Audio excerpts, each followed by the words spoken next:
Who they think they better than? Ain't no comparison to the so-called black or African American. You can drop the African, keep the American.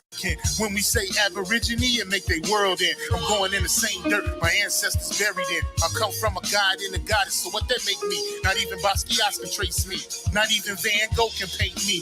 The MC in me is the God MC, equals the God in me. I'm focused in, let my mind be free. You too blind to see. The Jews I give is real, it's been real. These ain't shots, they missiles. All you gonna hear is the whistle. Lyrically, this an execution. My verses start revolutions from my people seeking restitution. Since the beginning, fuck evolution. Or maybe my reality is all a dream. I put it together like I was sowing seams. So it seems this is that audio dopamine. Go against the regime, we put you where nobody can hear you scream. And sing you to meet your Elohim. My nigga, this is savage mode. It's something that you can't decode. It started with a spark and I'ma let it explode. I was given the cheat codes that'll let me dump and reload and go through them waves like a fucking torpedo. You dealt the cards of life, I just cut them diamonds with the ace of spades. Y'all scatter like roaches when they facing raid, or vampires when they facing blade.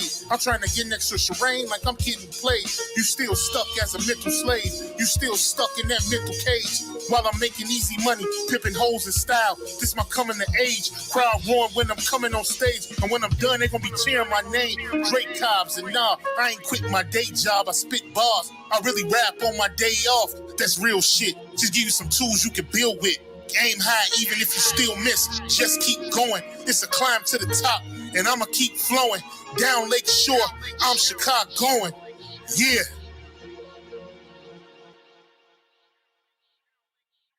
You niggas is playing checkers, we playing chess. And nigga, this is checkmate. Dre be the big dog and you just a little bait. You out of Africa and we ain't got the same traits. I'm a God being and we ain't got the same fate. My granny died February 18th and I was born on the same date. The chosen one, the ancestors' chosen son. They gave me the golden gun. One shot, that's a hole in one. From the pyramid of the sun to Poverty Point. I don't think you niggas is getting the point. We still here. Who said they made the Aboriginals disappear? Your information's lagging in the rear. All you do is teach fear. We copper-colored with woolly hair. Am I speaking clear? So fuck the nonsense. When I rap, I touch your consciousness. From within is where you get your self-confidence. Let's bring it back to dominance. Ain't no confining us. Gonna bring that wild Indian out of us. Yeah. Yeah, yeah. We still here.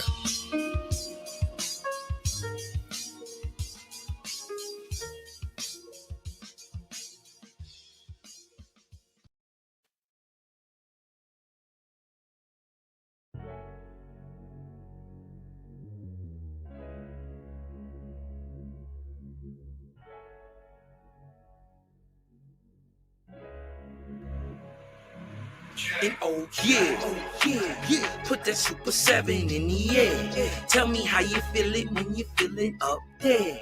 When you in the sky breathing rarefied air. When you breathing rarefied air, oh yeah. Put that Super 7 in the air. Tell me how you feeling when you feel it up there. When you in the sky breathing rarefied air. When you breathing rarefied air, oh just that job theft, that child main, that papa bull, that towel main, since sunset in the arc of Wayne. My brain moving like towel saying, so as above, it's so below. That up and that down thing, this flow is atmospheric. I call that a ground game. See, water is knowledge, so if I'm teaching, you're learning. So how your God make a sun without vortexing and current? See the pattern is panic, I'm reaching out for my people. Oh, watch me flow through your speakers, you feel the force of the ether. And when the force gets the equal, I'm taking off like an eagle. Police popped the pastor yesterday for pushing political. My DNA is Moshe. Mix that thing with higher water. My spirit rate is OTN. It's just a higher order. Got more light than Kavita. Rap a lot just like Tila. Went from sinner to saint. Shout out my big homie Sela. Got more torque than a sports car. Got more work than a door star. In the 4 million I make, I'm giving the Dr. Umar, oh yeah. Put that Super 7 in the air. Tell me how you feeling when you feeling up there. When you in the sky breathing rarefied air. When you breathing rarefied air, oh yeah. Put that Super 7 in the air. Tell me how you feeling when you feel it up there. When you in the sky breathing rarefied air. When you breathing rarefied air, oh yeah. Super 7 in my rites and ceremonies. I'm married to Jehovah, holy matrimony. Confucius say, in the words of Caillou, before you hit the tomb, be a bridegroom. Only got one question for Miss Susan B. On how to last Ahu when it's now a Angui. Blame my inspiration, I'm just thinking thoughts. But in the way of God's, we gon' keep it short. Why Jesus wanna kill me, Matthew 10:34. Just a couple questions that I'm needing to know. Oh, watch me flow, it's so potent. Set the vortex in motion. Super 7, I'm floating across the Aegean Ocean. Oh, you a Muslim now, so I guess you make it feel like. Well, I'm an Israelite, I'ma make him at the Shabbat. Got Moses on the bumper, super slap off in my spaceship photosphere. So I stay lit, peace and light to the faith is so yeah. Put that super 7 in the air. Tell me how you feeling when you feeling up there. When you in the sky breathing rarefied air. When you breathing rarefied air, oh yeah. Put that super 7 in the air. Tell me how you feeling when you feel it up there. When you in the sky breathing rarefied air. When you breathing rarefied air, oh yeah.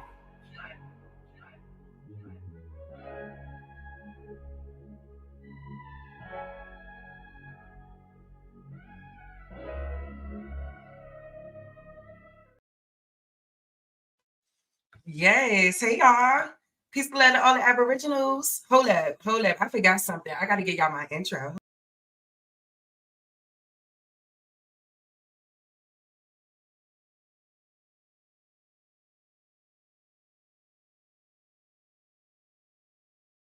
Welcome to the Cherise the Realist Show.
Can y'all hear me? Hey, can y'all hear me good? Let me know. Put a sunflower in the chat if my voice is clear to you all. I hope it is. Hold up. Peace and love to all the Aboriginal Indigenous Indians. I just wanted to pop up real quick, y'all, because as y'all can see on this screen, y'all see this? California close to approving 150K loans for illegal immigrants to help purchase homes.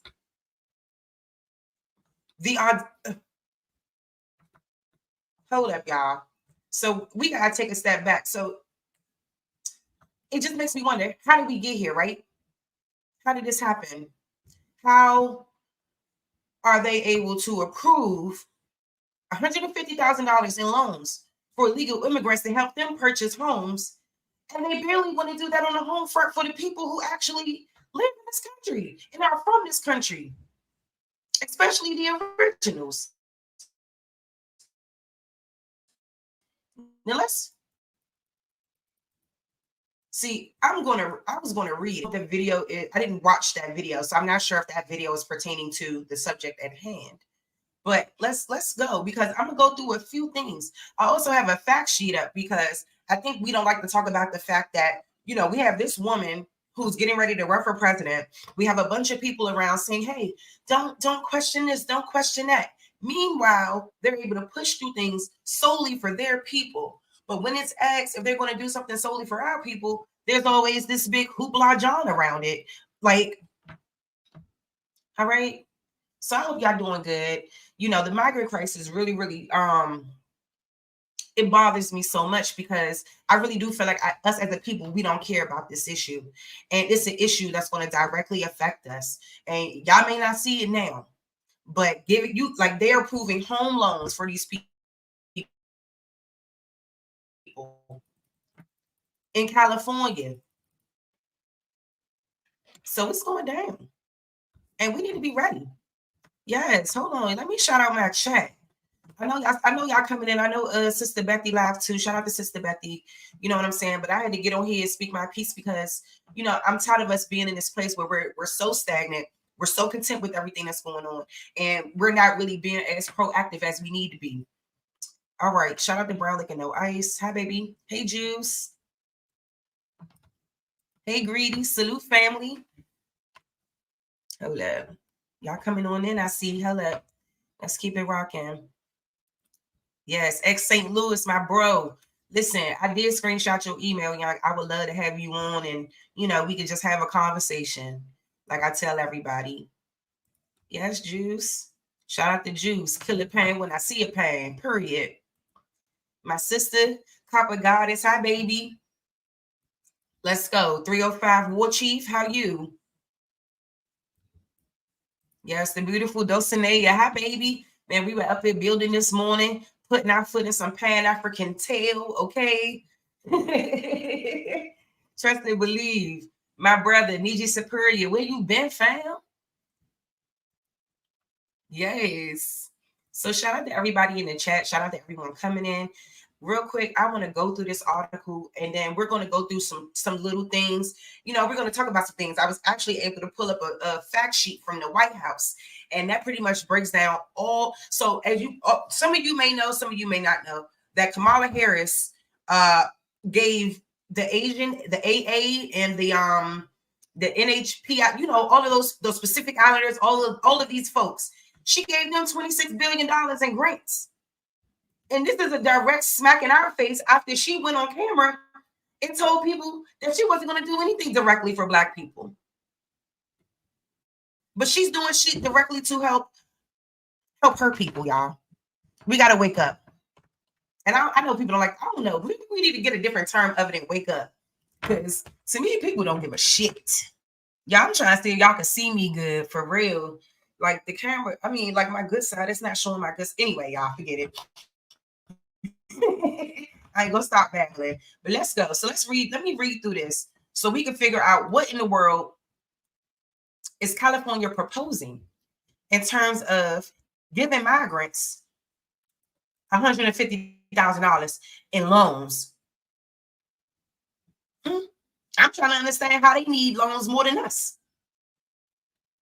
I think there was another sheet. Do I got everything up there? Hold up. Because I don't even think I put everything up. Hold up. Boom. Boom.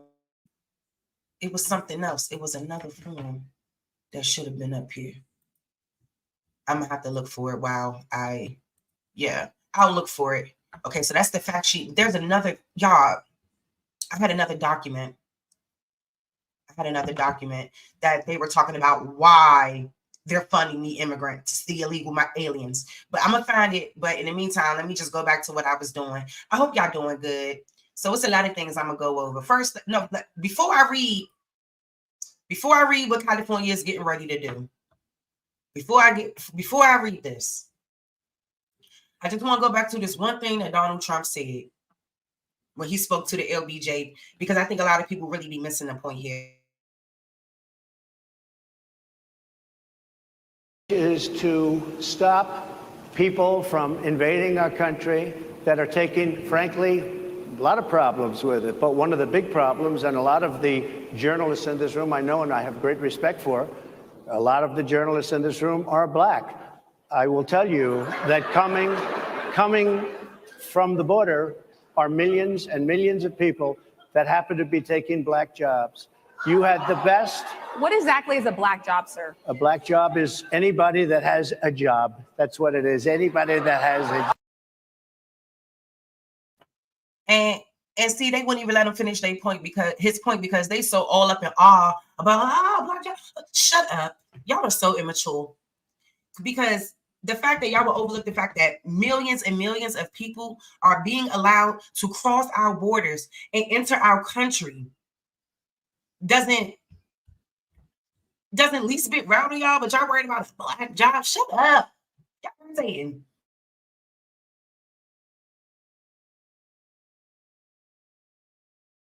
All right. And Mr. they're taking the employment away from black people. They're coming in, they're invading. It's an invasion of millions of people, probably 15, 16, 17 million people. I have a feeling it's much more than that. And everybody's been seeing what's happened. The first group of people, the black population, is affected most by that. And Kamala is allowing it to happen. She's the border czar. She's the worst border czar in the history of the world. There's never been a border czar like this. She's never even essentially been. She said she was there once, but not the right part of the border.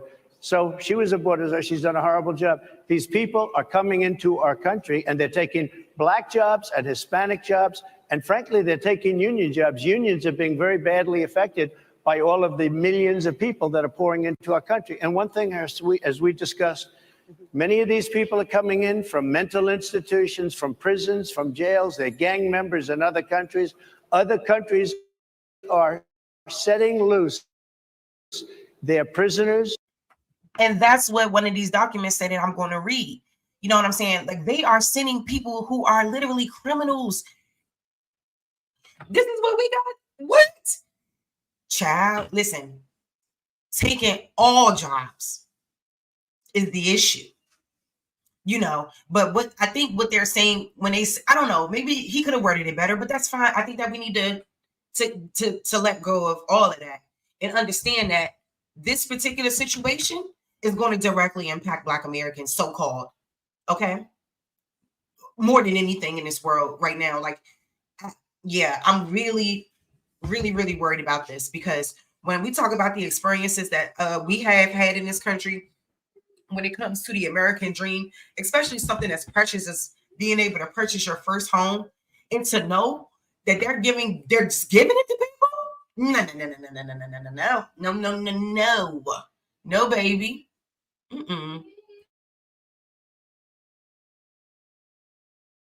They're opening up their prisons and their mental institutions, and they're taking their bad people, drug dealers, gang members, and they're bringing them into the United States. And by the way, their crime rate is going down, and our crime rate is going to be a disaster. Mr. President, I want to get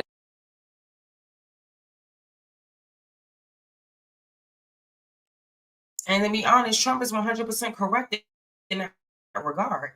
What's going to happen is crime is going to go up, everything. You think that they're going to come over here and just work? What? They're coming over here setting up shop. And y'all beg it, man. Look, so let's read this real quick, family, because I'm not going to hold y'all too long today. I mean, we'll see how it goes. But I'm not really going, hold y'all. We're going to get right to it. All the clips that I want to show. These is illegal immigrants getting money. Come on now. All right, let me sit up. Okay. Lawmakers in California could soon make the Golden State the first in the country to make undocumented immigrants eligible for up to $150,000 in state-supported home loans. The Democratic supermajority in the California state legislature is likely to pass a measure this week that would make undocumented immigrants eligible for the California Dream for All loan program, a state-funded program that provides 20% in down payment assistance up to $150,000, according to a report for Politico. Let's keep going. Participants in the program must be first-time home buyers, and at least one must be a first-generation home buyer, while income levels must be below certain limits depending on the depending on the county where the recipient lives. Excuse me, y'all. amid the backdrop of a national election in which immigration has taken center stage, the report notes, with the Trump campaign attempting to tie Vice President Kamala Harris to Biden administration border policies that have proven unpopular with voters. California Governor Gavin Newsom, who has been one of President Biden's and now Harris's top surrogates on the campaign trail, has not said whether he will sign the bill into law if it clears the legislature before the August 31st deadline. Do y'all hear this? Reached for comment by Fox News Digital, a spokesperson for the Newsom said the governor doesn't typically comment on pending legislation. If the bill reaches his desk, the governor will evaluate it on its merits, the spokesperson added. Meanwhile, Trump campaign spokesperson Caroline Leavitt told Politico the bill is fundamentally unfair, but typical Democrat policy. Democrat. You giving these people coins. And this is August 27th. So they got a deadline in 3 days on whether or not they're going to approve. Child, and y'all worried about Trump. Y'all need to be worried about what these Democrats is doing. However, Democratic lawmakers in the state have defended the legislation, arguing that it simply is designed to give undocumented state residents the same afforded to everyone else in the state. Why? When everyone that's in the state already isn't getting equal benefits. I don't. It isn't given out willy-nilly just to anybody. It isn't given out willy-nilly to just anybody. Democratic Assembly member Eloise Gomez-Rios said during a June hearing on the bill. Democratic Assembly member Joaquin Arambula, who authored the bill, has argued that it still requires applicants to meet Ryan, I know you hear mommy, okay? All right. Hey, come help me out with something. Excuse me, y'all. Come help me out with something. Just come shut the door. And she's on that darn set. Okay, y'all. However, Democratic lawmakers in the state have defended legislation arguing that it is simply designed to give undocumented state residents the same benefits afforded to everyone else in the state. It isn't given out just willy-nilly to anybody. Democratic Assembly member Eloise Gomez said during a June hearing on the bill. Democratic Assembly member Joaquin Arambula, who authored the bill, has argued that it still requires applicants to meet federal requirements, including needing a taxpayer identification or Social Security to apply for the loan. No, they don't. So in order to have a Social Security card and obtain a taxpayer identification number, they would have to be what, y'all? What would they have to be? Citizens, correct? Come on now. And then in the meantime, we can't get any reprieve.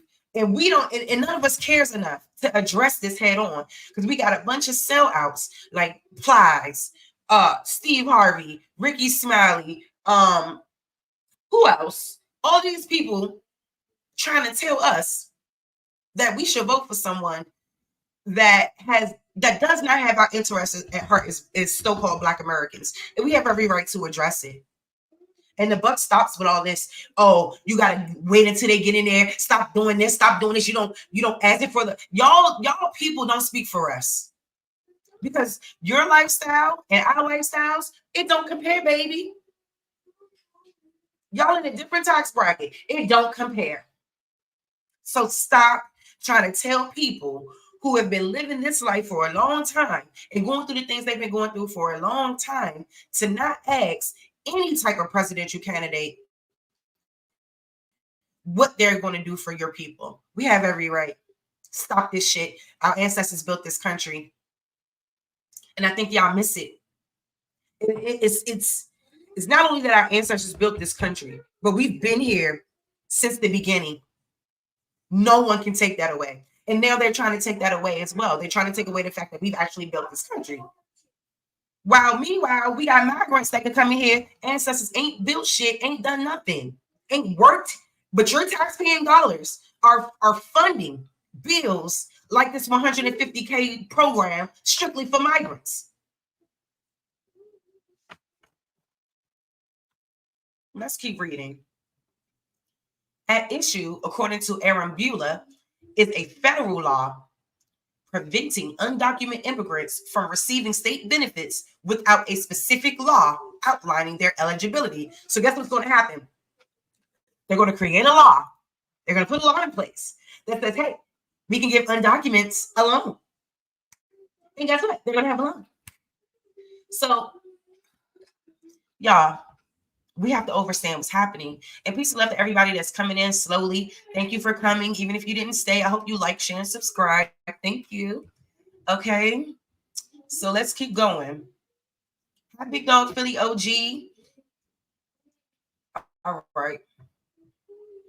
So let's go.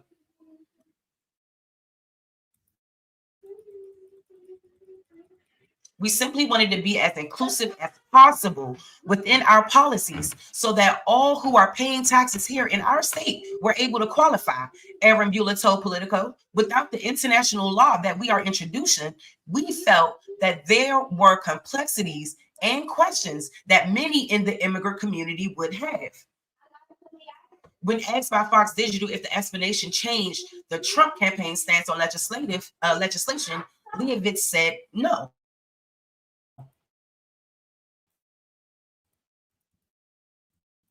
I think that's, let's see, ultimately is fund these folks. Well, we got Black people who've been in this country since the beginning, so-called Black people, who can't get any reprieve or anything. I'm talking, y'all, in 2017, I'm talking about the first time I ever tried to go for a house. It was all these reasons why I couldn't. And a Chinaman telling me this. I mean, not Lord forgive me. I'm trying to work on that. And a person of Asian descent is telling me why I can't get along. Meanwhile, they're able to do everything for every other group of people and help them. So let's watch this, and then we're gonna go to another video. Shout out to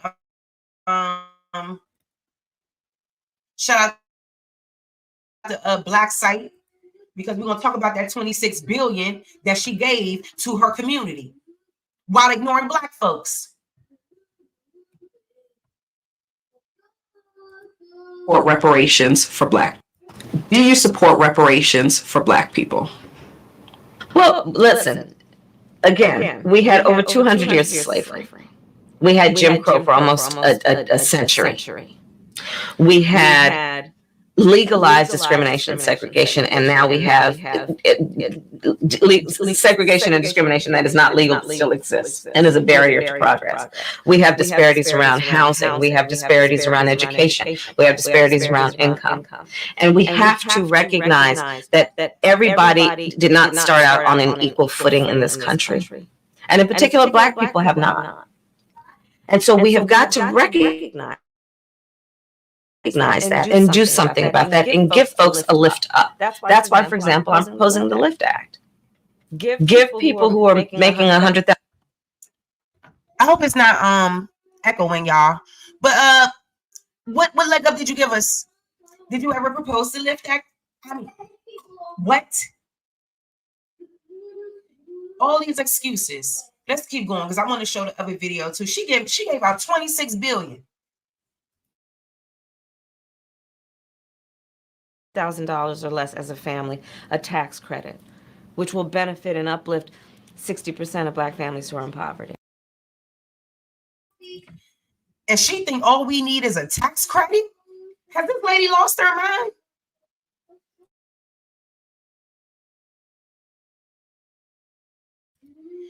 Again, I'm going to look it up because I don't know if she ever proposed this or not. If she did, I stand corrected. But if she didn't, we need to know.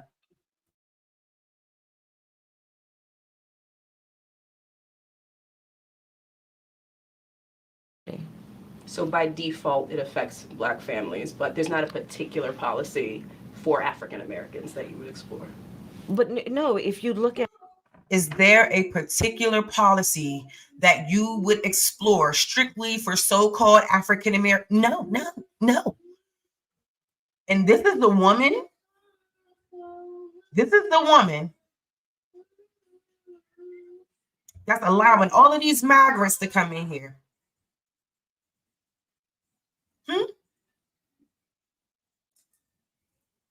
And we're ignoring it. No, first of all, let's back up. Because this has been going on since she and Joe Biden took office.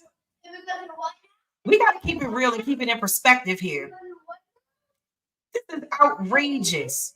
And she could get up there and pop her lips and say, no, she won't do anything. Migrants have migrants' ancestors built this country? No. They do need help, but maybe they should go seek the help elsewhere, because there's people that is in this very situation in this country that are struggling and are not getting the same help. Yeah, and the migrants are getting way more in Section 8 than Black people would ever get. They're getting way more in food stamps than Black people would ever get. Migrants are not paying rent, while women who are on food stamps and TANF and all of these things pay rent. Meanwhile, we have who? Virginia Hernandez, sweetie, you're an immigrant, sweetie. You're not native to America. You are not native to America. And you're obviously, I mean, with the name Virginia, someone should have named you something else. Yeah, so yeah, I'm not gonna do nothing, but let's continue. Our ancestors built this country. Tell me what have migrants built? Tell me, what have migrants from Venezuela built in America? I'll wait. What taxes have they paid? I'll wait. Whose ancestors died in every war? Not theirs, but I'll wait, because I have. Black Americans' ancestors have died and fought in every war in this country. Every war. We are indigenous to America. Always been our land. We ain't never been no one else. And y'all so mad that we know the truth. And this is why people like this cosplaying woman on the screen trying to say that she's Black when we know otherwise. Talking about the migrants need help. Yep, and Black and so-called Black Americans need help. The hell wrong with her? Talk about so they were conquered by Spaniards, and somehow they're indigenous to our American land. All right, let's carry on. Yet the reality of who will benefit from certain policies, when you take into account that they're not starting at the same place and they're not starting on equal footing, it will directly benefit Black children, Black families, Black homeowners, because the disparities are so significant. So if we focus on the specific issues that have resulted in the greatest disparities, and we understand that that's part of why we're doing it, that will benefit Black people. Well, let's really be clear about that. So I'm not going to sit here and say I'm going to do something that's only going to benefit Black people. No, because whatever benefits that Black. Yeah, she's such a hypocrite. There's no way that y'all could do all of this stuff for migrants and then turn around and tell Black folks that you can't do anything specific to help them.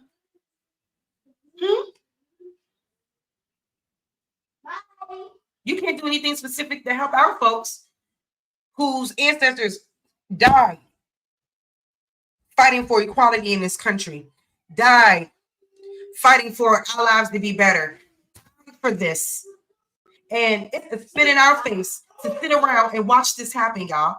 Watch these people get $150,000 in loans while they'll turn around and tell a Black woman she can't get a home for her children, for her and her kids, because her income not enough. Because it is all of these reasons why, right? So let's keep, man, she just irked me. So let's go over here to this video next, and then it's still a few other things that I want to read. First of all, let's talk about it, because these illegal migrants are supposed to be asylum seekers. So let's go over that. So authority to apply for asylum. In general, any alien who is physically present in the United States or who arrives in the United States, whether or not at a designated port of arrival, and including an alien who is brought to the United States after having been interdicted in international or United States waters, irrespective of such alien status, may apply for asylum in accordance with this section, or whereas applicable, section 1225B of this type. Okay, let's go down.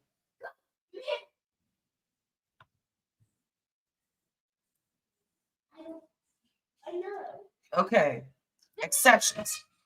Paragraph 1 shall not apply to an alien if the Attorney General determines that the alien may be removed pursuant to a bilateral or multilateral agreement to a country other than the country of the alien's nationality, or in the case of an alien having no nationality, the country of the alien's last habitual residence, in which the alien's life or freedom would not be threatened on account of race, religion, nationality, membership in a particular social group, or political opinion, and where the alien would have access to a full and fair procedure for determining a claim to asylum or equivalent temporary protection, unless the Attorney General finds that it is in the public's interest for the alien to receive asylum in the United States.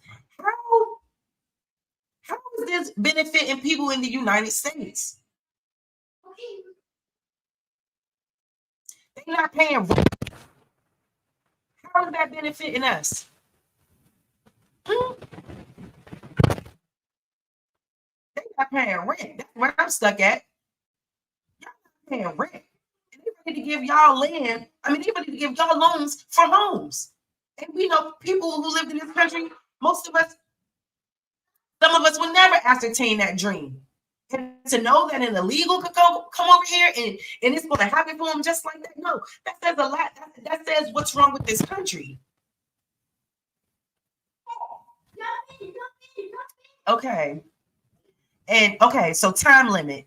Subject to subparagraph D, paragraph 1 shall not apply to any alien unless the alien demonstrates by clear and convincing evidence that the application has been filed within 1 year after the date of the alien's arrival in the United States. So they all supposed to file for asylum. They haven't done this. Y'all just letting them in. Look, let's move on for 1 second.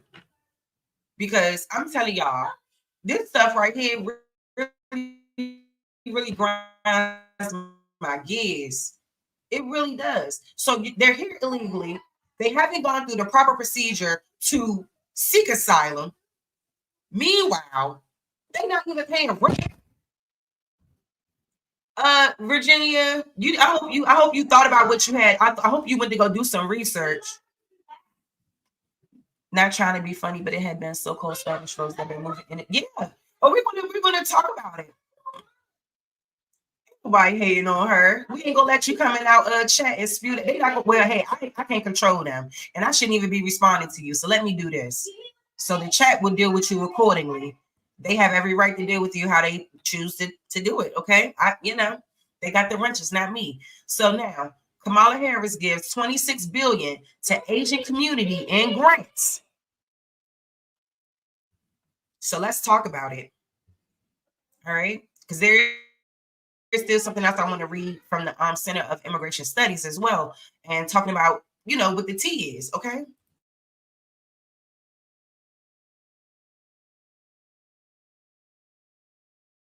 Kamala Harris giving the AAPI community, better known as the Asian community. $26 billion in 2023 from the federal government. First, I would like for you to subscribe to this channel, hit that like button, hit that notification button, but also comment on this video. Kamala Harris, better known as cosplaying Kamala Harris, in 2023 proved that she was South Asian when she brought the Asians to the White House and she gave them the Asian crime bill. But to also back it up, she made sure that the Asian community received $26 billion in loans and grants. We have never heard the Black community receive that amount of money.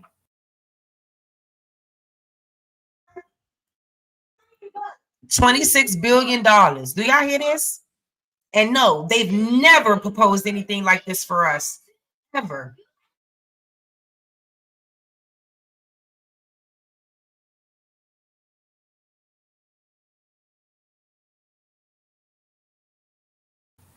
We haven't seen. Did you guys know that UMGC tuition is low cost and you pay $0 for digital materials in most courses? Plus, right now, the app. That type of money ever. This is the type of money we should be receiving ourselves for reparations.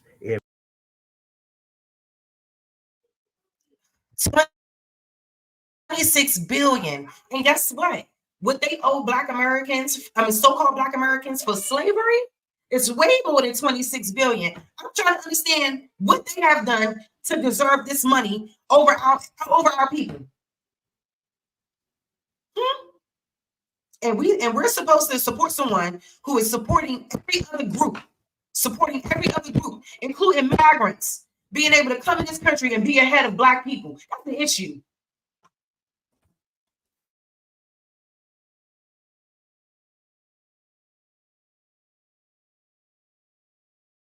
Every year, we know reparations possibly add up between 10 and 16 trillion dollars, but at least they can make a down payment.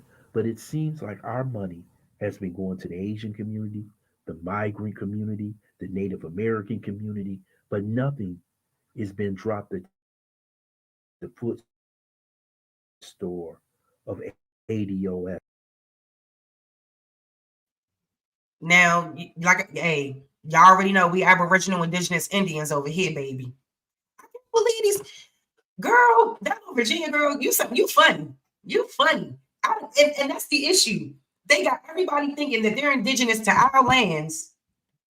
The same people who own millions of farmland in this country. Millions of acres of farmland. I did a build on it. I showed y'all in Mississippi, 800,000 acres of land was owned by our people, our ancestors. And around, and not even just in Mississippi, but other places in the South, other places in this country, period. We owned it and had it. But things like property tax, heirs property, people manipulating paperwork and documents, especially in the 50s and the 60s. How was a people able to do all of this work, but to get all of this land, all of this shit's going out, and somehow we're so enslaved that there was no way that we could have ever done anything like this remotely possible or remotely close.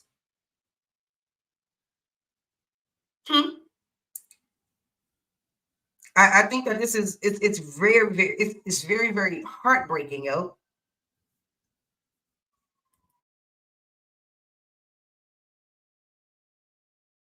When she goes to bed at night with Doug, she has to be laughing at us, telling her they actually believe I'm Black. Can you imagine her laughing and cackling? Believe I'm Black, and that she's using us to get where she needs to go, and that's to the White House and become president.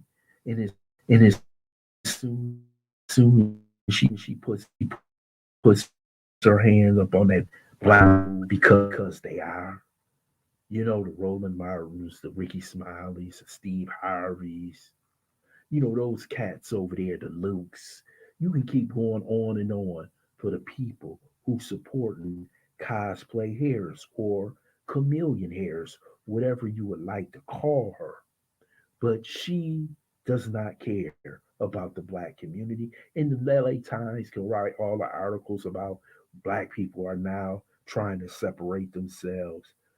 Song like Not Like Us by Kendrick Lamar. But the reason why we do this, because we have people who come into our country who take from the resources of the people who actually died on these lands. And what I just say. So for this Virginia person, like I said, any other immigrant group, y'all first generations, all of y'all need to sit down.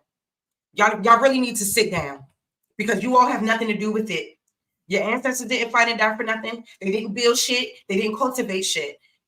You all really need to sit this conversation out. It has nothing to do with you. Nothing. Your people will never experience the suffering that my people have experienced, whether they want to acknowledge it or not. We have a fake slave trade narrative that's drowning down our backs. We got people trying to tell us we Africans. We got people trying to use false DNA to warp our minds and to make us believe that we're from another place when we know we've been here this whole time. We've never been physically, mentally, psychologically connected to Africa ever. Ever. I remember that phase everyone's walking around wearing the dashiki. Real weird work. I wasn't here for it. But this is the stuff people do. People follow trends, do weird things. They don't, we usually us as Black Americans, so-called, have done a good job of staying in the context of what we know to be true to us, right? So when I see other groups being able to come in and prosper, and my group's still down here, yeah, we have individuals who have individual success, but that's not the same as group economic success. That's not the same as a Black Wall Street. That's not the same as, us having full thriving communities. For example, I live in the DMV area. Y'all know that already. I see many of people, many of groups. It's in VA, there's so many shopping centers owned by Ethiopians. Everyone else can come over to this country and get a leg up, regardless of their background, situation. Some of them don't even have to have credit. They have to implement a law that they can pass that it's okay for immigrants, not immigrants, it's okay for migrants to be able to get a loan in this country without any tax-paying identification or social security number.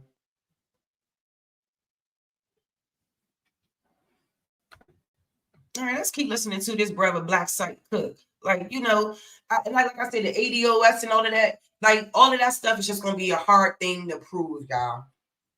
Because when y'all really look into y'all family history and family genealogy, a lot of y'all will come to find out that a lot of your ancestors wasn't really enslaved. Y'all are going to find out that a lot of them enslaved, they were slave owners. But does it mean that the people were slaves?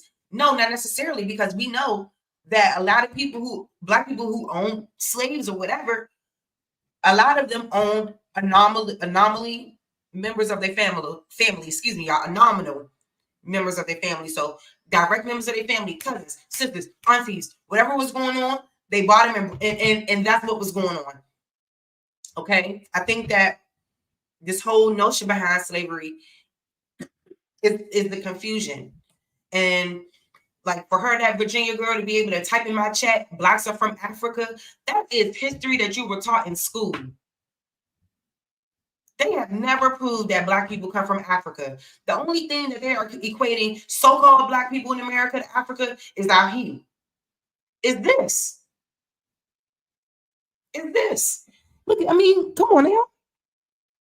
Is this. Nothing else. And that's sad because we've been warped to think that the only place where melanated people come from is Africa. And that's just so far from the truth. There's melanated people in Japan. There's melanated people in Ireland. There's melanated people everywhere. It has been since the beginning of time. I think only now that we are in this type of time period and where we are in history and everything like that. It's just it's a different ball game when it comes down to how you could use manipulation through information. And if you don't have the mindset to discern it properly, you're gonna believe everything you read, hear, and write. You know, well, you should believe what you write, but you can believe everything that you hear and what other people write instead of being able to discern information correctly and be able to say, hey, that's not correct. That's not correct. Okay, that may apply, but nah, whatever. Like, you know how to be smart. Come on now, y'all do. Because y'all smart. There's no way that y'all can sit up there and watch this lady. Did y'all see this is the picture of her with all the Asians? Her people. She's helping her people. Well, it's supposed to be our government, but she's only helping her people. You see this? Asians been stepping on so-called Black American toes since they immigrated into this country. Since they were able to redline folks out of their properties and think that's why all the curry-outs was in the hood in the first place. That's why I say Asians got a lot of nerve to be racist against so-called Black people. Because they even pushed us out of the way for y'all. And that should have never happened.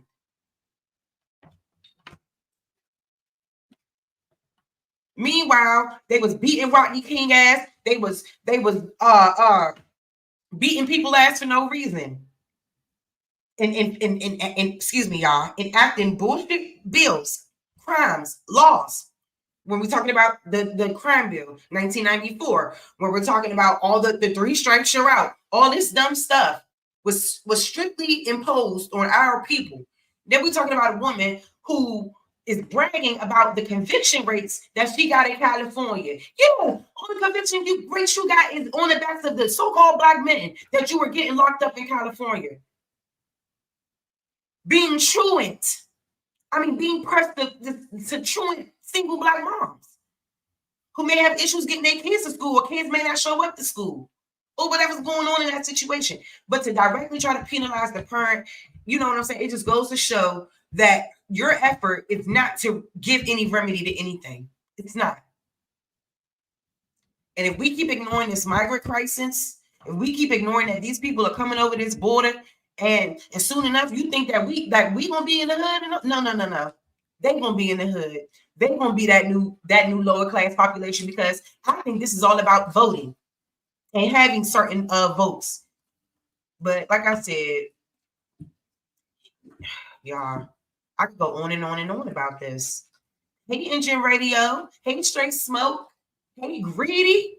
Yeah. Shout out to everybody popping in and out, because I know Sister Bethy live too, so I know y'all trying y'all best, but it's all good.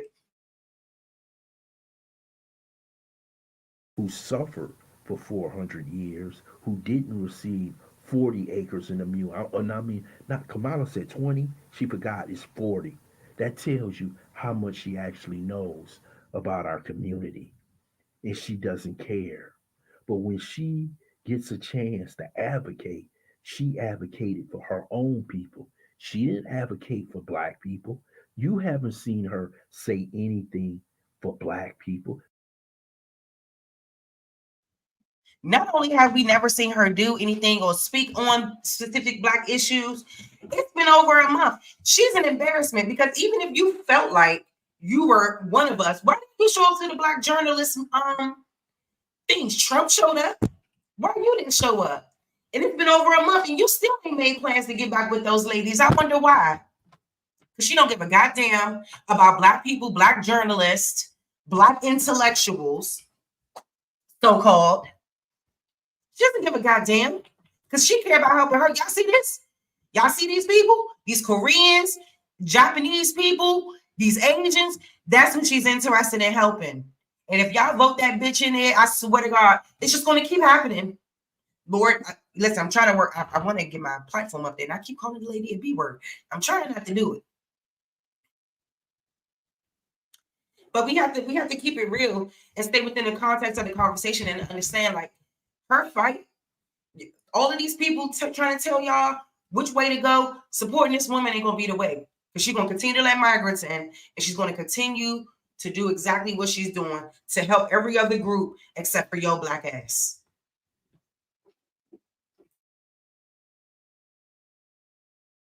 She told you, I'm not just going to do nothing for black people, but she made sure when it was time to step to the plate, she stepped to the plate for the LGBTQ community. She stepped to the plate for the Asian community. She stepped to the plate for the Native American community. She did it for everybody except you. And see, Three things you need to know if you're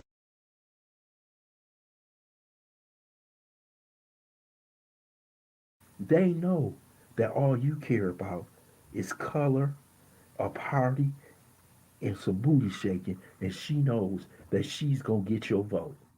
This is a damn shame that Stockholm syndrome is deep in the black community, and it's gonna end up us being driven straight to hell because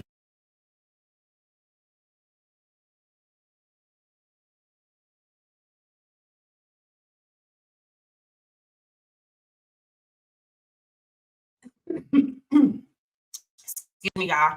So y'all remember earlier when they were talking about in that article that they have to give these illegal migrants, they would have to give them a legal status in order to be able to get a home loan and stuff. So judge blocks Biden administration from granting legal status to immigrant spouses of U.S. citizens. Thank God.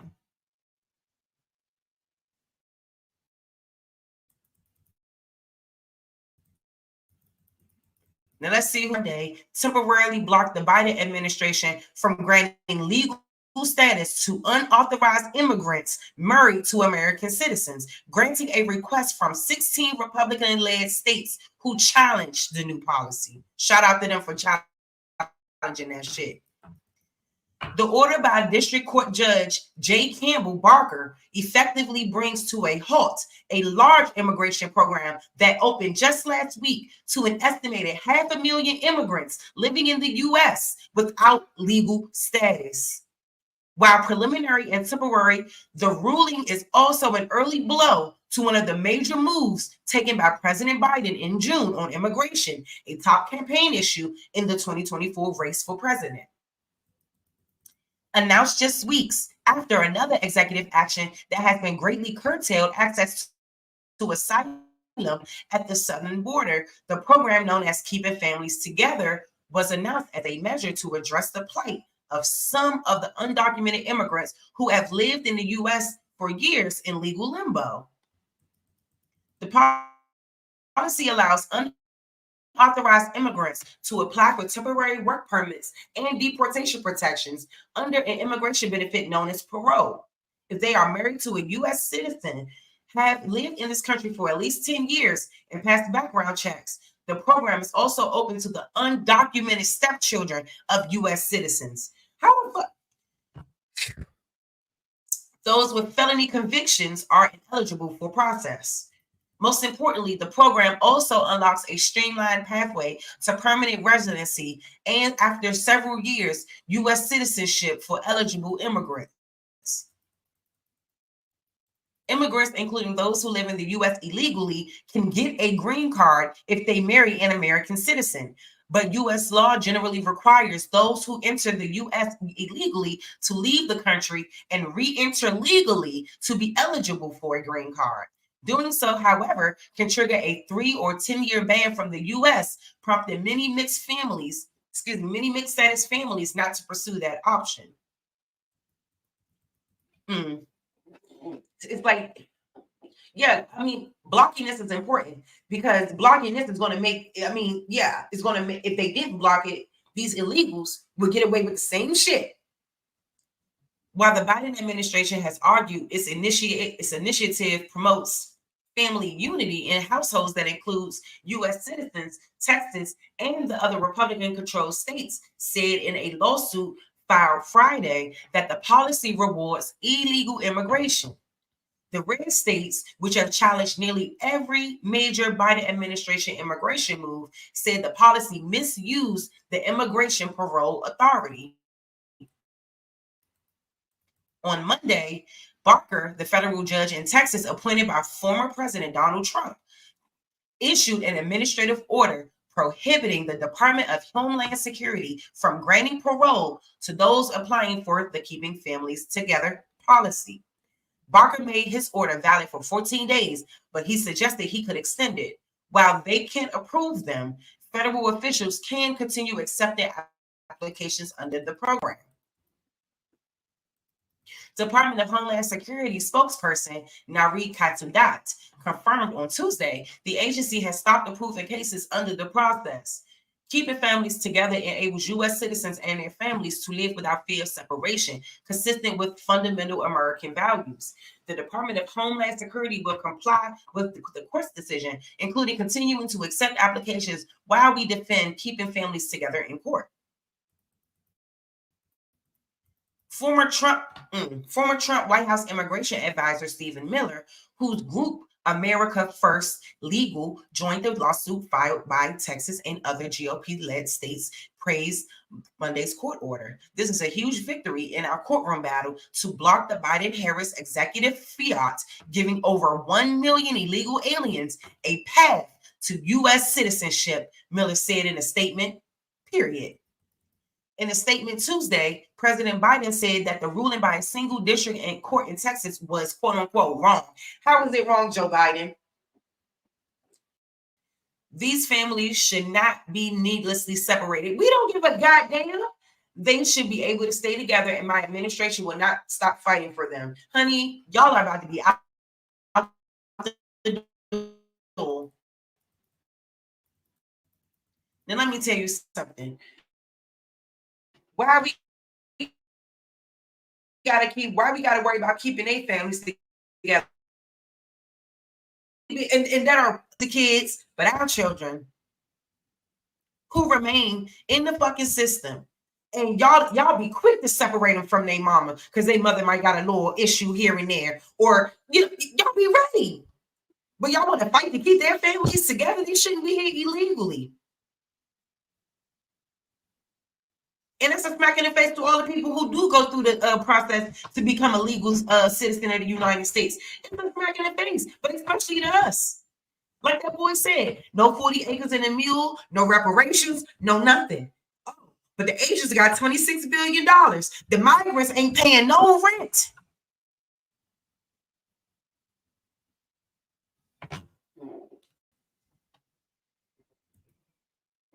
Migrants ain't paying no rent. This is treasonous what they doing. Our government we've been overthrown out this joint. These folks, man, it's a whole nother agenda. And look at this. Flyer offering 30K home grants for migrants sparks outrage, company apology. Look at this. Look at this shit. An organization is apologizing after reports about its $30,000 home buyer assistance program indicated that the funds were available only to non-U.S. citizens. Do y'all hear this? They give these people money. And we're not outraged. The circulated flyer about the Hacienda Community Development Corporation program Spartan. A taxpayer-funded group is offering $30,000 to new home buyers. You cannot apply if you're an American citizen. What's with that? Stuart Varney said on the show. Let me see if this is the show. But that looked like Trump. That don't look like the show. That looked like Trump. Let me see. That don't look like. Hold up. Yeah, that ain't the same thing. Hold up. Do you know that? Most of the job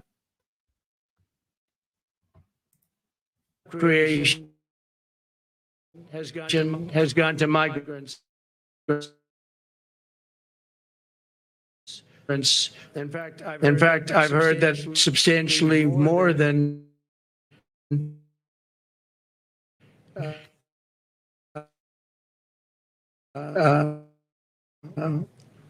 beyond the number of 100%.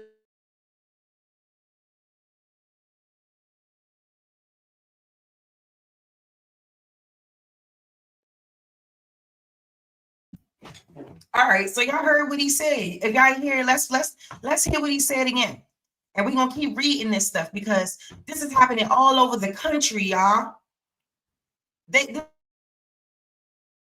is definitely an invasion. This is a problem. And we letting it slide.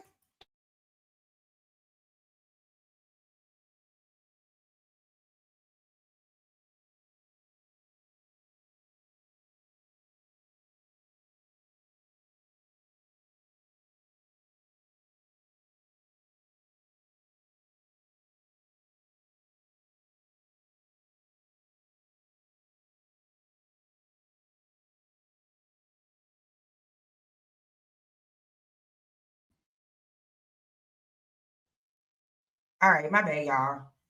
Like, shoot, sometimes this joint be slowing down a little bit, but it's still one more thing that I want to show y'all too. But it's been 1 hour and 6 minutes. Hey, y'all. Shout out to everybody that came in. I appreciate it, y'all. Listen, this migrant crisis thing bothering me, Bob. On the like on the code. This is not right. This is not right. So the flyer shown in the segment specified that the grant was owned holders. This is a state-sponsored discrimination, Lauren Simonotti said, a Fox Business News anchor said on the program. That's their goal. They want to open up in the American dream to non-US citizens.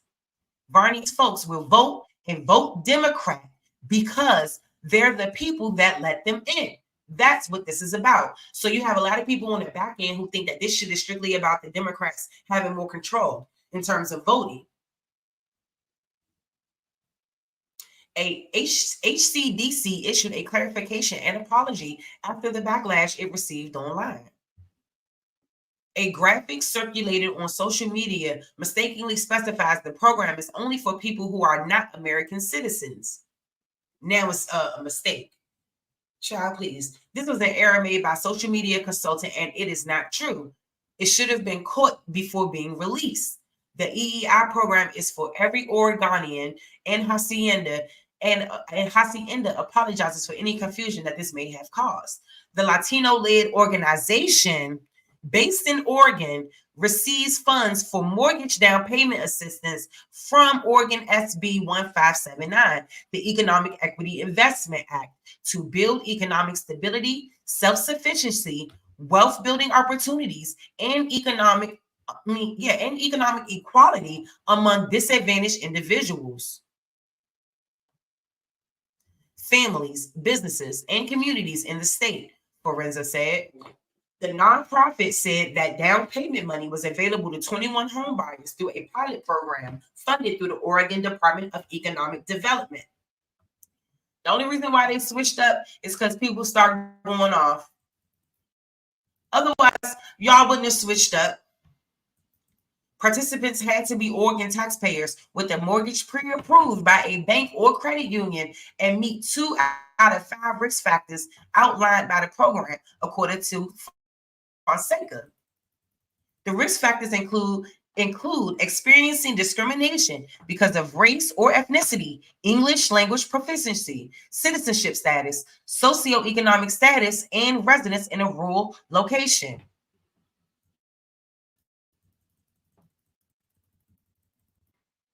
When the first reports emerged of Hacienda's home buyer assistance program only benefiting non-citizens, many criticized it on social media. My young adult children who are saving and struggling and feeling like they will never be able to buy their homes will really appreciate this. I'm so angry, I can't see straight. Come on. In Oregon, the median sale price of a home is $519,900, according to data from Redfin. The current housing market across the country has left many Americans unable to afford a home because of a high list prices and high interest rates. And people always want to talk trash, but this is real shit. Most millennials who want to get a home now, it's almost impossible. It's almost impossible. It's almost impossible, bro. Hacienda issued a public statement on its website to clarify the claims that circulated about the program. Over the past few days, false information about Hacienda, CDC, and one of our down payment assistance programs has rapidly circulated in conservative media, tabloid websites, and social media. The statement says, at the root of this are untrue claims about the people of Hacienda serves. To be clear, we do not discriminate against anyone and serve all Oregonians equally. No, y'all don't. You mean to tell me that y'all was able to put out a statement that said that it was clearly for non-citizens? And you missed that typo? Okay, hold up. I got that one. Okay, here we go. Listen, here we go. Why is Biden letting in millions of border crossers illegally? Why? Why are you doing this? Why are you doing this, Joe? Because I still want to show y'all. Hold on, let me just take a quick second. First of all, shout out to all the Aboriginals, baby.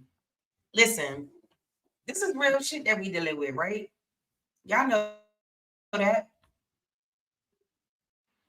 We can't allow this woman to come in here and do what she doing. We've already allowed it. First, let me hold up before I go back to why that article about why Joe Biden is doing this. Right here. So this was an interesting fact sheet. So the Biden-Harris administration advances equity and opportunity for Asian American, Native Hawaiian, and Pacific Islander communities across the country. This was last year, May 31st, 2023.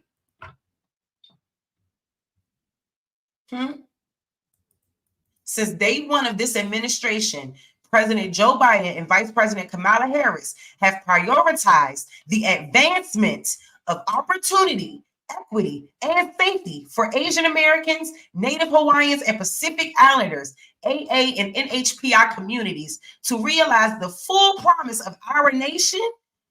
Throughout Asian American, Native Hawaiian, and Pacific Islander Heritage Month, the Biden-Harris administration celebrates the diversity of cultures, bred of achievement, and remarkable contributions of these communities, while also recognizing the generational inequities, barriers to access, and discrimination faced by AA and NHPI communities within the United States. Do you hear it? As we continue to make progress to advance equity and opportunities for AA and NHPI communities, today, this shit say, the Biden-Harris administration is providing a comprehensive update on our efforts to combat an anti-Asian violence and discrimination and to provide AA and NHPI communities the resources, access, and opportunities to thrive. Do you understand how this? They got something specifically for them.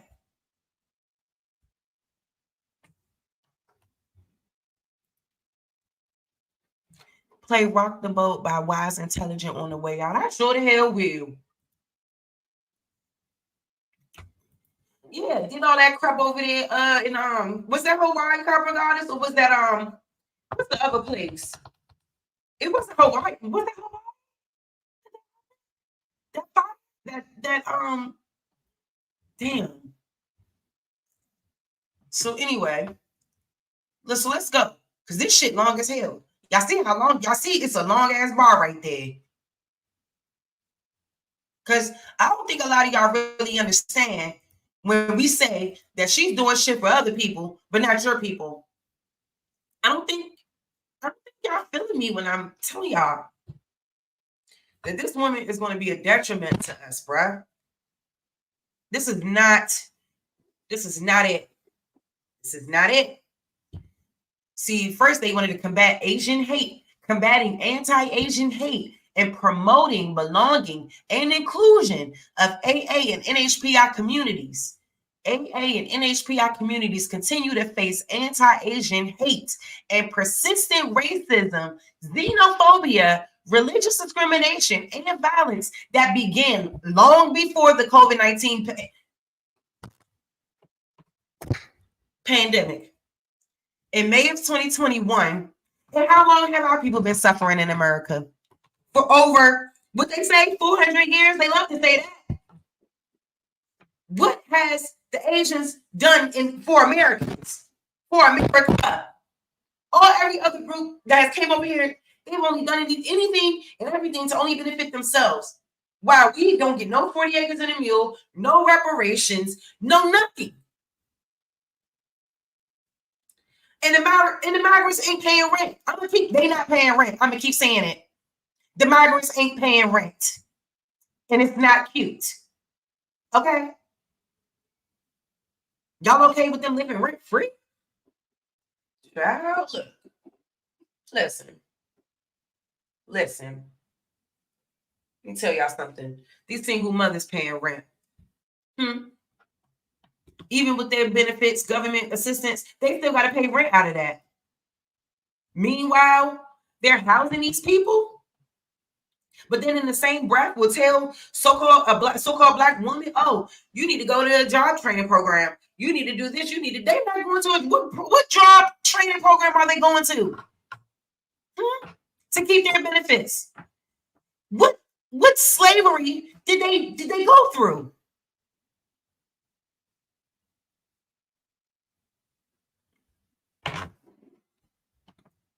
Okay, so they're making a point that mainly they're only doing this for them is because of the hate that they got from the COVID-19 pandemic. Ain't nobody been relentlessly discriminating against them. None of that shit. Asians have always been able to thrive in the United States. And I've seen them be able to rise over even myself and other so-called black people who are actually from this soil. All of them been able to do the same shit for years, but for some reason, the so-called Black American continues to be disenfranchised and disproportionately fucked up. Meanwhile, the migrants can get $150K in a home loan. Meanwhile, a migrant can receive funds to buy this veteran who she fought for this country, and so did her father. Yeah, you remember when they like during COVID when they were making claims that it came from the Chinese and all that other stuff, so maybe and all that stuff was going down and people wasn't fucking with it. I'm sure you don't remember that. So that when they're bringing that COVID-19, because it's the COVID-19 Hate Crimes Act, a bipartisan legislation that makes significant improvements to our nation's response to hate crimes. So when is the murder of Trayvon Martin going to be a hate crime? What about the young lady they just shot in her head? Oh, and what about Breonna Taylor? Because I just read a headline that said that the judge is deeming the boyfriend at fault for her being killed. But no, there shouldn't be a change in the procedures in which they carry out when they're going into someone's home to apprehend them. They shouldn't do their due diligence and do their checks and balances when it comes to who they fucking with.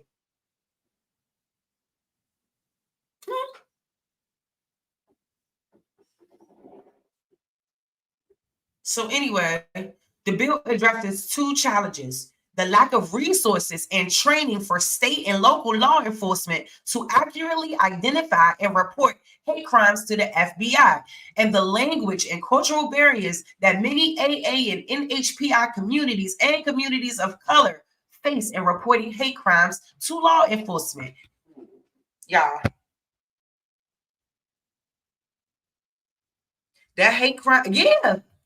That whole thing was a chess move. Now they getting everything. And our people went through slavery, built this country, went through Jim Crow segregation laws, and somehow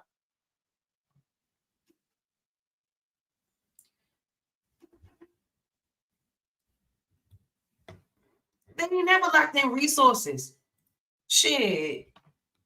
These folks gave them everything, man. All right, let me take a second, y'all, because when I really go through this, we going through it, because y'all gonna be stunned. All this stuff they did since last year for the Asian community, and meanwhile, she's sitting on camera in 2020 talking about what the fuck she not gonna specifically do for Black people. Meanwhile, she went in there and she went in that White House and made sure they did something for Asian people.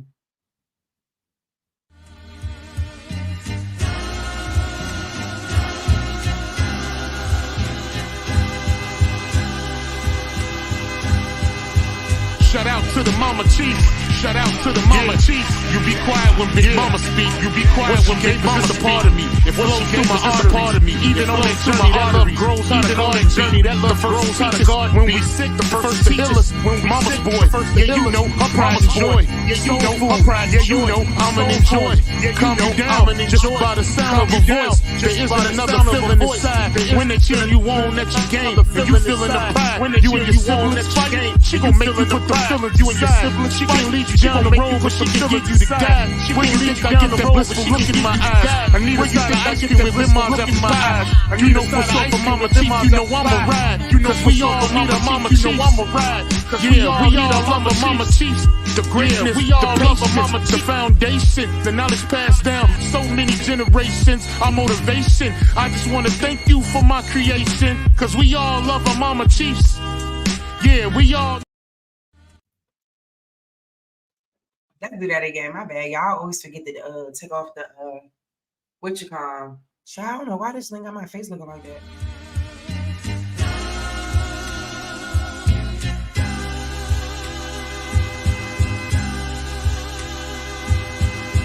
Shout out to the Mama Chief. Yeah, you be quiet when Big Mama speak. What she gave us is a part of me. It flows through my arteries. Even on that journey, that love grows how the garden be. The first to teach us when we sick, the first to heal us. Mama's boy, yeah, you know, her pride and joy. Soul food, yeah, you know, I'm an enjoy. Calm you down just by the sound of a voice. There isn't another feeling inside. When they cheering you on at your game and you feeling the pride. You and your siblings fighting, she gon' make you put them feelings aside. She can't lead you down the road, but she can give you the guide. Where you think I get that blissful look in my eyes? I need a side of ice cream with lemons apple pie. You know for sure for Mama Chief, you know I'm a ride. Cause we all need our Mama Chiefs. Yeah, we all love our Mama Chiefs. The greatness, the patience, the foundation, the knowledge passed down so many generations. Our motivation, I just want to thank you for my creation. Cause we all love our Mama Chiefs. Yeah, we all need our Mama Chiefs. Yeah, we all ride for Mama Chief. The dedication, I seen your tears at my graduation. Now look, Ma, your boy that made it. You the reason I'm one of the greatest. Yeah, cause we all need our Mama Chiefs.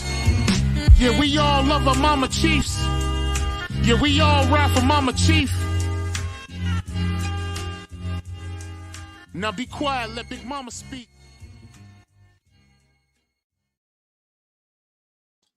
Yes, yes. Peace and love to peace and love. Peace and love to all the Aboriginal Indigenous Indians. My bad, y'all. I just needed to take like a quick break for a second and just kind of woosah, okay? Because this is crazy work. Hello, Leanna, beautiful. How are you? Shout out to all the Indigenous Indians. Thank you all for coming in the chat. Like, thank you all so much for the in and out. I really appreciate it. Like, I know it's a lot of lives going on simultaneously. I know Sister Bethy rocking. I know Bro Sanchez rocking. So I just appreciate y'all coming through and showing the love when y'all can. It's no worries. I might be here for like a good time, but not a long time, period. Yeah, about to do something, girl, period, okay? So listen, y'all. We talking about this woman, Kamala, the cosplayer. Wait a minute, because there's another video I want to show too from my girl Pink Book Lessons. Shout out to her. I love all of her videos. Like, I'm not sure if she's like an FBA or an ADOS or, I'm not sure where her affiliation is, but, Slim really has been eating it up. But before I go and show that, I just want to read through this a little bit more so that y'all can understand what these folks have been doing since last year. A lot of y'all probably don't even know they were doing this. Like, to the point where they're getting all kinds of money allocated to their needs. What about all the Black people that's homeless, so-called? What about all the so-called Black people who are struggling to keep their families and take care of their families and don't have enough money to do so? Meanwhile, every other group in this country is getting the leg up that she won't give to us. or not just her, but any of them, any other president. I don't give a goddamn. Y'all all came through, and the group that's suffering the most, you refuse to do anything for. The group whose ancestors fought and died for this country, laid down their life and died. This is a direct smack in the face, y'all. And for y'all to not really be up in arms about it, it's mind-blowing to me. It's mind-blowing to me, bruh. President Biden has led a historic whole-of-government approach to combat hate, xenophobia, and intolerance facing AA and NHPI communities in the United States. In his first week in office, President Biden signed the memorandum condemning and combating racism, xenophobia, and intolerance against Asian Americans and Pacific Islanders in the United States. Does this not sound like something strategically for them? The memorandum directs all federal agencies to take steps to ensure their actions mitigate anti-Asian bias and xenophobia, especially in the response to the COVID-19 pandemic. Over the last 2 years, agencies have worked to deliver real and lasting results, funding critical research to prevent and address bias and xenophobia against AA and NHPI communities. The National Science Foundation is taking a comprehensive approach to investing in research to understand, address, and end bias, discrimination, and xenophobia against AA and NHPI communities. The Department of Justice continued its efforts to help agencies transition their crime data to the National Incident-Based Reporting System, a more detailed FBI-recommended national crime database that provides a better picture of crime incidents, including hate crimes, by providing funding and free technical support to assist law enforcement agencies transition from the old crime data collection system to the FBI's incident-based reporting system, the only way for state and local agencies to submit crime data, including hate crime data, to the FBI. Conducting outreach to police chiefs, law enforcement groups, and mayors to emphasize the importance of accurate hate crime in data collection. In 2023, the FBI released a supplemental 2021 hate crime statistics, combining the summary reporting and the NIBRS data, which captured a 16% increase in anti-Asian crime incidents. Child. Excuse me. That looked like, excuse me, y'all. That's a 167% increase. Excuse me. In September 2022, the Department of Justice launched the United Against Hate program in all 94 U.S. attorneys' offices by September 2023 to help improve the reporting of hate crimes by teaching community members how to identify, report, and prevent hate crimes, and encouraging trust building between law enforcement and communities. See, they want to put it out here like, oh, this is for everyone. No, this is for the Asians. Y'all doing all of this because they got a little bit of hate during COVID-19? Pussy asses. Y'all can take a little roasting? No, hold up. Now, let me go down to what I really want to read. Here we go. Providing funding for justice programs.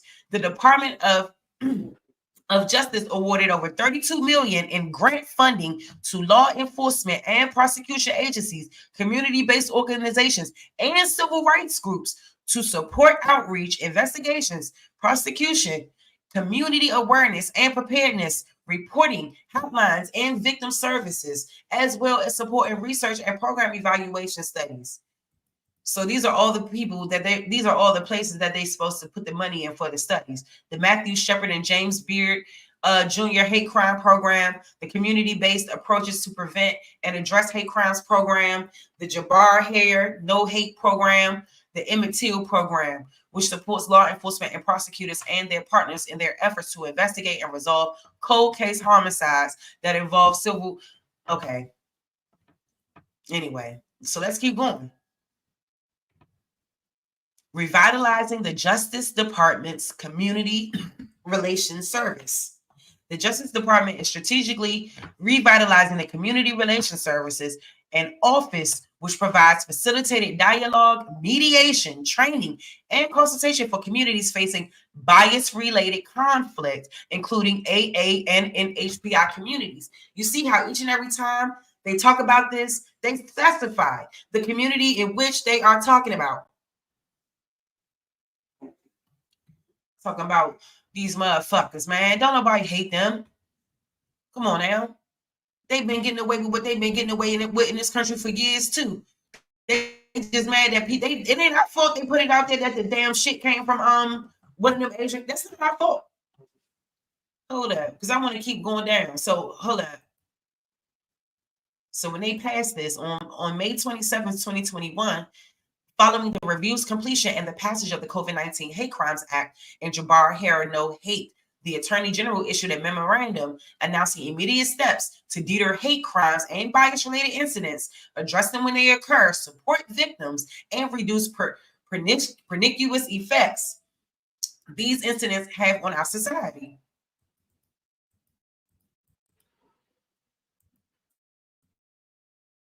Let's keep going. So they want to provide trainings to enhance civil rights reporting and strengthen relationships between law enforcement and community members. Not us, but them. Assessing threats against AA and NHPI. The Department of Homeland Security, Office of Intelligence and Analysis, issued an intelligence in brief publication that assessed that threats targeting Asian Americans and Native Hawaiian Pacific Islander communities. The brief examines physical threats and incidents of violence against AA and NHPI community members over the last year. It provides context for what the office views as potential threats facing the community in the near future. So they care about their threats in the near future, but they ain't gave a goddamn about any of our issues on this soil. Come on now. And y'all mad that the people was going off about them possibly releasing a virus? Possibly, allegedly? We don't know if that's what happened. I'm not saying that's what happened, but it's based off the Asian hate and all of that. That's what they saying. So come on now. I know that they wasn't solely responsible. Like, I'm not saying that. I'm just saying what people thought. That's not nobody's fault. All right, let's keep going.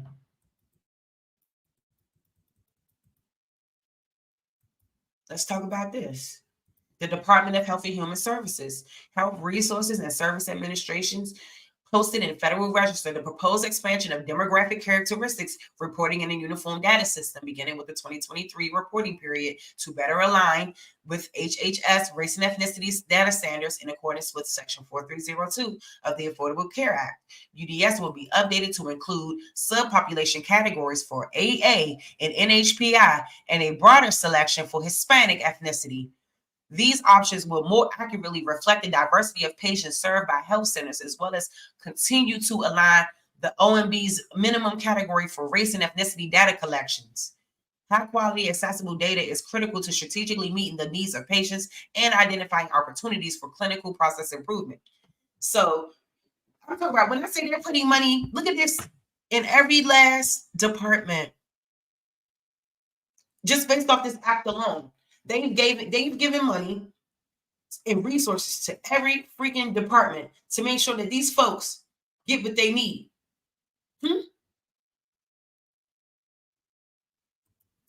Department of Labor.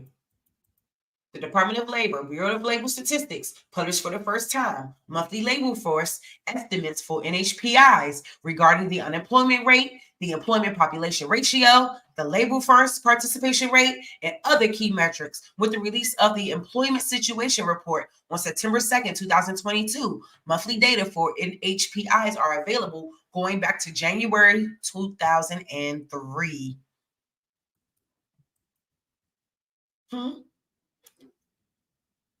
They even giving money to the Census Bureau to make sure the Census Bureau collect the appropriate data on these folks. More demographic and housing characteristics will be included in detailed demographic and housing characteristics file. like specifically for these folks. On February 8th, 2023, the Census Bureau held the AA and NHPI Proof of Concept webinar with nearly 80 organizations.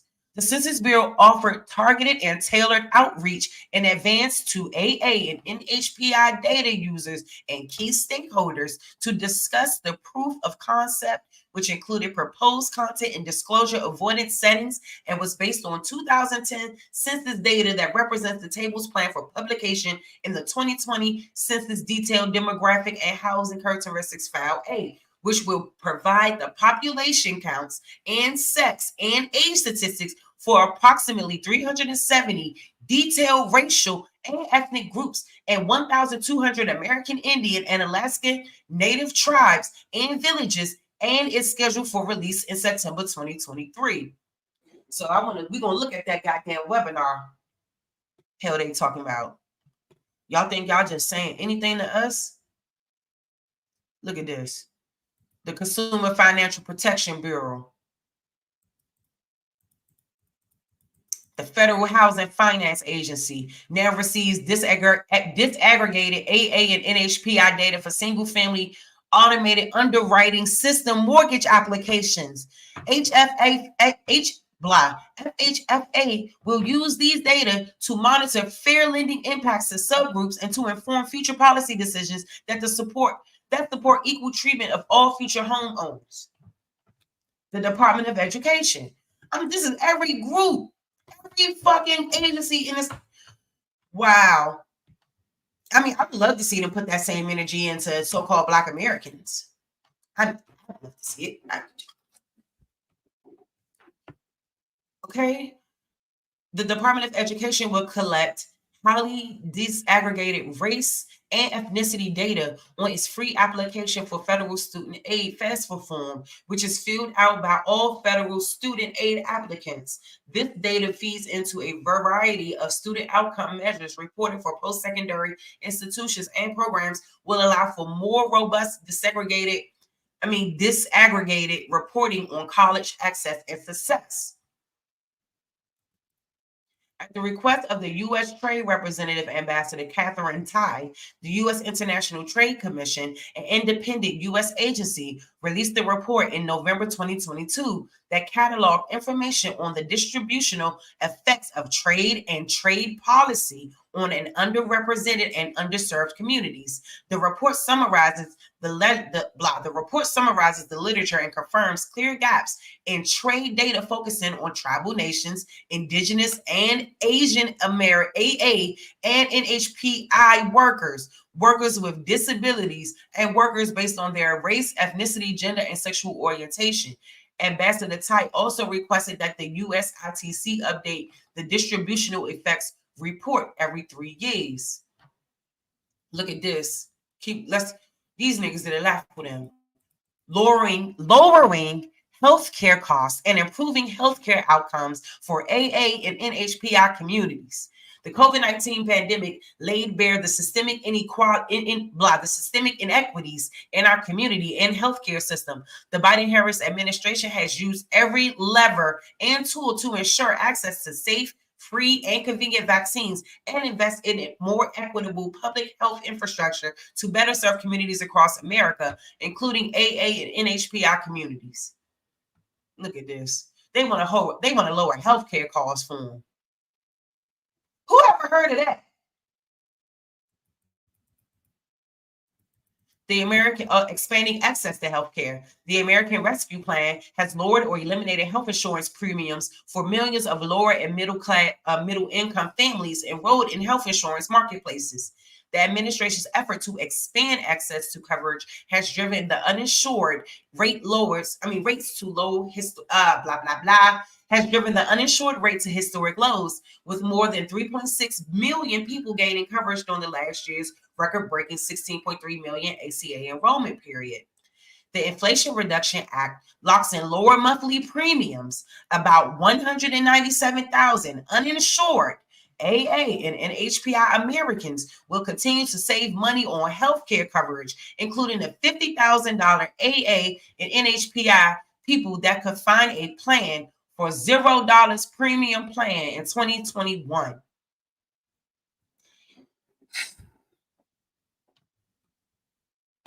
I hope y'all listening.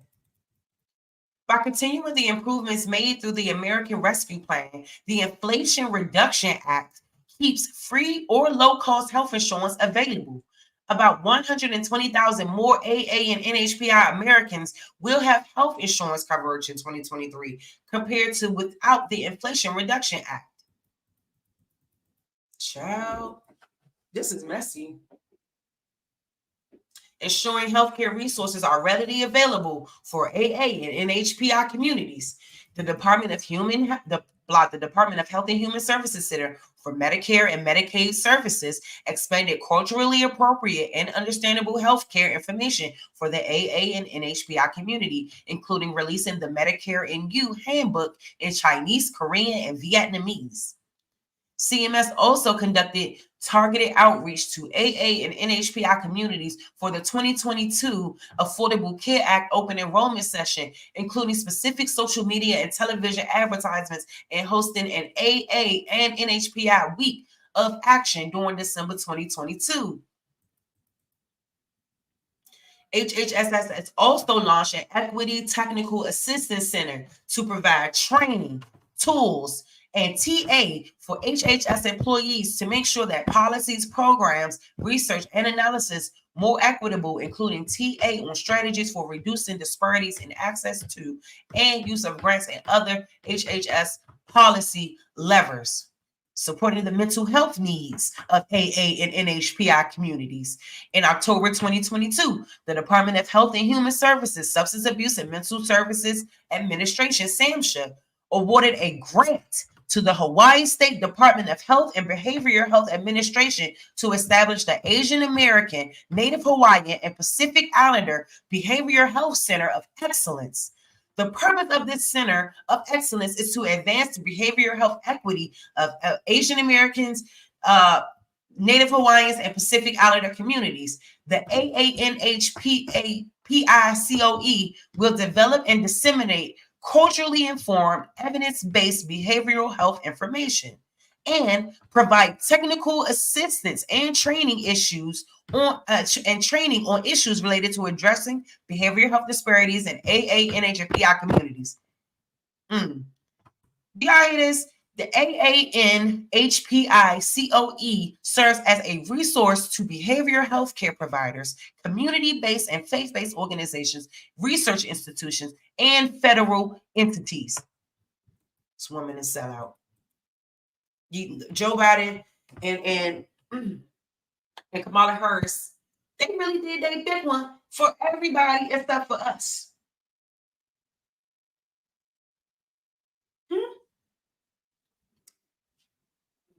Hey, Isness. Hey, sweetie.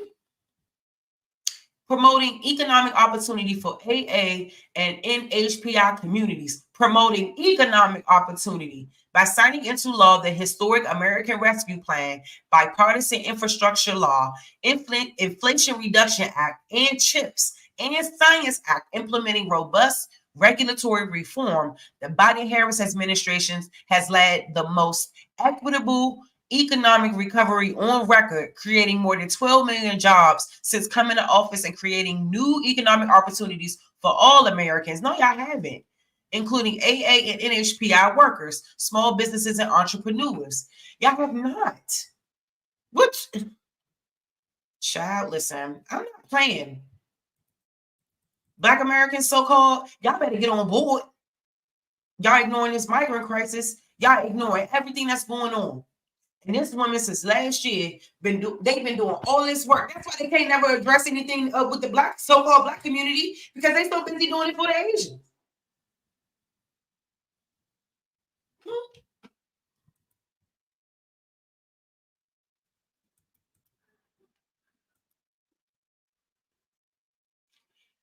They want to improve engagement with AA and NHPI businesses and entrepreneurs.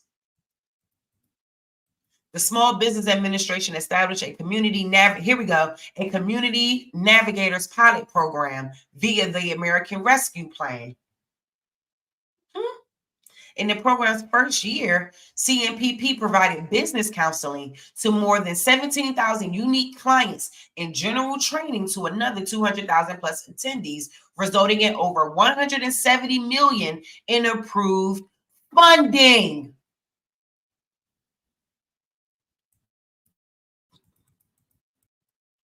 Of the 51 grant recipients engaged in the Community Navigators pilot, 18 have a particular focus on Asian Americans and NHPI entrepreneurs, including the U.S. Pan-Asian American Chamber, which specializes in providing language support for ESL entrepreneurs in the AA and NHPI communities, and Maui Economic Development Board, which works with community organizations serving smaller Hawaiian islands such as Molokai and Lanai. Navigator organizations have also directly counseled over 1,400 clients identifying as AA and NHPI.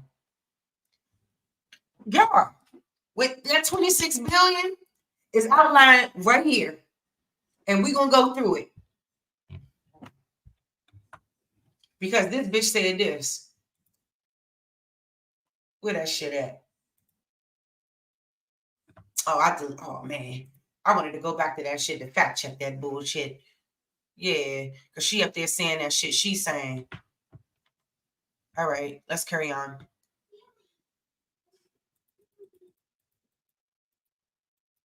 Look at that.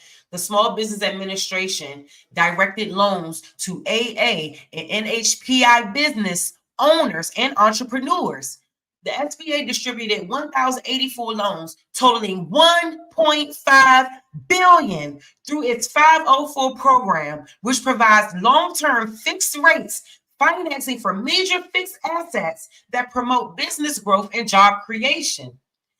5,603 loans totaling $5.3 billion through its 7A program, which provides financial support for small businesses, and 165 microloans totaling in $3.7 billion in fiscal year 2022, and 22,800 grants via the Temporary CARES Act Restaurant Revitalization Fund totaling $5.95 billion in fiscal year 2021 to help small businesses and certain nonprofit child care centers start up and expand. So let's read that again. The Small Business Administration distributed loans to AA and NHPI business owners and entrepreneurs.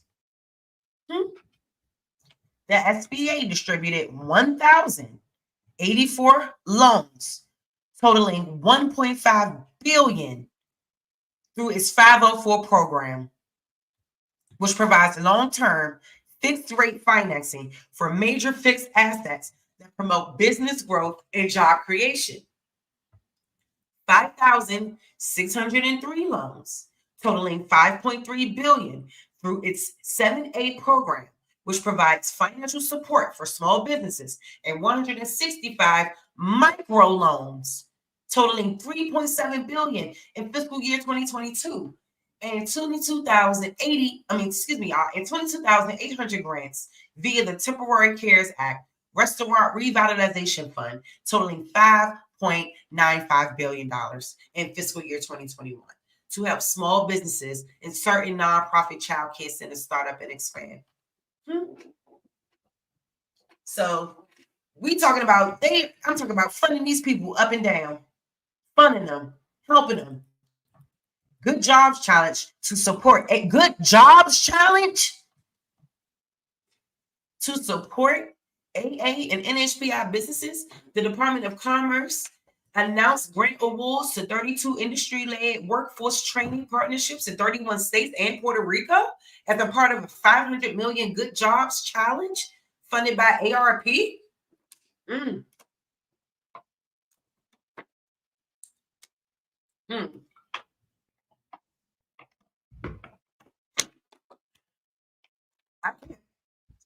I can't.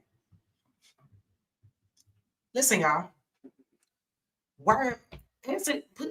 Put your responses in the chat because I really want to know. the answer to my question up there on the title screen. Why are we ignoring this migrant crisis? Why? Why, Sway? Like, I would love to know. Put your thoughts in the chat for a second. I'm going to take a break because I'm going through this, y'all. I got a little bit of time. I'm about to go ahead and, like I said, I'm going to take a brief break. It's not going to be long.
Yes, y'all. Peace and love to all the Aboriginals. Hey, shout out, excuse me, y'all. Look at that. Shout out to everybody. For real, man. Too many say it's not affecting me, so I don't know about it. We won't learn it until it actually happens. It has happened personally. It has happened personally. I'm like, that's why I'm reading it out to y'all. Like, so y'all can see, like, look, these people are being funded, okay?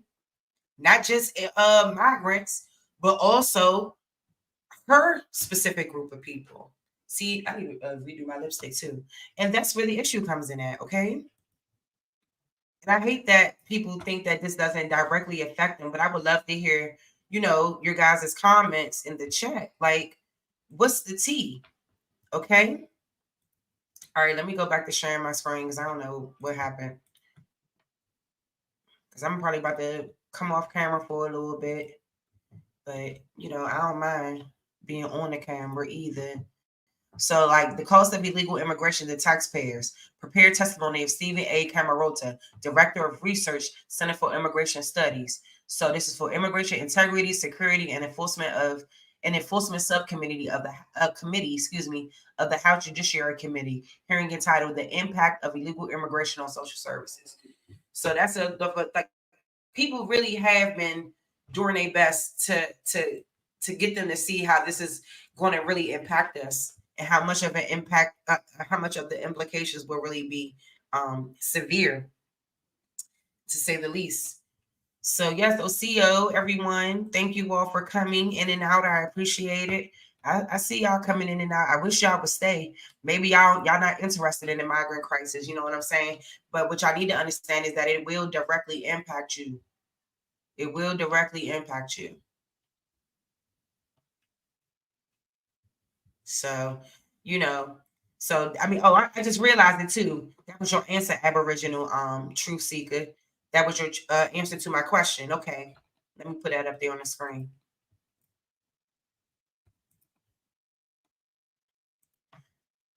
Oh, hold on.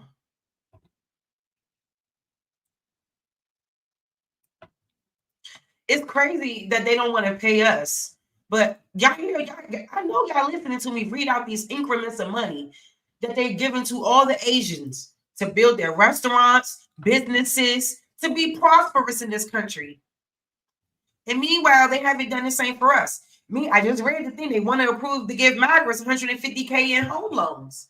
I don't see how any of that is benefiting anybody but their interest in, I don't know what the interest is when it comes to funding these people whose ancestors ain't died and fought for shit ever.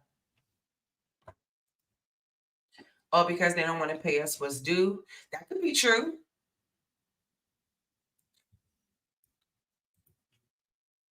Yeah, man. This is wild. So let's keep going. Where was we at? Yeah, let's read this.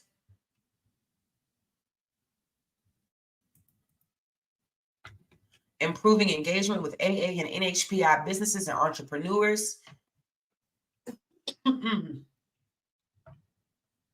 So trust me, a lot of energy went into making sure that these people got funded. The Small Business Administration established a Community Navigators pilot program via the American Rescue Program. So that's where a lot of them loans and those small businesses loans came from. So let's see. CNPP provided business counseling to more than 17,000 unique clients. I think I read that. Yeah. Let's keep going. Yeah, I read all of this. Good Jobs Challenge to support AA and NHPI businesses. The Department of Commerce Economic Development Agency announced grant awards to 32 industry-led workforce training partnerships in 31 states and Puerto Rico as a part of the $500 million Good Jobs Challenge funded by the AARP. Resilient Hawaii. The Good Jobs Challenge is investing $16 million in the University of Hawaii, an EDA University Center, and an Asian American and Native American Pacific Islander serving institution to support 4 of Hawaii's major industries: healthcare, information technology, energy and resilience, and film, arts, and media. The sectoral partnerships funded by this program will train thousands of workers with a focus on NHPI communities to secure quality jobs with local employers, including Adventist Health Castle, Bank of Hawaii, and Diagnostic Laboratory Services. Great Boston Regional Workforce Training System. The Good Jobs Challenge is investing $23 million in the Economic Development and Industrial Corporation of Boston. In partnership with over 100 local employers, EDIC will create demand-driven pathways into quality childcare, healthcare, and energy jobs. Its clean energy sector partnership, led by Benjamin Franklin Institute of Technology, an Asian American and Native American Pacific Islander serving institution, will partner with local unions to develop skilled journeyman workers to develop clean energy infrastructure. The Benjamin Franklin Institute of Technology is in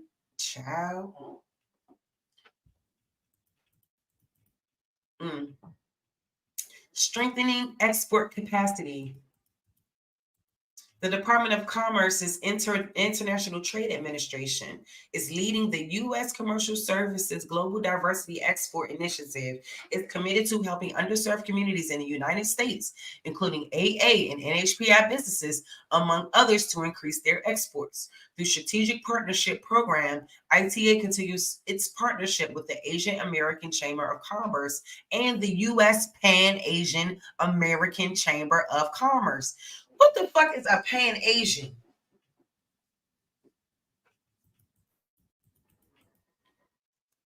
Investing in inequitable workforce training.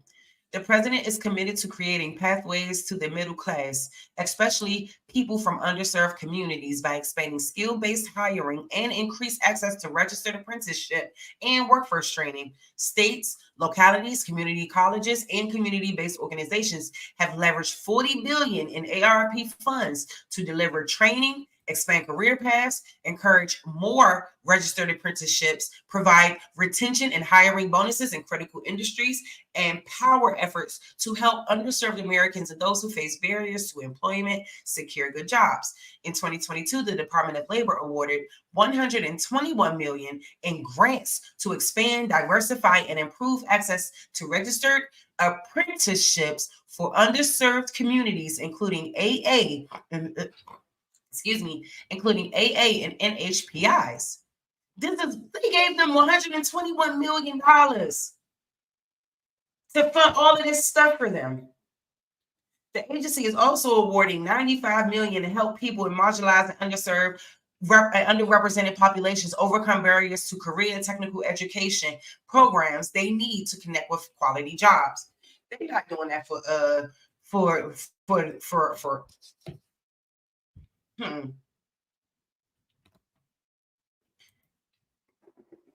Yep.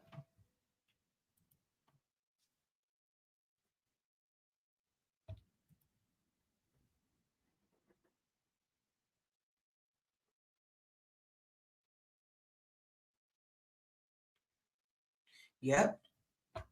The Asians are indigenous to America? Since when?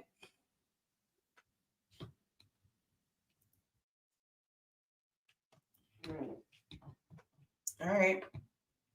So y'all need to understand, man, these folks went to all of these different agencies and they got that money. They got that money for their people. Ensuring digital, look at that. Ensuring digital equity. The Department of Commerce, National Telecommunications and Information Administration tentatively reserved $3 million to award grants to U.S. territories. In addition, NTIA tentatively reserved $15 million to award grants to Indian tribes, Alaskan Native entities, and Native Hawaiian organization for the purpose of creating tribal and Native digital equity plans. Everybody is getting a bag. The Department of Supporting Rural Development.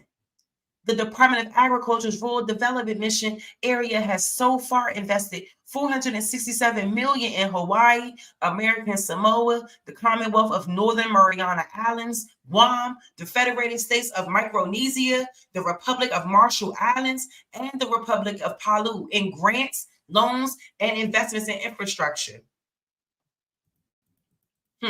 So they even giving all of the territories coins. Because all of these people are comprised of being Asians. Addressing housing discrimination and helping AA and NHPI communities stay in their homes. Do you hear this? But yet gentrification on steroids everywhere we look. Displacing Black folks every chance they get, and they give not one goddamn fuck about it. But we want to keep them in their homes? This is interesting. The administration implemented a series of measures that protected homeowners from foreclosure, including a foreclosure moratorium, increased options for mortgage payment forbearance, and enhanced loan modifications to resolve delinquencies. They even helped them with the delinquent payments and delinquent debt. And no Black American, so-called, could ever dream of them eradicating our debts and giving us a real leg up in this country like we deserve. Okay. So here we go. Did I read all of that? In addition, the American Rescue Plan is helping struggling homeowners catch up with their mortgage payments and utility costs through the Homeowner Assistance Fund. What did I just say? I just said that, y'all. I just said that they are helping these people catch up with mortgage payments. Wow. Protecting AA and NHPI access to housing by combating housing discrimination. Following President Biden's presidential memorandum directing his administration to address racial discrimination in the housing market in February 2023, Department of Housing and Urban Development published a notice of proposed rulemaking to fulfill obligations under the Fair Housing Act to affirmatively further fair housing. This rule would help overcome patterns of segregation and to hold state, localities, and public housing agencies that receive federal funds accountable for ensuring that underserved communities have equitable access to affordable housing opportunities. I love how they word it like it's about everybody, but it's clearly say protecting Asian Americans and Native Hawaiian Pacific Islanders.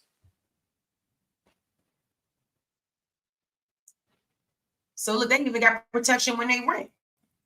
New actions to protect renters and promote rental affordability. In January 2023, the Biden administration announced new actions to increase fairness in the rental market and further principles of fair housing. This includes actions to identify practices that may unfairly prevent applicants and tenants from accessing or staying in housing, such as discriminatory use of tenant background checks and algorithms and tenant screenings. These actions align with the new blueprint for a renter's bill of rights. The blueprint lays out a set of principles to drive action by federal government and state, local partners and private sector to strengthen tenant protections and encourage rental affordability. In March 2023, the Department of Housing and Urban Development, Office of Fair Housing and Equal Opportunity, awarded approximately $54 million in funding for the Fair Housing Initiatives Program to address violations of Fair Housing Act and end housing discrimination.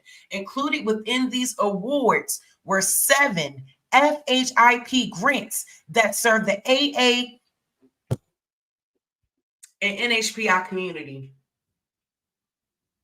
These grantees will provide education and outreach, translate materials into Asian and Pacific Islander languages, and conduct enforcement-related activities to address discriminatory acts against the AA and NHPI. Yeah.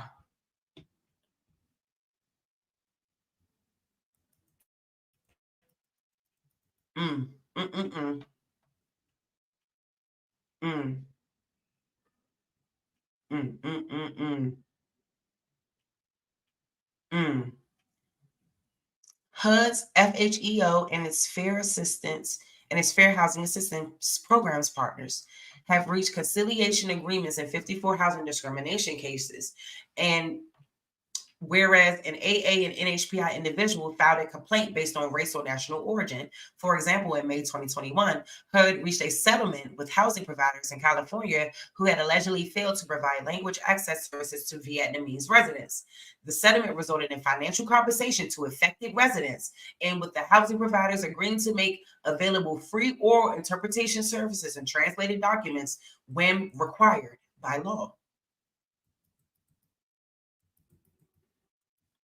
The Department of Housing and Urban Development, Federal Housing Administration, has supported home ownership in the AA and NHPI community with a number of programs. FHA mortgage insurance facilitated affordable home financing or refinancing for over 55,000 AA and NHPI individuals and families over the fiscal year of 2021 and 2022.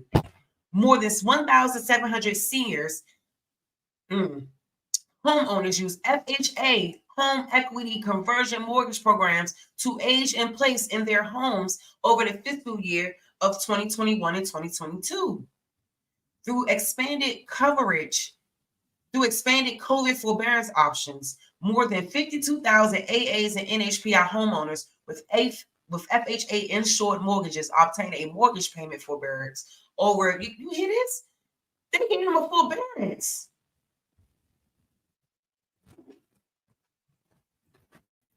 HUD-approved housing counseling agencies serve HUD-approved counseling. Excuse me, y'all. I'm getting sleepy. HUD-approved housing counseling agencies serve more than 67,000 AA and NHPI clients over fiscal year 2021 and 2022.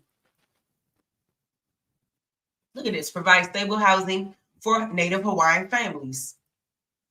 The Department of Housing and Urban Development Office of Native American Programs made available $5 million in Native Hawaiian housing block grants funding through the Biden-Harris administration, American Rescue Plan, providing critical rental and utility assistance to 564 low-income Native Hawaiian families. HUD also supported home ownership by issuing 107 Section 184 mortgage loan guarantees. In fiscal year 2021 and 2022, represent over $30 million in mortgage capital to Native Hawaiian families.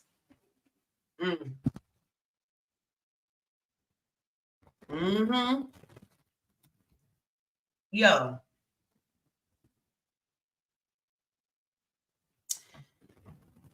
Give me 1 second, y'all, because I'm not done.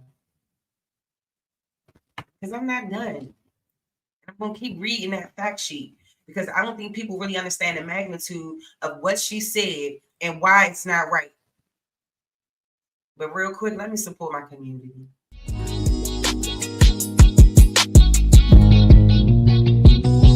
Say I'm hustling and I'm grinding. I'm making moves with my money on my mind, and I can't fall short. No, always keep it 1,000. Slow mo. Say I'm hustling and I'm grinding. I'm making moves with my money on my mind, and I can't fall short. Always keep it 1,000. Slow mo.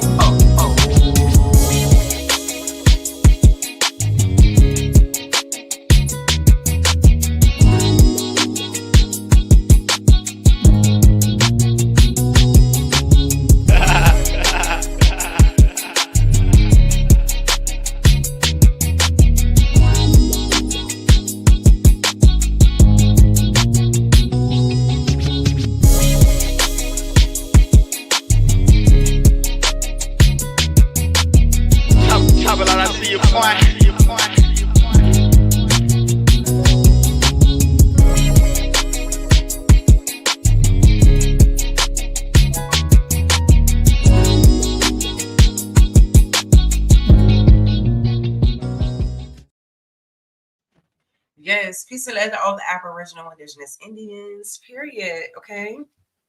So real quick, I want to get into my girl. She has a lovely platform, Pink Book Lessons, and honestly, she be eating it up. So shout out to her and shout out to her channel, her platform. You guys go like, share, and subscribe to her platform as well as mine, please. What else I got? Like, hey, OTK, big bro. 1,000K in this bitch. Period. Okay. So real quick, hold up, because this I want to show this one, but this is not the one. Hold up.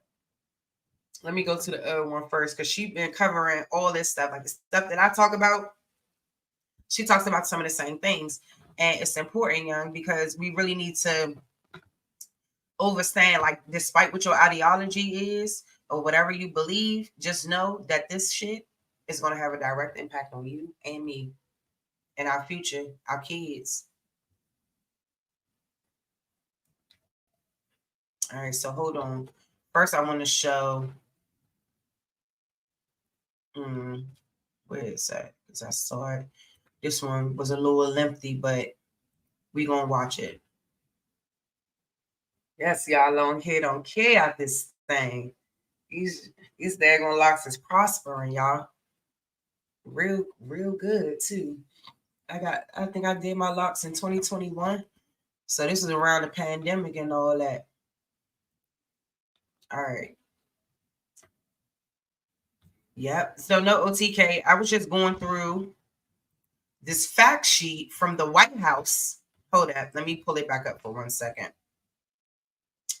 I was going over this fact sheet from the White House that's addressing everything that the United States government, the Biden-Harris administration, did for Asian Americans and Native Hawaiian Pacific Islanders. So it's really long. So I've just been going through it, reading it so that people can understand. And I hope they go back and listen as well. You know, I hope y'all replay game is strong, because y'all really need to go over this, because I don't think y'all really knew that she was really, really funding folks this way and that this was happening. And then on the back end, when she's saying, oh, she's not going to do anything for so-called Black people. Meanwhile, the migrants are able to get $150,000 in home loans. The Asians are able to get everything they need. Every other group. But it's an issue when we ask for our reparations and 40 acres and a mule. I'm the hell confused. You gave these people 26 billion. But we do know that what is owed to us will break the bank. Yes. Hood, all of that. Everybody's involved. Everybody's involved. And meanwhile, they're discriminated against our so-called Black mothers, our so-called Black single mothers, our Black Aboriginal Indigenous women.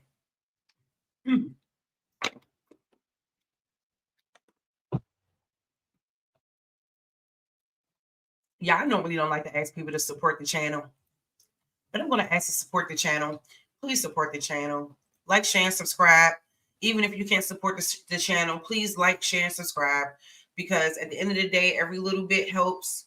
Every little bit helps, because I'm ready to, raise the consciousness of my channel, and any support or help. Like I said, even if you just like, share, and subscribe.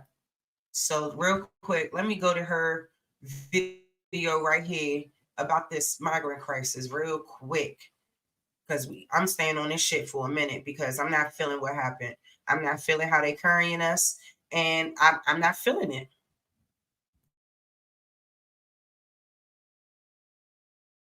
Started off putting the immigrants over in the, it's just been a disaster. They started off putting the immigrants over in the police station.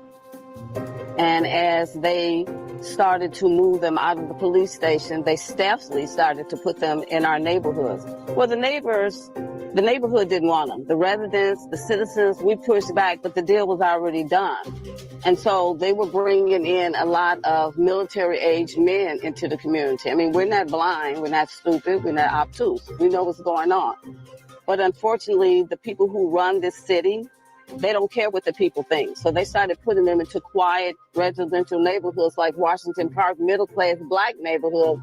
We're still pushing back. We don't want them here. The crime rate has gone up since they've been here. That's a fact. Nobody wants to talk about it, but we live it every day. You heard that? She said they are putting these illegals in middle-class Black neighborhoods.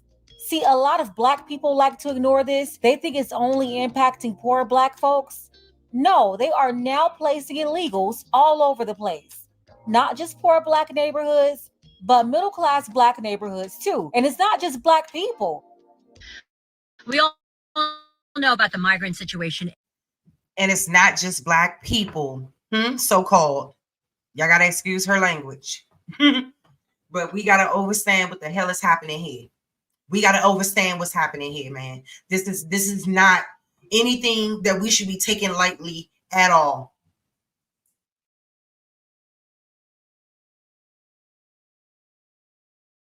In New York City, but now New Jersey is involved. That's because a new situation in New York that's restricting buses from coming from the south with these migrants on board. They have restrictions on when they could get into the city, how they could get into the city. So what's going on is that these buses are stopping at train stations in New Jersey. Imagine being so excited because you just bought a house in this neighborhood, a house that costs around $250,000, $300,000. And you decide to go for a walk. You go for a walk to the CVS that's just right around the corner, and look what you run into. A bunch of white tents. Do you know what it means when you see a bunch of white tents? Those white tents right there are housing probably close to 2,000 illegal immigrants in a neighborhood right here in Chicago. How would that make you feel? Do you like having a P.O. box but are tired of wasting time and money driving to the post office? If they decided to put these up in your local CVS neighborhood, I think where these tents should go, these tents need to be moved on over to $1 million neighborhoods where the politicians live. Move them right over to your neighborhood. I went to Mike Chicago's house. I'm sorry, but this lady not telling no lies. She not telling no lies. Oh.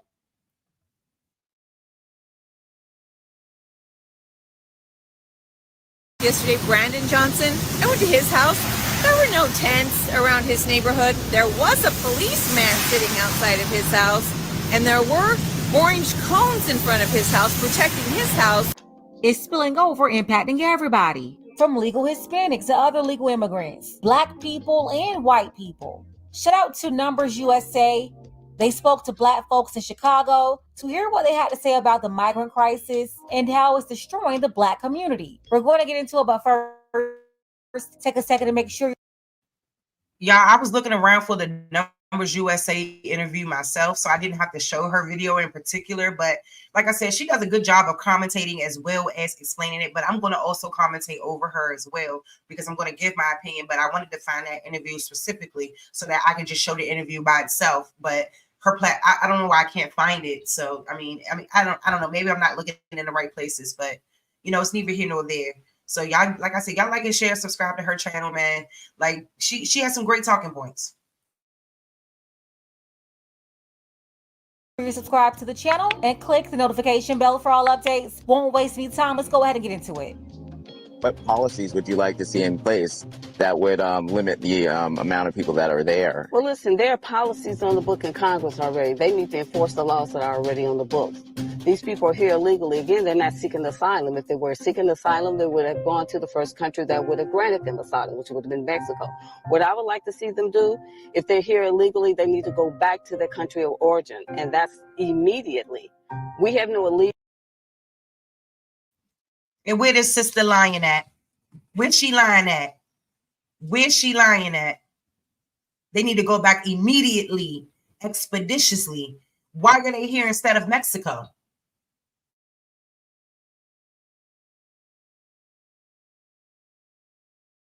In Congress already. They need to enforce the laws that are already on the books. These people are here illegally. Again, they're not seeking asylum. If they were seeking asylum, they would have gone to the first country that would have granted them asylum, which would have been Mexico. What I would like to see them do, if they're here illegally, they need to go back to their country of origin, and that's immediately. We have no allegiance to these folks, okay? We don't care where they're from. This is 100% true. We don't owe these people anything. Yet they're getting thousands of dollars in food stamps, free rent, education vouchers, cash, loans. Back in 20. And what I just get finished reading to y'all. See, people ain't coming, y'all be on that. Yeah, I hope y'all really go back. What I just say, these people's getting loans, free rent, food stamps, everything. And that Virginia girl got the nerve to come in here and talk about migrants are indigenous to America. Where? This is messed up. And we can't continue to ignore this, y'all. Come on now. How is people who ancestors never fought? Hold up. I need y'all to see me on camera. I don't understand how people's ancestors who didn't fight, die for anything are able to get the most access to everything. They gotta go. If it's not legal, you got to roll. Because it's a difference between illegal and legal immigration, baby. And what they doing is super illegal. Like she said, this is they're in direct violation of the Constitution. And they are not carrying this asylum seeker thing in the way that it needs to be carried. Hold up. Peace to all of that. My bad. Damn, I done muted myself. Peace to all the Aboriginal, Indigenous, Indians. Hey, you want truth? My sister Carbo Goddess, thank you for hanging with me. I know everybody else live. I know it's so hard to have to jump from live to live, but y'all keep it up. 2019, I purchased my first food truck. It cost me over $25,000. I paid it cash money. I worked hard to pay for this truck. I'm now selling it because I'm doing other things, but I'm selling it.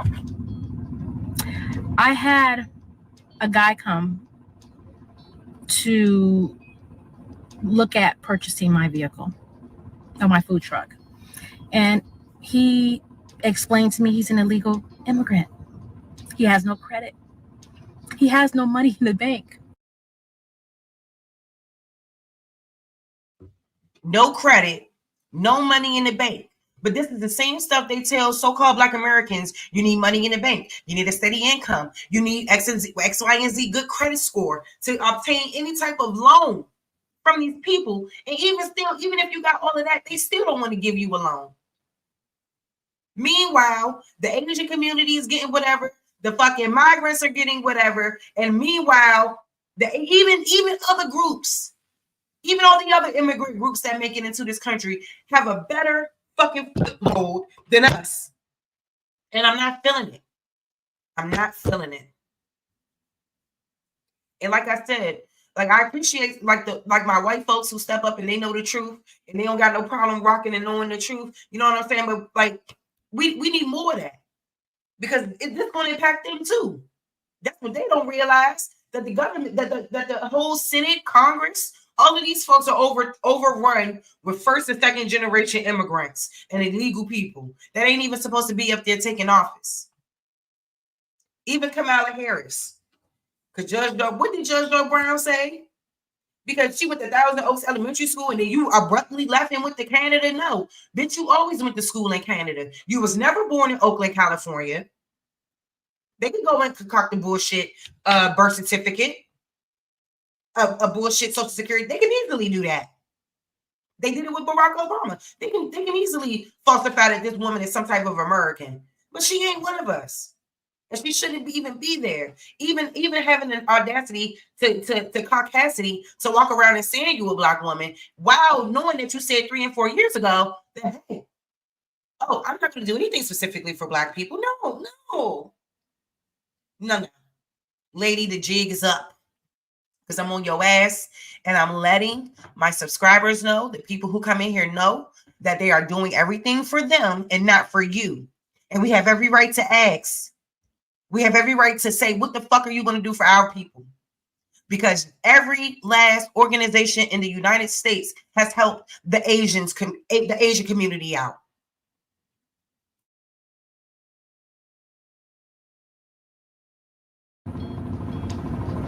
But he showed me his paperwork that he will receive funds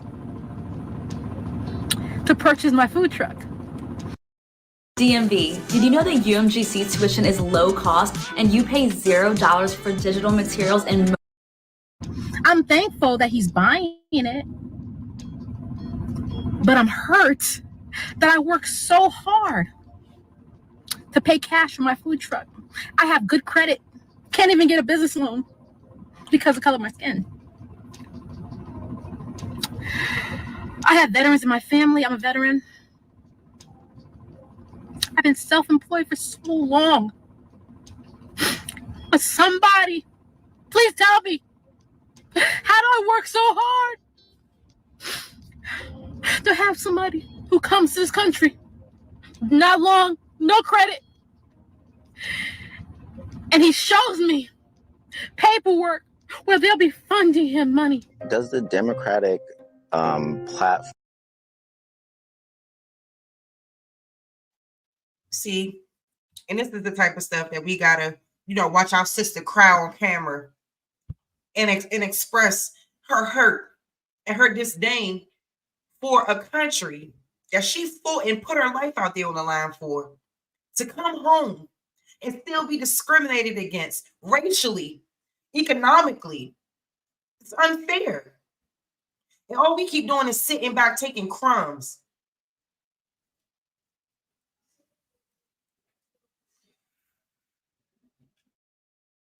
Meanwhile, you're right. And the same Asians that they swear don't have opportunities are the same ones in the hood selling us fried chicken. The same ones in the hood. Excuse me, y'all.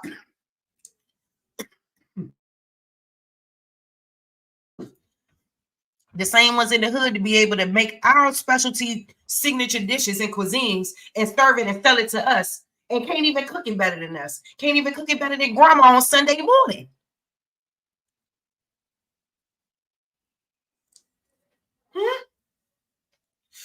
We got people who could come in this country, they can appropriate our culture, make money off of it, while the country that we built will simultaneously fund these people to get ahead of you and me.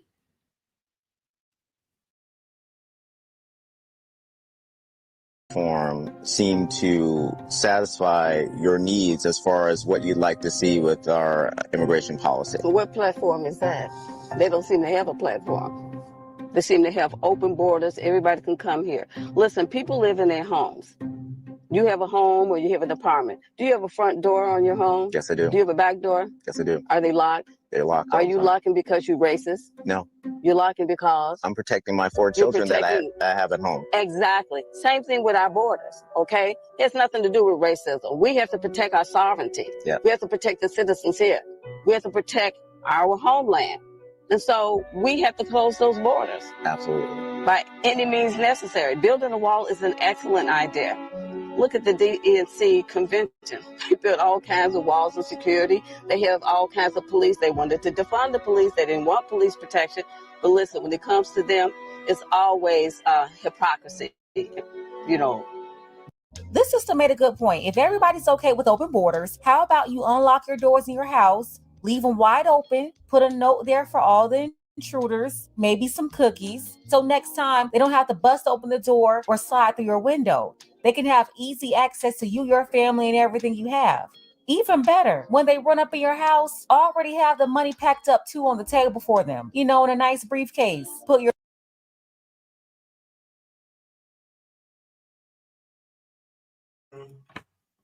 I hope y'all listening to her, because what she's saying is 100% facts. 100% facts. You might as well just leave your doors open. Might as well just bring them the welcome wagon. Bring in the welcome wagon. your money in there, your credit cards, just hand it all over to them and thank them for their service. Do you see how crazy that is? Why is it that you get to come here? You ain't put no money on the books, no taxes, bled no wars. You've contributed nothing intellectually here. And you get to come here, you get all these resources that the average American can't. What about our homeless children? What about our veterans? This is the game right now. So all of those things are connected, and it starts by not giving the children the resources that they need, because you're still in the money. So you have these immigrants coming in. If you need to flee where you live, yeah, come in. But don't neglect your own children. Yeah. You're giving money. All of a sudden, you come up with all this money. You found all this money, Yeah. To throw at their needs and stuff. Our kids need a line in these bills or whatever. There needs to be a line in there that at-risk children get the same type of accommodations, modifications, and monies needed to help them access the curriculum too, okay? Absolutely. Do not leave our American children out. Everybody says that the Democratic Party, has an agenda behind bringing immigrants over, because they can no longer depend on the black vote. So they're trying to replace our votes, okay? Put a sunflower in the chat if y'all agree with this sister up here who made this statement about not needing the black vote. Do y'all agree with that? Or do y'all think that it's more to it than just that? Yes, that's an agenda. One of the things I think that's one of the main things too. But everybody that says on the back end, oh, voting doesn't matter. I can't tell if they're going through all of this. But I think it's a much deeper agenda. But if y'all agree with her, I would love to know.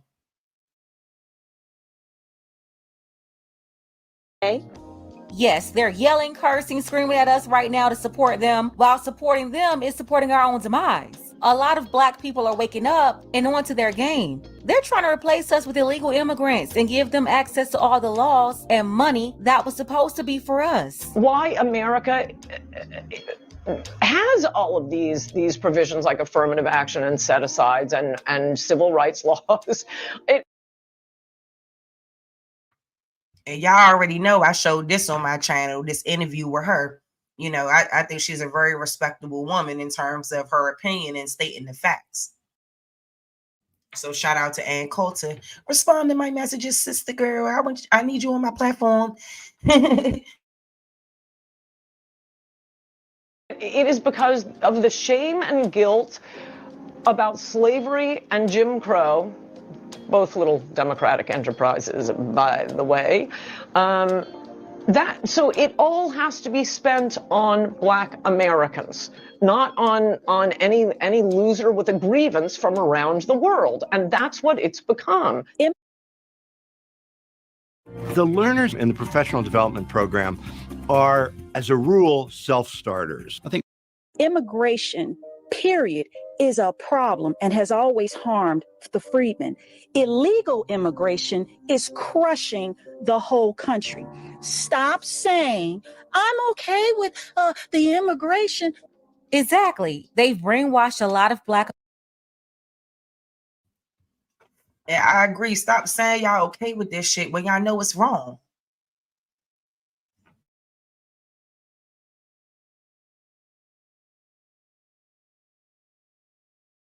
Americans to go along with this diabolical plan, and even have the so-called Black elite and the boule out here trying to make us accept this. Yeah, TLC up here on the screen really is irritating the hell out of my soul. These three, yeah, y'all ain't right.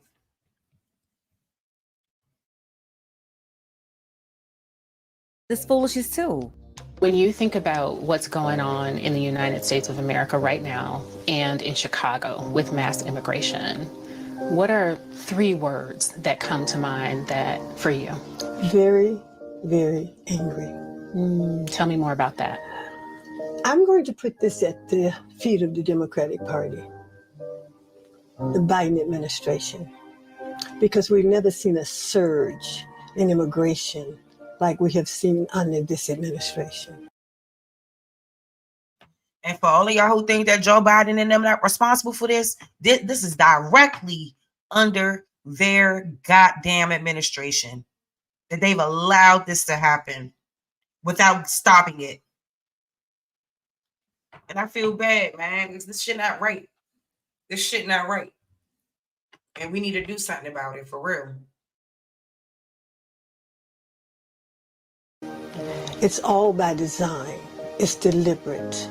The Democratic Party realizes that the Black vote is dwindling because the Democratic Party has not delivered for the Black community in the way that the Black community has delivered for the Democratic Party in terms of votes. And they realize that. So what do? What do? They go around the world and they open up these borders and they let people come from around the world, poor, vulnerable people from around the world come into this country. And it was very strategic. You let them go into cities like New York. You let them come into cities like Chicago. You let them come into cities that where there's a large Black population. Now, they're all over the city of Chicago, but the majority of them now in Chicago are on the west and the south side of Chicago. Poor neighborhoods that are struggling, that have been struggling for a long, long time. So you bring these people into Hyde Park, you bring these people into South Shore, they put them in a hotel literally right across the street from me. They're paying no rent. They ain't paying no rent. They ain't even paying rent. And then they got a problem with us asking this lady, what's she going to do to help Black people? What is the Democrats going to do to help Black people? Nothing. Because everything that they've ever done is to destroy us and to keep us apart. They've never done anything to help our communities and to help our people. Y'all just got finished listening to me read all the things they did for the Asian community. I mean, they gave them small business loans totaling millions of dollars, hundreds of millions of dollars. Yeah. And then migrants will come over here and live rent-free in a hotel. Hold on. So let's I'm gonna let her finish this out. They're paying no rent. Their food is being provided for. They don't even make their beds. They have a maid to go and make their beds every day. How do I know? Because I live on the 25th floor and I can look right down on that hotel every day, every night, and I see what's going on. We don't want them in our community. Let them go back to where they came from, because it's my position that if you have a problem with your country, then you stay. and you make it better by fighting that government. And what have Black Americans been doing since the beginning of time? What have so-called Black Americans been doing that since the beginning of time? We ain't never fled. We ain't never leave. We stood 10 toes on whatever it was and still is. Meanwhile, they can just run from their country and America could welcome them with open arms. The United States, the core, y'all.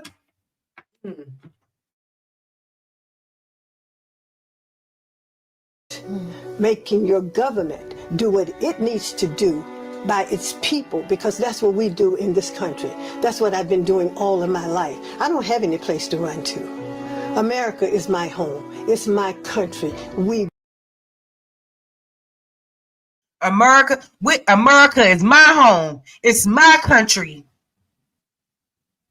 Where we gonna run to? She talking all that bullshit in the chat earlier, that little thing. Talking shit in this chat. Where we gonna run to? Tell me.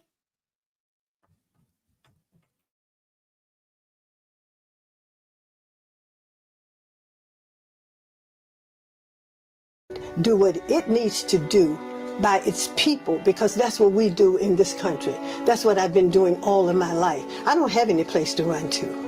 America is my home. It's my country. We built it.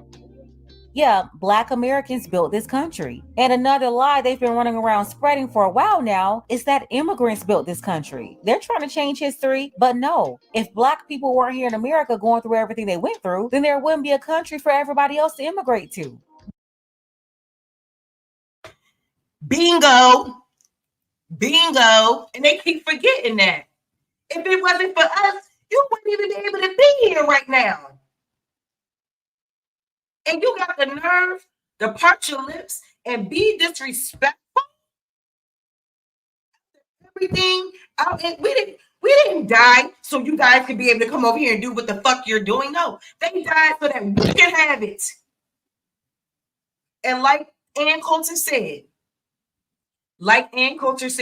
civil rights, affirmative action, all of these things that they tried to put in place to help Black people in some ways, trying to. Oh, it then turned into a thing for everyone.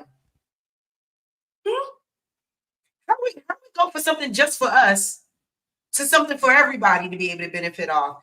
And meanwhile, our people are still at the bottom of the totem pole in all aspects. Don't talk to me about individuals who got clout. Don't talk to me about individual so-called Black people. Don't talk to me about them. When I see the majority of us, it's a different story. It's not the same story.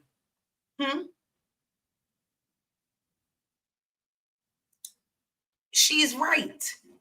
If it wasn't for us, y'all wouldn't even be able to be here. And y'all need to put some respect on our name. Period.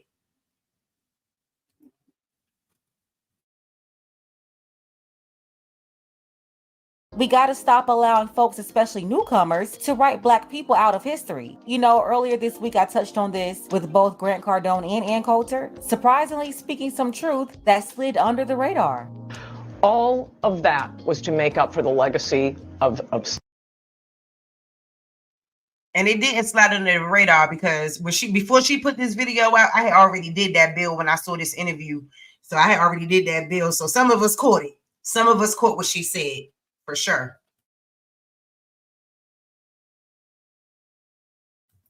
But not a lot of us. slavery and Jim Crow.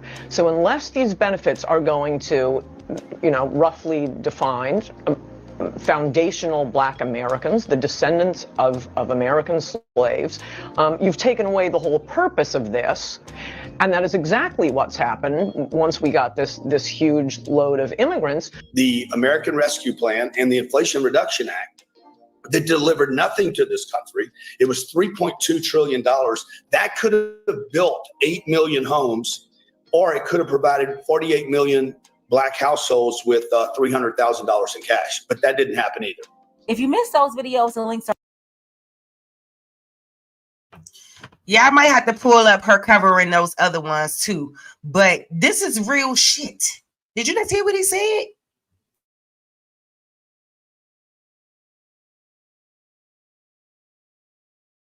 Foundational Black Americans, the descendants of American slaves. You've taken away the whole purpose of this. And that is exactly what's happened once we got this huge load of immigrants. The American Rescue Plan and the Inflation Reduction Act that delivered nothing to this country. It was $3.2 trillion. That could have built 8 million homes, or it could have provided 48 million Black households with $300,000 in cash. But that didn't happen. Foundational Black Americans, the descendants of American slaves. You've taken away the whole purpose of this. And that is exactly what's happened once we got this huge load of immigrants. The American Rescue Plan and the Inflation Reduction Act that delivered nothing. And what did I just get finished reading, y'all? The American Rescue Plan. I had to rewind that shit back so I can make sure I heard his ass clear. What the fuck did I just get finished reading to you guys? Hold up. So what are we talking about here? The American, where you go? Let me go up. Because these folks, this American Rescue Plan bullcrap is all over that Asian BS, right? Let's go. Let me hold up. I ain't got time today. Did absolutely nothing.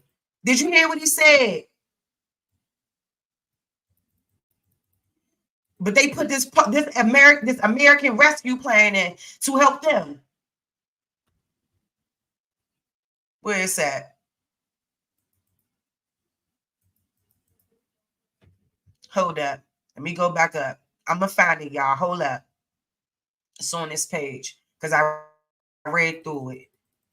Just out there. There you go. The Small Business Administration established a community navigators pilot program via American Rescue Plan. Hold up. So let's go back up again. Because I read with this American Rescue Plan. Here it is.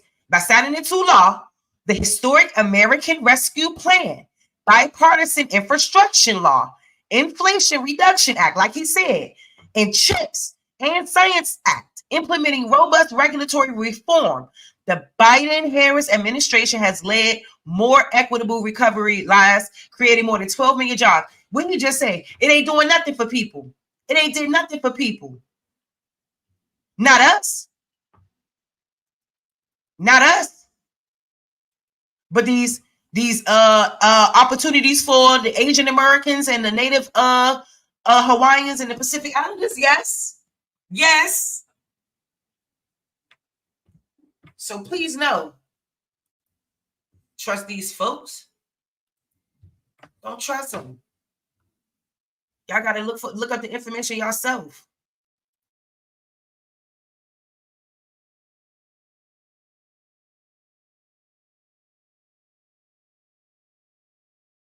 That is exactly what's happened once we got this huge load of immigrants. The American Rescue Plan and the Inflation Reduction Act that delivered nothing to this country. It was $3.2 trillion. That could have built 8 million homes, or it could have provided 48 million Black households with $300,000 in cash. The money that they put up to help these other groups, could have helped our families tremendously. Did you hear that? $300,000 could have been in our household. But instead, they gave it to the Asians. I don't understand what they're getting paid for. What is they getting paid for? Bro, we down 1,000 points. 1 million points. Shit, about 3.2 trillion points. But that didn't happen either. If you missed those videos, the links are below. You definitely want to check those out after this video. When the buses started rolling in, a lot of the American citizens, Black citizens, did not realize what they were here for. But once that they got here, they started to bring them into the Black community. And we started to do research, and that's when I found out that it was Kamala Harris that opened the borders up in California and allowed all the gangs, the Mexican gangs, to come across. And they took Compton and all the other black cities, similar to what we're seeing across the United States. Y'all better wake up and listen to this. They taking over California, Compton. Chess moves like a mug, Mo. While we out here suffering through a pandemic, arguing over who, why, blue, blah, John, they were able to implement this shit right under our nose.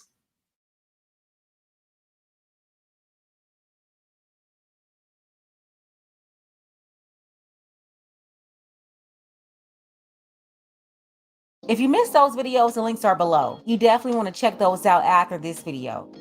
When the buses started rolling in, a lot of the American citizens, black citizens, did not realize what they were here for. But once that they got here, they started to bring them into the black community. And we started to do research, and that's when I found out that it was Kamala Harris that opened the borders up in California and allowed all the gangs, the Mexican gangs, to come across.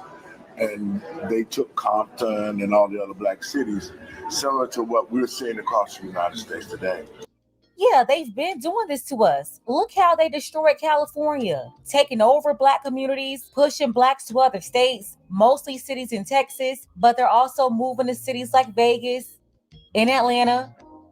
Ask yourself, why are all these black people moving to Texas? Don't you think they would rather stay in California where they're from? What's the real reason why blacks and a bunch of others are leaving California? Finding the answer to that question is going to lead you to what they don't want you to know, the truth.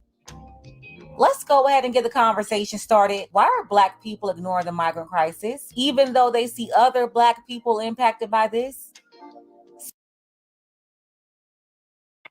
Yes, and hence my title. Why are y'all ignoring it? All right, so, I hope y'all enjoyed this segment. I don't know. I mean, I feel like I want to go rock out a little bit longer. I see y'all starting to come in now. Okay, so if y'all want, you guys want to come up and have some healthy conversation, some intellectual dialogue, I'd love to have you. And if you don't feel like it, cool, whatever. We can do something another time. But there is, hold up. Is there anything else that I had? I'm just trying to make sure that I presented everything that I wanted to present, read all the articles that I needed to read.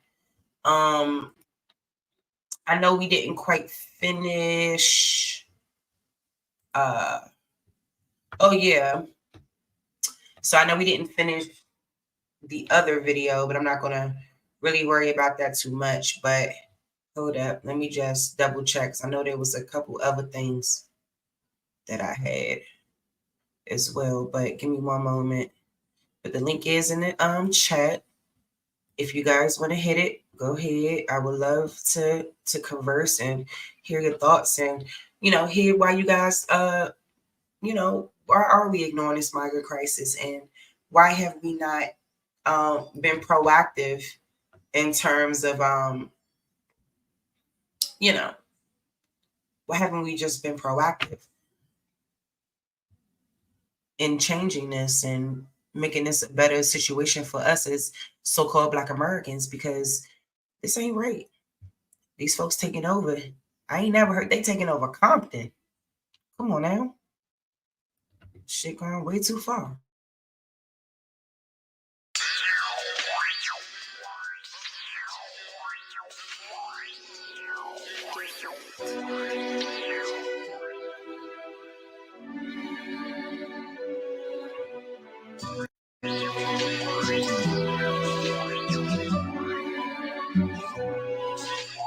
How in the fuck cause you hustling with these grams, man. I know it's all cap. All on my face with the fake smile, yeah, you can't get no doubt. I got niggas that are shooters, all in your head like a nap. Up on the scene with them 2, 2, 3s and edit bitch out. No games, man, yeah, I got no time for this shit. I be the one to blame, so please don't you make me click. Hit the block like a march, yeah, yeah. They like a parade, drunk sound, and you ducking and hiding, nigga. Better cover your face. Hip hop used to be so hard. Now they dressing funny, driving fancy cars. Hoes used to be hoes, but now they stars. Man, I swear this shit done went way too far. Way too far, way too far, way too far, way too far, way too far, way too far, way too far. Niggas still killing niggas. Pay your partner to hit ya. Hoes still fucking with niggas, never raising their children. Cluckers still paying deals, trying to catch them a feeling. I know a bunch of people who ain't never gonna have that. Pants way up their leg, crazy colors in their head, mumbling rapping shit. Make a nigga say what he said. I know you think I'm tripping, this boy going fed, but I'm just telling you some of the things bouncing in my head. Hip hop used to be so hard. Now they dressing funny, driving fancy cars. Hoes used to be hoes, but now they stars. Man, I swear this shit done went way too far. Way too far, way too far, way too far, way too far, way too far, way too far, way too far. Man, y'all got an old nigga singing and sweating in the booth trying to get this shit heard. Way too far, man. Put the bump your brakes, partner.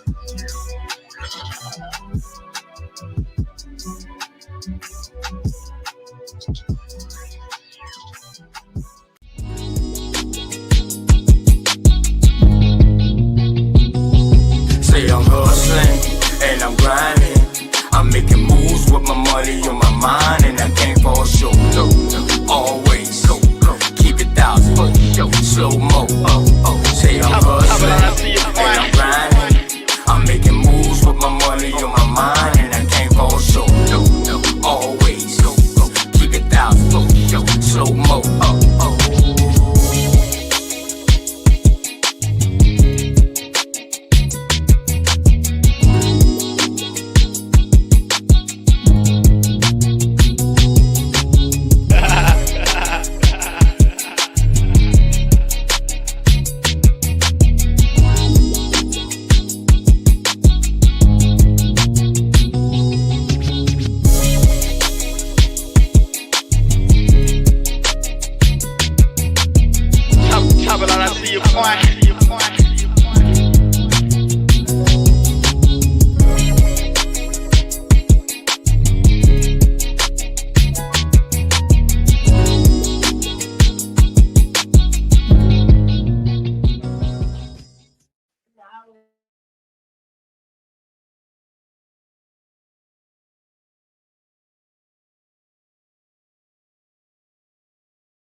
Peace and love to all the Aboriginal, Indigenous, Indians. Shout out to the chat. Thank you guys for coming in and out. I really appreciate it.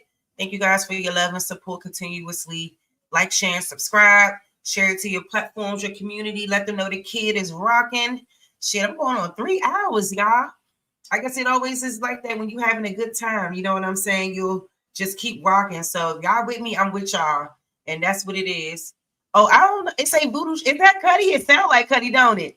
I need to double check. It says Voodoo Child, but those are just most of the MP3s and the music I got was provided to me. So, you know, it's other stuff that got to get turned into MP3s and things and visuals added to it. You know, I just haven't been able to really work on my infrastructure, you know, getting things done. So, boom. And if you're just joining us, we're talking about some comments that Plies made over the weekend. Let's listen. But to everybody who, especially the ones who look like me, the men who look like me, who quick to, if Kamala want my vote, she need to explain herself to me what she gonna do for the black people. Listen, stop asking the motherfucking black woman to explain herself to y'all. If y'all ain't willing to ask a motherfucking white man, Big mother explain himself. Y'all cool with the white man not explaining himself. She want my vote. She need to explain herself. You ain't mother asking the white man to explain his mother self. But she been in the office already 3.5 years. Why she ain't do all the things she said she was gonna do? Cause she ain't the mother president. That's why. When you go to the mother McDonald's, that lady that's the manager, she don't get to do what she want to do. She might can give you some fries, but she can't change the price of that mother quarter pound up there. That ain't that mother lady White House. She just like the manager. You fall in line. But y'all mother know this. Most of y'all. But y'all just want something to mother say. So we're asking 800-585-1051. What are your thoughts? We'll start with you, Lauren. What do you think? I feel like on my timeline on Twitter, from what I see, people are asking questions. People are questioning, like, the biggest thing I see is like people asking, where was she? Why didn't she do this? And the stuff about the black man. But a lot of those questions and those things have been like debunked, or like people put more information out there now. But shouldn't people ask? She's a politician, right? 100%. And she represents us and wants to represent us. So yeah. No matter if she's white, black, green, yellow, man, woman, if somebody's representing us, wouldn't you want to ask them as much as possible to feel comfortable with them? That's the reason for the campaign season. That's exactly what's supposed to be done. I just think because she's the new kid at school, like, it seems like it's a lot more her way. She's not the new kid at school. She's a grown woman, and she's been the second in charge of this whole country for the last 3.5 years. She's not new. Right now, you're listening to The Breakfast Club. They had this conversation about the comments Plies made, saying that black men can't question Kamala Harris. They also had some callers. Let's keep listening. But Plies, you about the most idiotic boy. Hell nah, you crazy as hell. I think that's just what comes with it. And I just also think, too, people are sensitive when it comes to black women. Some people are, and rightfully so. Well, she's a politician, right? We did it to Biden. We did it to Barack. We did it to Donald Trump. We do it to any politician. We should be doing it more to politicians, 100%. Right? But I think no matter what, this whole campaign season, and even when she wins, there's always going to be some sensitivity from certain people because she's a woman and she's a black woman. She is not a black woman. Stop saying she's a black woman. That girl don't sound like me. This girl is over here caping for Kamala. Stop it. She's not black.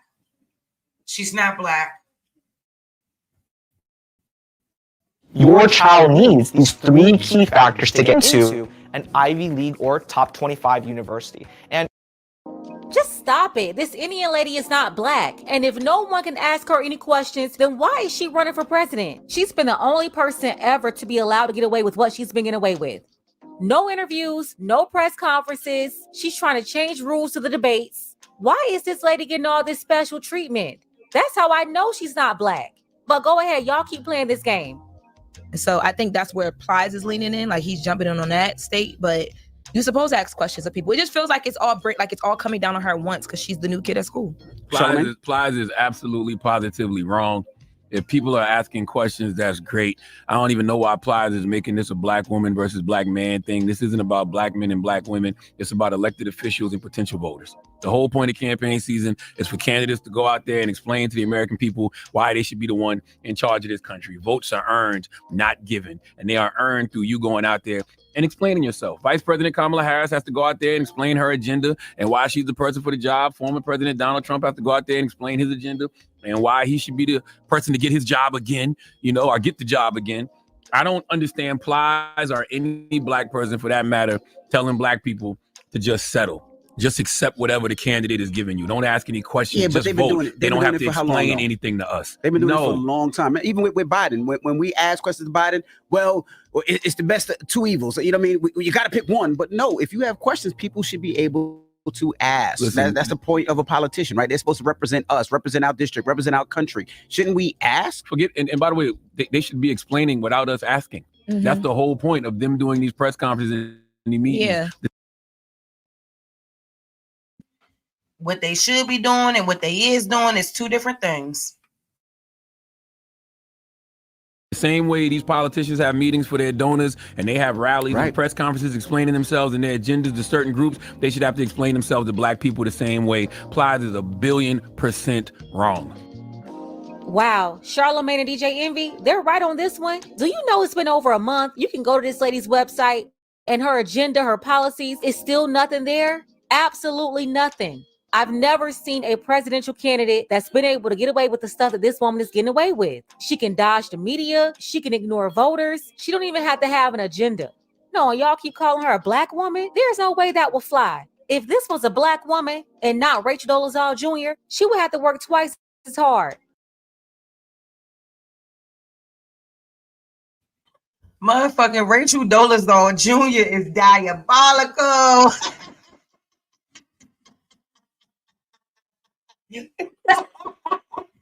Woo! She eating it up, okay? She is not playing.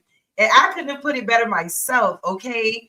It's like literally everything that she's doing is being looked over. Come on now, how are you even able to secure a nomination without debating the other Democratic nominees or excuse me, the other Democratic nominations or nominees that would have wanted to run? How is they just able to be swooped on out the way, and here she come galloping in and just able to just say she's a black woman, she's this, she's that, and all of a sudden she's qualified to be president? No, they need to stop saying she's a black woman. She is not. It's disrespectful. Because like she said, a black woman if that was running for president, would not get away with the shit she's getting away with. Ever.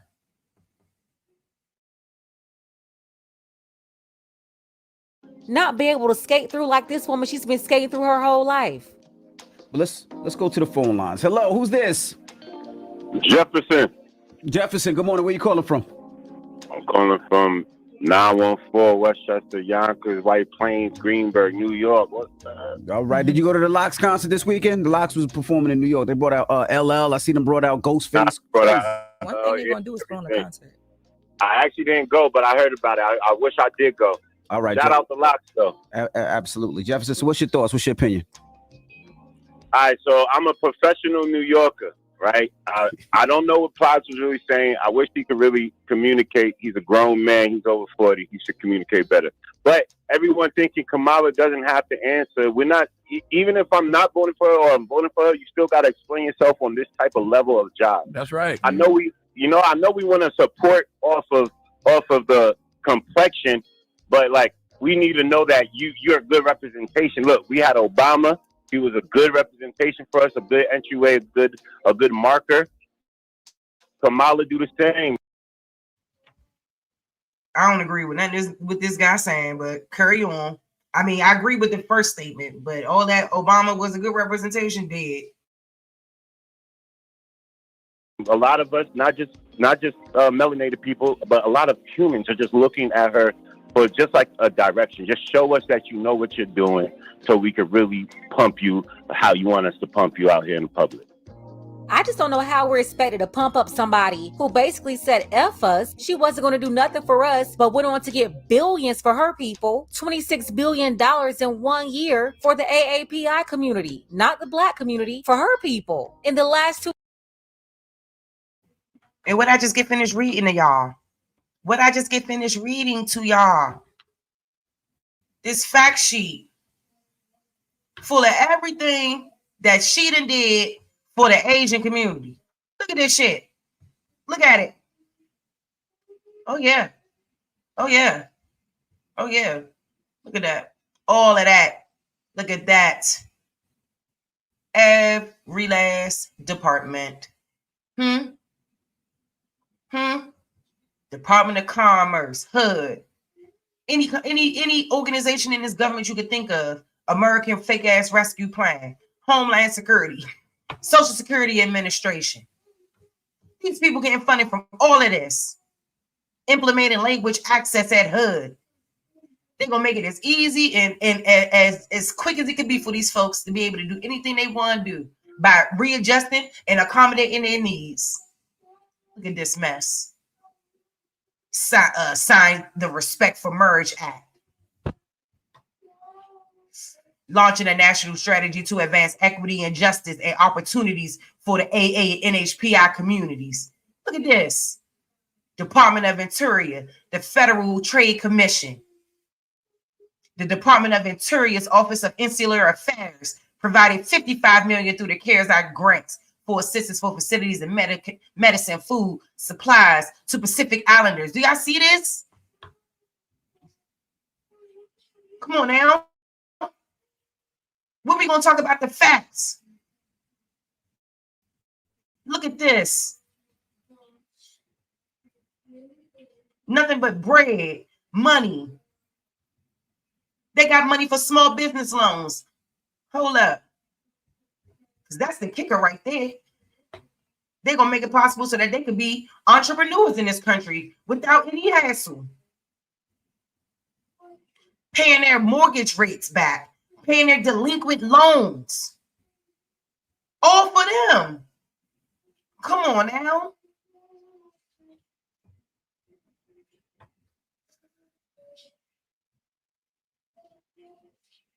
They even want to raise the Pell Grant to help these folks. Okay, let's hold up. Let me go back up. Because I need to read that again for y'all. Because y'all might not really understand how serious this is. Here you go. Improving. Hold up. Oops.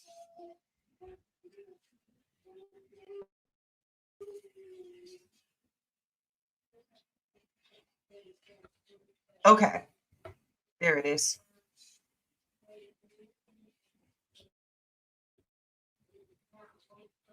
The Small Business Administration established a community navigators pilot program via the American Rescue Plan. In the program's first year, CNPP provided business counseling to more than 17,000 unique clients and general training to another 200,000 plus attendees, resulting in over 170 million in approved funding. Of the 51 grant recipients engaged in the Community Navigators pilot program, 18 have a particular focus on AA and NHPI entrepreneurs, including the U.S. Pan-Asian American Chamber, which specializes in providing in-language support for ESL entrepreneurs in the AA and NHPI communities, and Maui Economic Development Board, which works with community organizations serving smaller Hawaiians, such as Hawaiian Islands, such as Molokai and Lanai. Navigator organizations have also directly counseled over 1,400 clients. There you go. The Small Business Administration distributed loans to AA and NHPI business owners and entrepreneurs. The SBA distributed 1,084 loans totaling $1.5 billion through its 504 program, which provides long-term fixed rates for major fixed assets that promote business growth and job creation. 5,603 loans totaling $5.3 billion through its 7A program, which provides financial support for small businesses, and 165 microloans totaling $3.7 billion and $22,000 in grants via the Temporary CARES Act Restaurant Revitalization Fund, totaling $5.95 billion to help small businesses and certain nonprofit childcare centers start up and expand. Look, she did it for her people, but she ain't gonna do it for our people, baby. She not like us. We better understand it. Y'all better understand who she doing it. 2 fiscal years, 22 and 23, it was nearly $45 billion. But she said nothing specifically for us? How do we get behind somebody like that? She's applying for a job. That what Plies is saying is like going to a room when you get requested for a job interview and don't say nothing. I'm supposed to just sit there and look at you. Right. If they took it easy on her, then that would be a whole issue too. Like if people didn't ask this of her because she is a Black woman, it would be like y'all giving her a pass because of color. The same way people upset when people. This girl is clearly misinformed. Stop promoting that she is a Black woman. Stop. She's getting treated the way she is because she ain't. And they voting for her because of her color. Hello, who's this? This is Kia. Kia, good morning. What are your thoughts on what Ply said? I feel like I agree with him. Like, truly, I feel like people really don't want a Black woman in the office, and that's the main problem. Like, y'all put Trump in there with This bird brain. What is she talking about? a person that had no experience on political reasons. But when a black woman want to come in there and have experience and did for us, nobody want to give her a chance. Everybody shun her off. Here we go with the baby bot bimbo babble. First off, she did nothing for us, and she already told us she wasn't going to do anything for us. Second, she's not a black woman. And what is this experience you're talking about? You're talking about how she destroyed black people using the criminal justice system as DA and AG in California?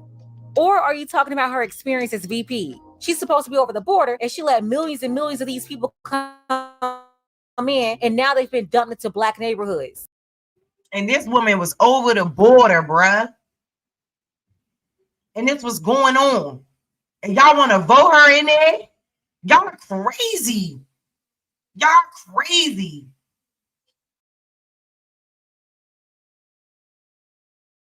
That experience? So you think Donald Trump didn't have to explain himself? You think Donald Trump didn't have to go out there to the American people and campaign? You didn't think Donald Trump... No. So all of those lies Donald Trump was... And she's so ignorant, she gonna say no. She's so ignorant that she gonna say no. Is you serious right now?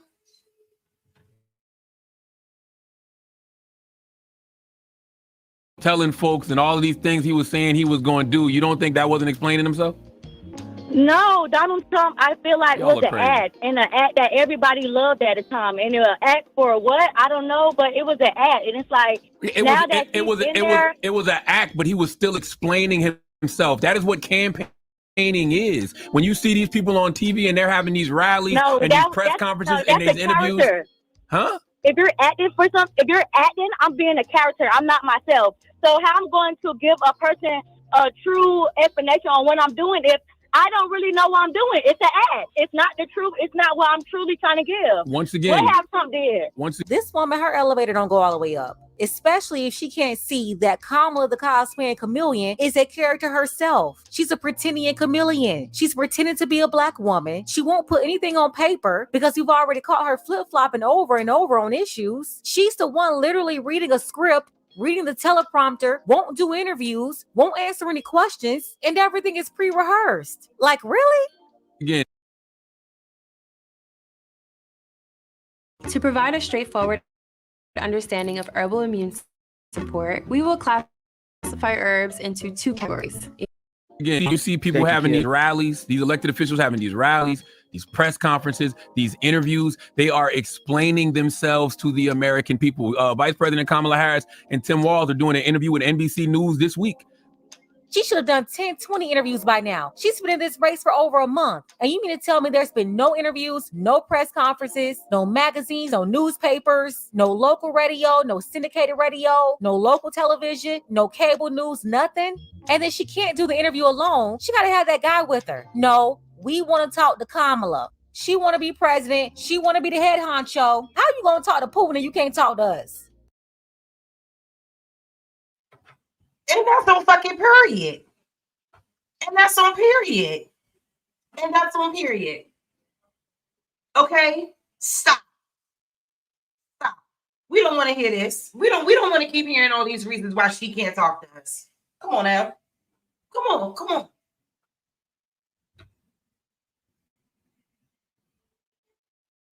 Because they're going to explain themselves to the American people. Just like last week at the DNC when she gave her speech, she was explaining herself to the American people, and she should. They all should. Yes. DJ Envy and Charlemagne, to my surprise, is really on point because I feel like they be with the shenanigans a lot. But to hear them speak like this, I'm really like I'm like, all right. I still look at y'all with the side eye, but all right, on this one, yeah, y'all right on this one, because there is no way that we got to continue to accept the same old thing time and time again. You want to be president, like the woman said. You want to be president. You want to represent people. You're out there telling people you a black woman. Yeah, we want some answers, and we deserve it, and we have every right to ask for it.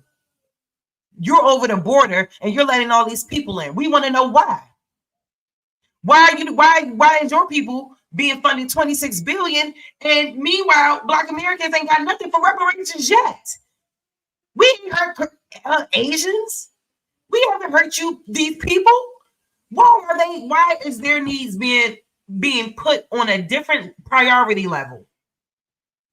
We got to talk about it. I'm not playing.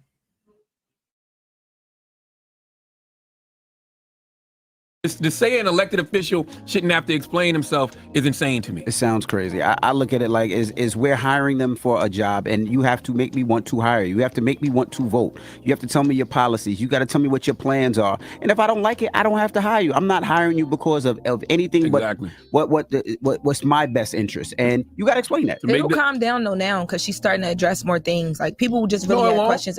I think it will. No, it won't. Because it'll be repeated. People will get tired of hearing. It's just. I'm trying to tell you, it's just new. That's why everybody feels like it's hitting her so hard. You know why it won't calm down? Because every time she puts something on the table, it's gonna be scrutinized. They're gonna break it apart. Just like when every time Donald Trump puts something on the table, it's scrutinized, breaking it apart. JD Vance been explaining these cat lady comments for 2-3 weeks. You know what I'm saying? And he should have to. But do you not feel like it's so? I agree with that, all of it. But do you not feel like it's heightened a bit or sensationalized a bit because of her being a woman and a Black woman? I think it's not being heightened and sensationalized because she's a Black woman. She's not a Black woman. So we have to stop putting us in this notion, putting her in this category as if she's one of us. She's not. So number one, that's not the issue here. It's what she's doing. We want to know what your policies are. What is your plans? Because from what we can see, when I keep going back to this fact sheet, all I see is the Asian community and the migrants benefiting off of their presidency. No one else. We got migrants up in here not paying rent, family. They not paying rent. Where they do that at? Where they do that at? It's heightened and sensationalized for her because she came on to the campaign with 90 days to win? Right. Yeah, that's right. That's one of the reasons. They threw her in at the last minute. Nobody voted for her. They did not let the people decide. They allowed the billionaire donors to decide for us. Then on top of that, nobody's holding her accountable in the media, and we see it. ABC is not holding her accountable. NBC is not holding her accountable. CBS is not holding her accountable. So of course, we see that. We see that we're the only ones holding her accountable. And if we didn't ask these questions, nobody would say anything. Well,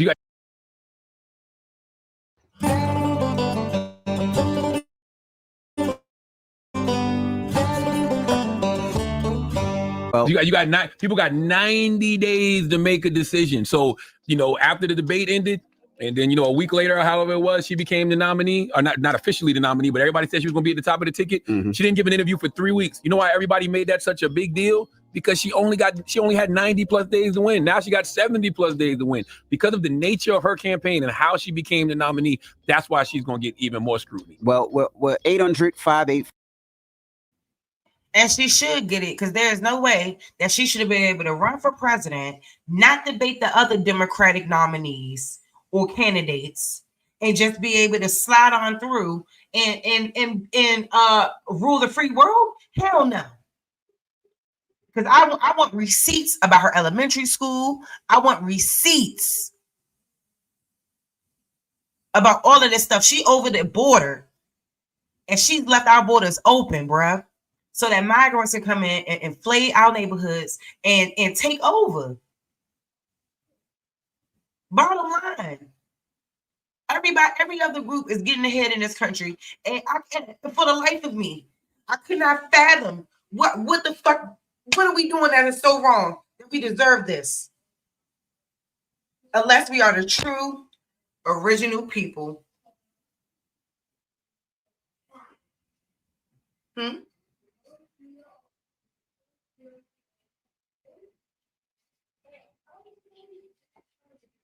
That's the only explanation. It's the only explanation.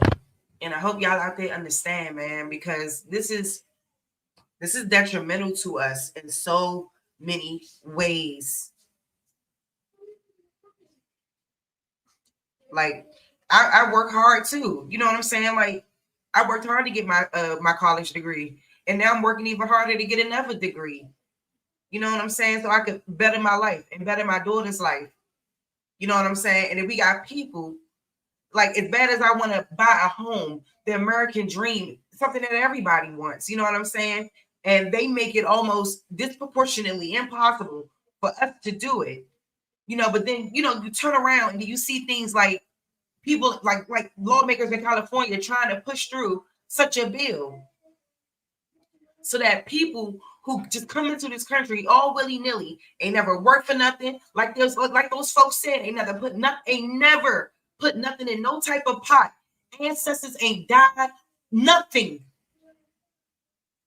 And everyone is okay with putting this woman up here and trying to allow her to cosplay as us.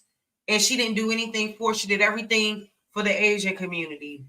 She did everything for the migrants, y'all. Y'all gotta, and ain't none of this was going on when Trump was in there. I'm sorry. And I know people don't want to hear it, but it's the truth. Like, y'all can say he be saying dumb shit, doing dumb shit. I don't know. Like, the only president that I ever seen without a scandal was Obama. Really? But I think every other president has had some form of a scandal or some bullshit going on. Ain't nobody perfect. But I will say that this bullshit wasn't going on up under his nose like it is theirs, so wide open, and not a care in the world to stop it. Not a care in the world. While simultaneously in our face telling us, you ain't gonna do nothing for us as people, the so-called Black Americans, the true people, the people who built this land, the people who died so you all can be able to do what you're doing, running for office and all of that. If it wasn't for us, you wouldn't be able to do it.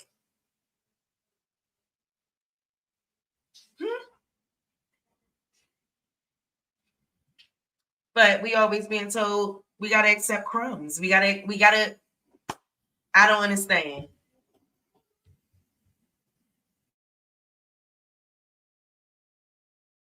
$51051. We're also on live.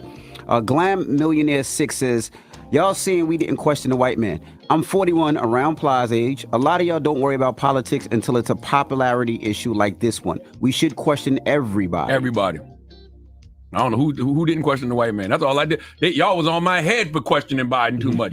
Don't you talk about my Uncle Joe like that, Charlamagne. Don't you talk about my master now. Don't you cut that out. You should tell my master to drop out. How dare you talk about my master like that, Charlamagne? Now somebody says he didn't say she shouldn't explain herself. Just stop being extra hard on herself. No, huh?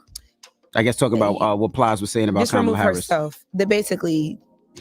People are being too hard on her. Like, she's getting unfair treatment. That's what that person is showing. So are people being too hard on Trump? They're running for president of the United States of America. This is what comes with it. Well, by the way, she knows that. This ain't Kamala. This ain't the vice president's first rodeo. But also too, Michelle. She was the first attorney general that was a Black Indian woman. The first senator that was an African American woman in California, an Indian woman. First vice president that was an Indian woman. She's used to this. Mm-hmm. She's built for this. Used to having her name mispronounced. It's Kamala though, guys. Kamala. I know you guys. It's Kamala. Kamala. All right. Well, let's take some phone calls. 800-585-1051. Hello. Who's this? Yeah, this is Chris. Chris, good morning. Where you calling from? I'm calling from Florida. Florida. All right. What do you think about what Plies said? Yeah, so I listen to you guys every morning, and I gotta say, you guys say you're not very biased, but everything you guys say is all about one side. It's never bipartisan, man. I gotta be honest. That's why I'm calling. Explain yourself. Why do you say that? Just said, well, because Plies literally just said, don't ask questions. She's a Black woman. We don't need to ask questions. Just vote for it. And then, Charlamagne was at the DNC. He said, I like the message. You didn't tell us about a message. I did tell you about the message, but I also disagree with Plies. I feel like every politician should have to explain himself, including Vice President Kamala Harris. Like, I think it's ridiculous to tell an elected official not to explain themselves to the people that they want to vote for them. Absolutely. I mean, the other day, too, you had somebody on that was like pretty much saying the same thing. Like, I'm going to vote for her because she's Black. That's Icewear Vessel from Detroit. He was being sarcastic, though. He was being sarcastic, though. He was saying that's what people want him to feel and want him to think. Right. But I feel, you guys have a huge following. A lot of people listen to your message.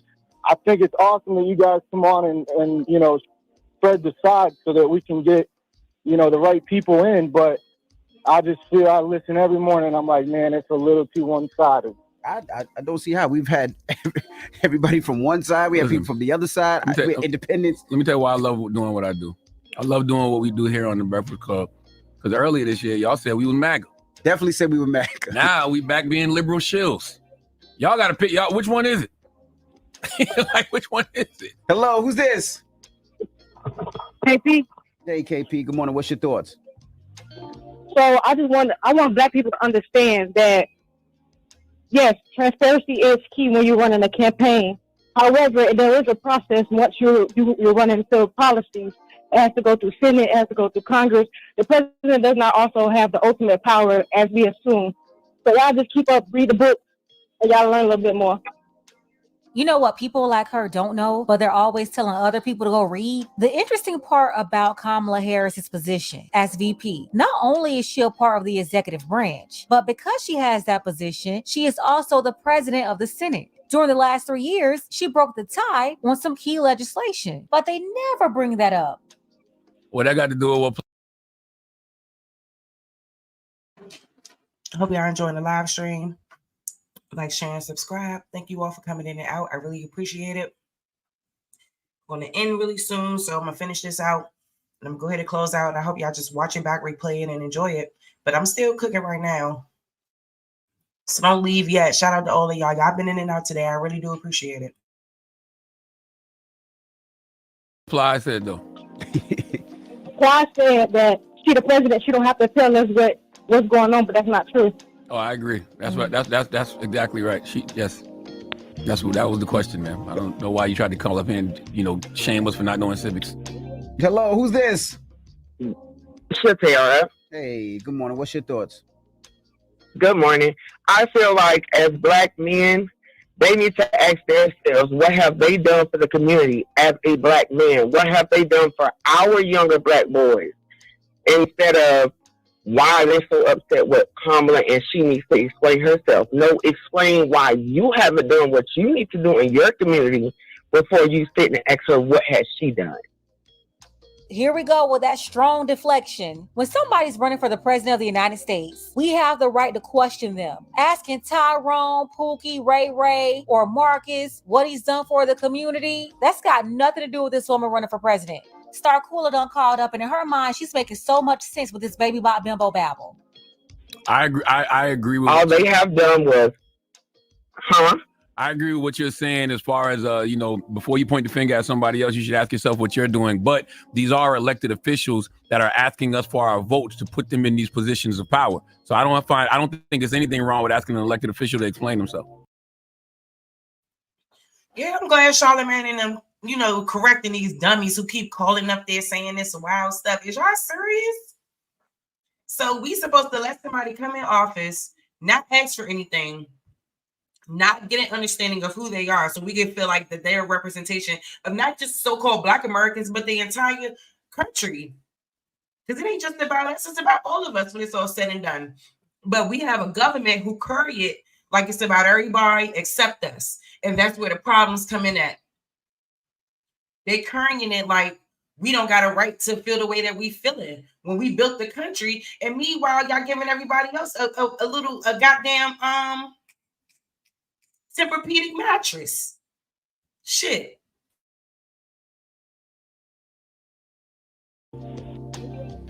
Yeah, it's nothing wrong with that, but they need to ask themselves first. My thing is, what have you done? She's the vice president. She's not the president yet. Right, but she's running off a policy and things that she wants to do. And if you don't necessarily agree with her plans of what she wants to do, you can question that. And yeah, you can, but have they questioned the other person? Donald Have Trump they asked what you're gonna do? All Donald Trump does is get questioned. Yeah, all Donald Trump does is get critiqued. People are just so like it's normal now. You're mute to it. It's because she a new kid at school, and it's. Stop saying it's because she the new kid at school. This girl done been the vice president already. She's not new. thing to talk about. I don't know why people think that she's better than Jess Hilarious. She said this 4 or 5 times that Kamala Harris. I know they don't think she better than Jess Hilarious. This girl sucks. She gotta go. She need to go somewhere else. Is a new kid at school. This woman is 60 years old and she's been VP for 3.5 years. She is not new at all. She's currently in office. She's not running as a candidate that's not already at the White House. Hello, who's this? Yo, what's going on, man? What's your name, brother? It's D. D from where? Charleston. Okay, Charleston. 843, what's happening? What's your thoughts? Hey, what's happening, Charlotte, man? Hey, man, I want to say this. I ain't even all the way mad at Plies, but it's kind of like, hey, Pat Williams, stand up. You can't be a smart, dumb brother. You know, like that. Like, it's smart to question the white man, but at the same time, you can't be ignorant, not question anybody who's running for anything. I agree. You know what I'm saying? They got that product in to say, show me a rich politician, I'll show you a corrupt one. We can't sit here and grew up with this lady. We don't know her like that, respectfully. like it's not his. And he right. We don't know her like that, cuz. Like, we don't know you like that, Slim. Yeah, we gotta check your temperature out here in these streets. What you think that is? What they say out there in California? Is you cuz or blood? You know, whatever. Hey, look, we gotta check your temperature, Slim. What's popping?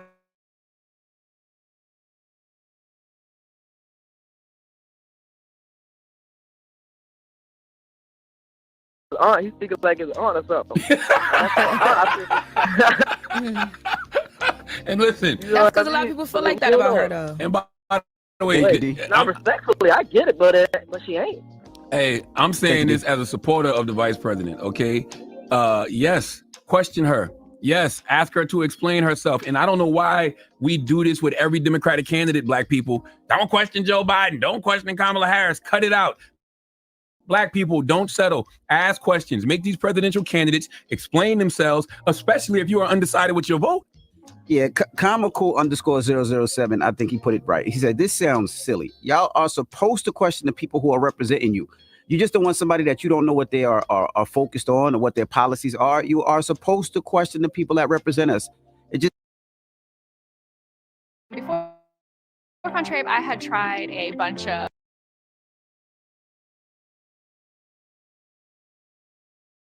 Sounds right. Stop it. And Plies, you're offending the vice president. She wouldn't want that because she knows what comes with this. She's been in politics for a long time. The VP is tougher than most. Trust me. As soon as she became at the top of the ticket, even before that, she knew what comes with all of this. Don't get me wrong. She's still a human being at the end of the day. But trust me, she's built for the scrutiny. She's built for the criticism. She's built to have to go out there and explain herself to the American people. And like Charlamagne said, and Lauren said this as well, you should be questioning everybody. Your local Congress people, your mayors, the people that represent your district, the people that you are voting for, right. even the principal at your school. You should be questioning those people that represent you. That's going to be... I don't disagree with none of that. Hey, Mary Gal. How beautiful. Hey, Engine Radio, Sagittarius Jones, Epic Studies. Young. We're gonna have to collaborate. I would really love to collaborate. Lolietta, beautiful. Hey, hold up. Shout out to everybody that's coming in. Shout out to you guys. Peace and love. I'm really enjoying it. I'm enjoying my time with y'all. You know what I'm saying? Like, this migrant crisis is a serious issue. And I feel like we're not paying enough attention to it in detail. And that this woman, Kamala, like as this young lady in the video said, the cosplaying chameleon, little Rachel Dolezal Jr. is letting people over the border free and willy-nilly. And they not paying rent. And I'm going to pull up my other source that SAP gave me. Shout out to SAP, my baby, who pulled up that Center for Immigration's video. Because I've been smacking it on their head because it's nothing but the facts. Like, we just got to sit over here and be okay with this shit. No. Be happy, don't worry type stuff. Yep. That's exactly what this is. That's exactly what this is, family. And we got to overstand it. And I'm glad y'all rocking with me. Shout out to everybody that's coming in and out. Like I said, you know, I got some energy on me right now. I don't know why, but you know, that's just how it be. So yeah, and like I said, I still want to open up the panel. People don't be hitting the panel all the time, but I would love for y'all to hit the panel for real and like let's converse. But I can keep y'all entertained. No worries about that. I'll turn my camera back on and just talk my shit the whole time. Period. But you know, I love to, you know, converse with others as well. So yeah, anyway, let's just finish this out. And I think there's one more that I want to show. And I probably, you know.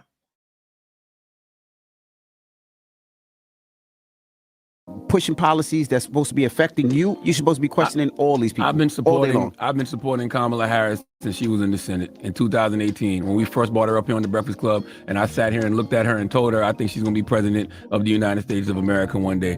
And guess what? Throughout that whole time, I've supported her, but I've also been critical of her. I've also asked her tough questions. That's just what you're supposed to do. So don't listen to nobody telling you that you shouldn't be asking these elected officials and these people running for office to explain themselves. That's the whole point of campaigning. I agree. They go out there and explain yourself to people.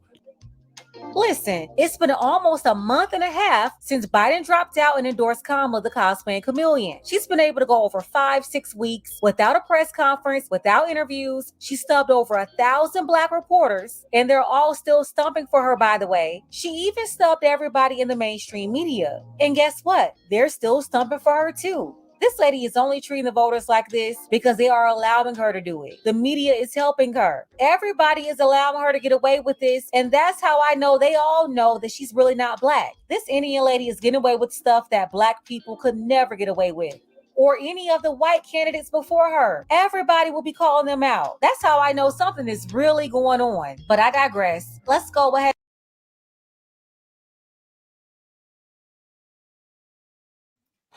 And shout out to her because she did not spew one lie. She did not spew one lie. Not one, okay? So we have to just keep it in perspective. We have to. Because if we don't, man, we're going to keep allowing this to happen.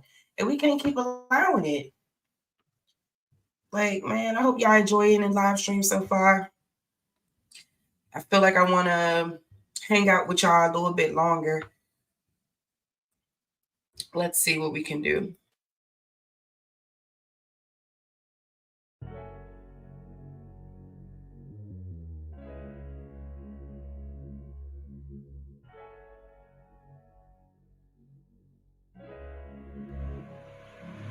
And oh yeah, put that Super 7 in the air. Tell me how you feel it when you feeling up there. When you in the sky breathing rarefied air. When you breathing rarefied air, oh yeah. Put that Super 7 in the air. Tell me how you feeling when you feel it up there. When you in the sky breathing rarefied air. When you breathing rarefied air, just that job theft, that chow mein, that pepper bull, that towel mein, since sunset in the arc of Wayne, my brain moving like Tao Zane, so as above, it's so below, that up and that down thing, this flow is atmospheric, I call that a ground game, see water is knowledge, so if I'm teaching, you're learning, so how your God make a sun without vortexing and current, see the pattern is panic, I'm reaching out for my people, oh watch me flow through your speakers, you feel the force of the ether, and when the force gets the equal, I'm taking off like an eagle. Police popped the pastor yesterday for pushing political. My DNA is Moshe. Mix that thing with higher water. My spirit rate is OTN. It's just a higher order. Got more light than Kavita. Rap a lot just like Tila. Went from sinner to saint. Shout out my big homie Sealer. Got more torque than a sports car. Got more work than a door star. In the 4 million I make, I'm giving the Dr. Umar, oh yeah. Put that Super 7 in the air. Tell me how you feeling when you feeling up there. When you in the sky breathing rarefied air. When you breathing rarefied air, oh yeah. Put that Super 7 in the air. Tell me how you feeling when you feel it up there. When you in the sky breathing rarefied air. When you breathing rarefied air, oh yeah. Super 7 in my rites and ceremonies. I'm married to Jehovah, holy matrimony. Confucius say, in the words of Caillou, before you hit the tomb, be a bridegroom. Only got one question for Miss Susan B. On how to last Ahu when it's now a ennui. Blame my inspiration, I'm just thinking thoughts. But in the way of God's, we gon' keep it short. Why Jesus wanna kill me, Matthew 10:34. Just a couple questions that I'm needing to know. Oh, watch me flow, it's so potent. Set the vortex in motion. Super 7, I'm floating across the Aegean Ocean. Oh, you a Muslim now, so I guess you make it Salat. Well, I'm a Israelite, I'ma make him at the Shabbat. Got Moses on the bumper, super slap off in my spaceship photosphere. So I stay lit, peace and light till the faith is so yeah. Yeah. Put that super 7 in the air. Tell me how you feeling when you're feeling up there. When you in the sky breathing rarefied air. When you breathing rarefied air, oh yeah. Put that super 7 in the air. Tell me how you feeling when you feel it up there. When you in the sky breathing rarefied air. When you breathing rarefied air, oh yeah.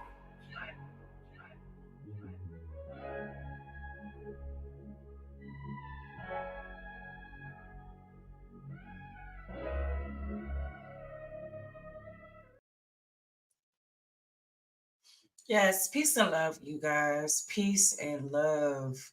I hope you all are doing well. Thank you guys for coming. I love it. I appreciate it always. I always have a good time with the Aboriginal, Indigenous Indians. Yeah, y'all, hold up. So I really want to go back a few weeks ago. Say about, because I'm sure a lot of y'all probably is aware, but not aware that I was a guest on Unscrambled Minds a few weeks ago. And, you know, it was really an honor and pleasure to be up there with the sisters, Dulcinea, Dots, Nisha, Sister Freedom, Big Mama, okay? And, you know, I mean, and just talking about the same things, you know.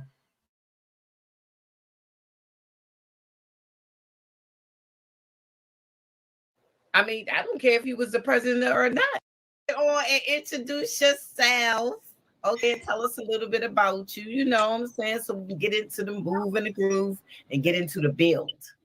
Absolutely. Hey, y'all. Peace and love.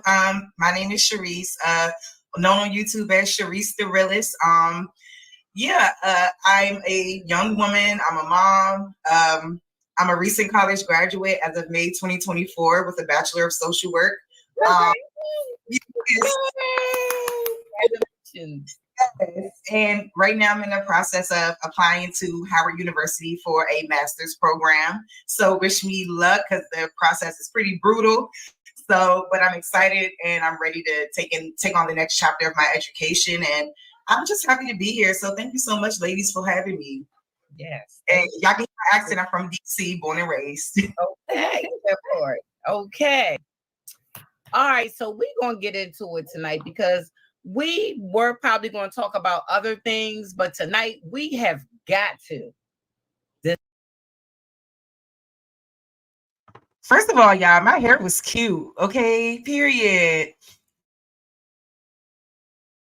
Discuss the Kamala Harris Trump situation. And at least I want to start off with how I felt about, I'm sorry, y'all. I apologize for my phone. Go ahead, Josh, or take it away. Okay. Yeah. So we wanted to, we're going to discuss a number of things relating to the presidential election. As you guys know, that's coming up. We definitely want to get into a little bit more about Kamala Harris. We got our girl Sharice the Realist on here with us. And we were already getting into it in the back chat. And we was like, no, wait, we got to hold this conversation for the people. Okay. So let's get into it. Let's just dive in head first. Okay. So I know some of y'all have seen that the interview that Trump did with the Black journalist, right? And we had different opinions about that. But Sharice, I'm gonna let you take it away, and then we'll just follow your lead. Great. Okay. So since we're starting with the Black journalist conversation first, so I had the opportunity to view that, and I wasn't happy with the way that things were going down. Let's just say that I feel like even if we don't agree with a certain or a particular candidate, you know what I'm saying? It's still best to respect that candidate when they come into your house. And what you want to show is decorum, and that you want to show that, hey, like, I'm up to date on the issues. I'm up to date on your policies and the things that you've done. And those are the things that I feel like they should have been discussing. Because I think anything outside of discussing policies, discussing the reform and the change that we need in our community is just, it's counterproductive, right? So I feel like when it came to that conversation, I could just tell she wasn't feeling him off the rip. And the line of questioning that came after it, I just was stunned, because I don't want us to ever, as women especially, to come off like that. Like, we want to show, like, hey, even if we don't agree, we want to show that we're going to handle business and stick to the business of the conversation. And that starts with showing the former president the proper respect, whether you like them or not. So I could just tell, like, the energy was off. I think that if they had more of a diverse panel, that means men too and women, I think that they could have had more of a better balance, and the energy probably would have stayed on more of a neutral ground. So, I mean, yeah, I'll start right there. And then as we keep going, we can just keep bouncing back, because that's where I'm at Let with me that. tell you how I feel about it. I feel as though she was straight to the point, and somebody should have said it. And the questions that she asked him was questions that probably should have been asked. You know, she, to me, asked the questions like a sister. That's how sisters talk. And what she did would have been no different than what I would have done. Straight to the point. If you got the clip, Dots, do you have it where you want to share it and play it with the question of asking him? Because to me, you know, I don't see how it was rude or nothing. I see that he just didn't want to answer the question. It's just he played all around answering it. She went straight to the point of what she said. He lied straight up. You didn't tell the truth about. So, I mean, why we got to pussyfoot around Trump? I'm sorry to say it, like that's an old word that my grandma used to say. But why we got to play like we pacify him? I mean, I don't care if he was the president or not. You know what I'm saying? Or whoever he was, he's still a human being. He still can be asked questions. And if she did her research and she found that the things that he said wasn't true, why couldn't he be questioned on it? So,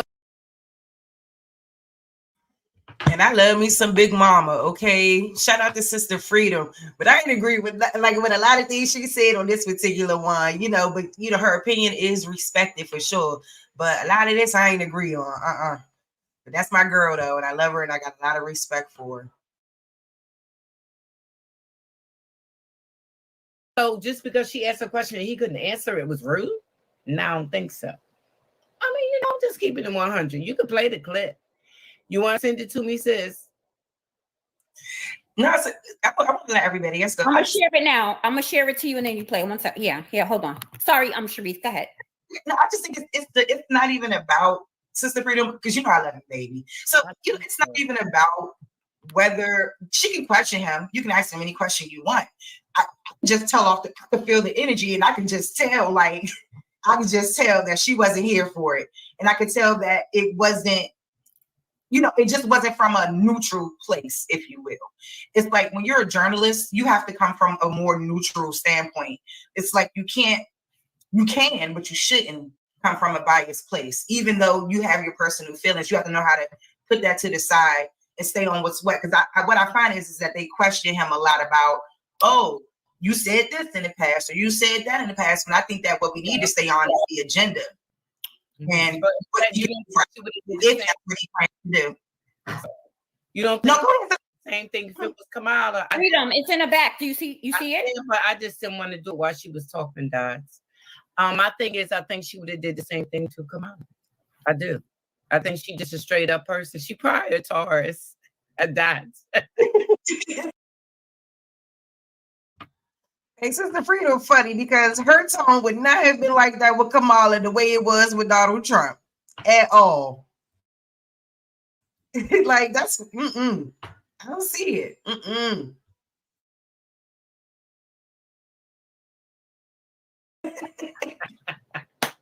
Niche, did y'all want to say something before we play the clip? Niche, Dulcie?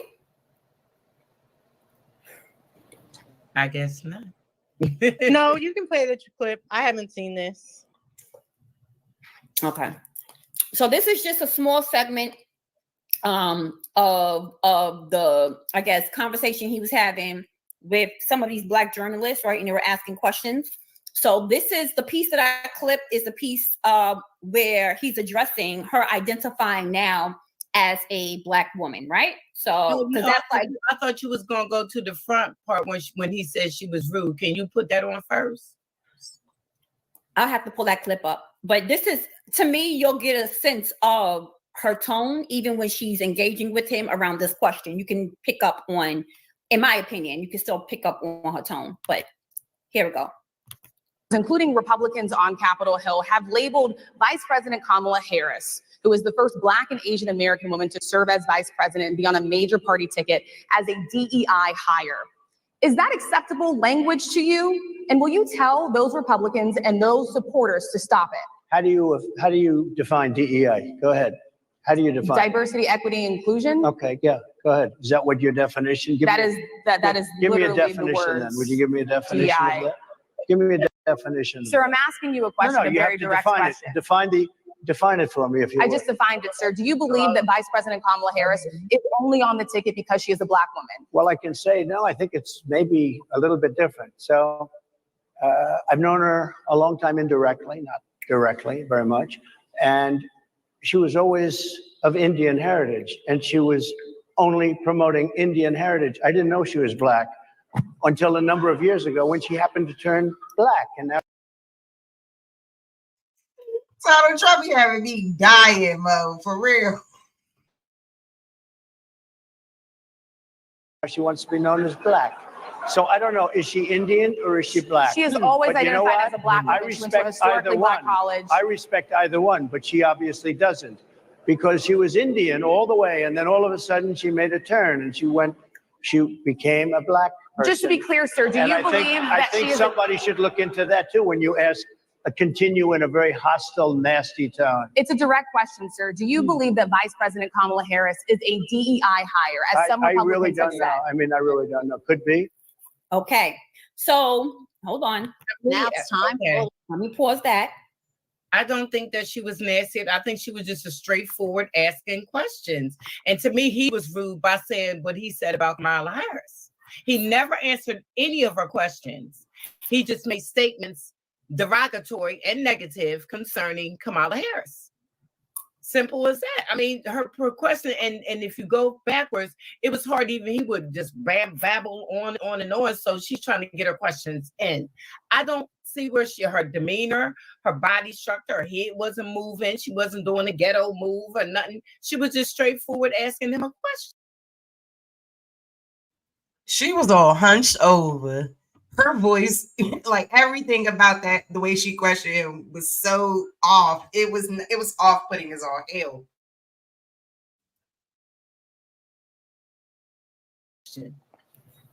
I mean, seriously. I don't like the way she asked the question. I don't think it's a good interview way to come so hostile like that. Like, are you going to tell the Republicans to stop it? I see it happen a lot, and I think people miss out on good interviews because, like, one of the most iconic interviews, Frost versus Nixon, Frost was able to get Nixon to tell on his damn self by the way he asked his questions, the way he made him feel calm, safe to keep going in. And then he said the iconic, well, I'm the president. I can do whatever I want. It's not illegal when the president does it.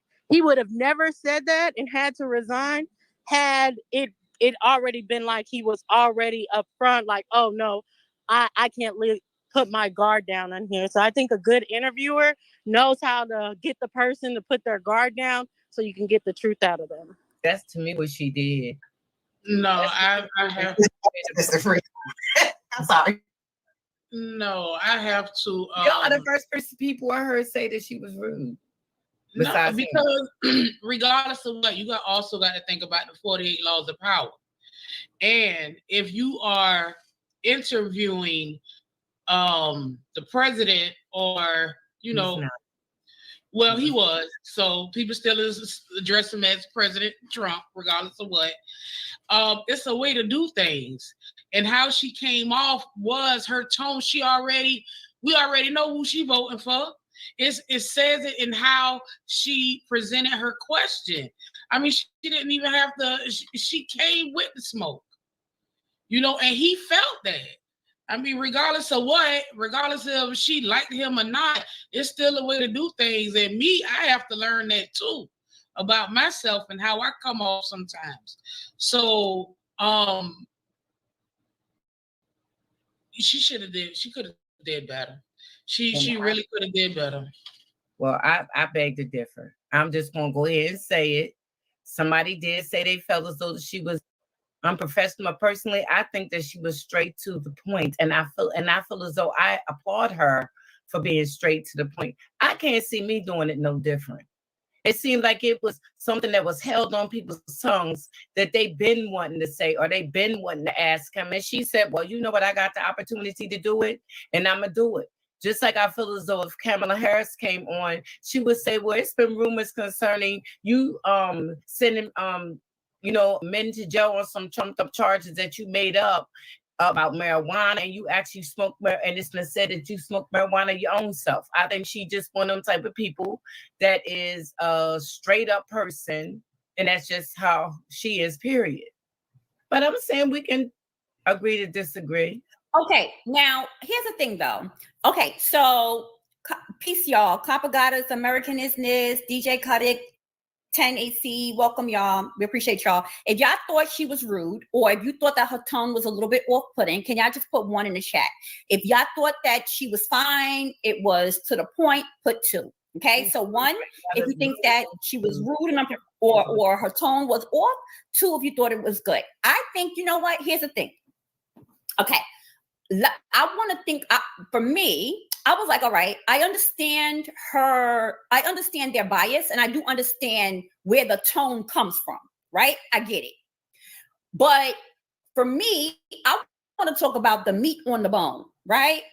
So he made a very telling statement. Okay, I'm seeing 1. Sakina said 2, so Sakina agrees with you, Freedom. She's the only one that agrees with you so far.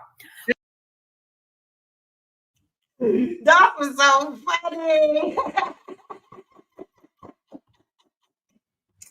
I don't even think she was trying to be funny, man. That's funny as hell.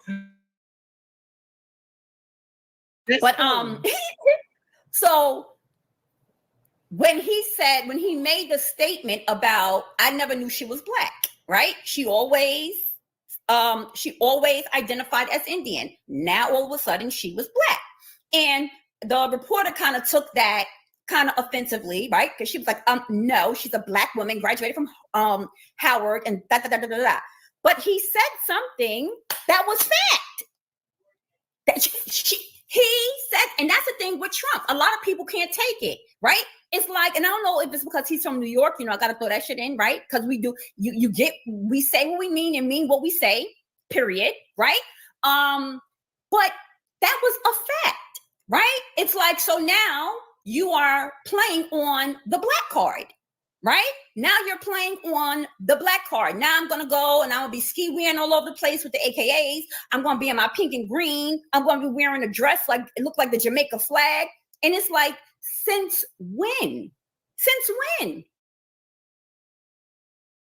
I know I better not pick up that drink no more, that energy drink.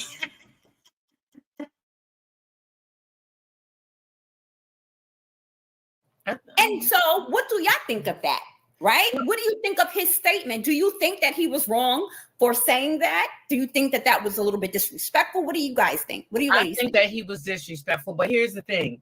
But that's just my opinion. I'm okay with that. I think it was this. It might have been a fact what he was saying, but he still never answered any of her questions. It's cool to say, okay, Trump made that statement about her. Okay. But let me tell you something. To me, black is a personality. Black is not only just the color of your skin. Now, if we want to start judging about her being black or not, she do got a lot of ways about her that's black. Mm-hmm. Now, I'm just going to keep it real. I ain't never heard her come out and say, let me finish. I never heard her come out and say, I'm a black woman. It's everybody else that's saying that she's playing the black card. She never came out and said, oh, I'm a black woman. No, she didn't. He never answered any of the questions that anybody asked him. All he did was come out and made, what they call it, ad hominems, remarks. You know, I mean, I'm just saying, I'm keeping it 100. Okay. By saying that Trump, what he said was a fact, okay, to me, somebody could take that as being biased, because you're also at the same time not saying, but he didn't answer any question that she asked him from beginning to the end. Okay.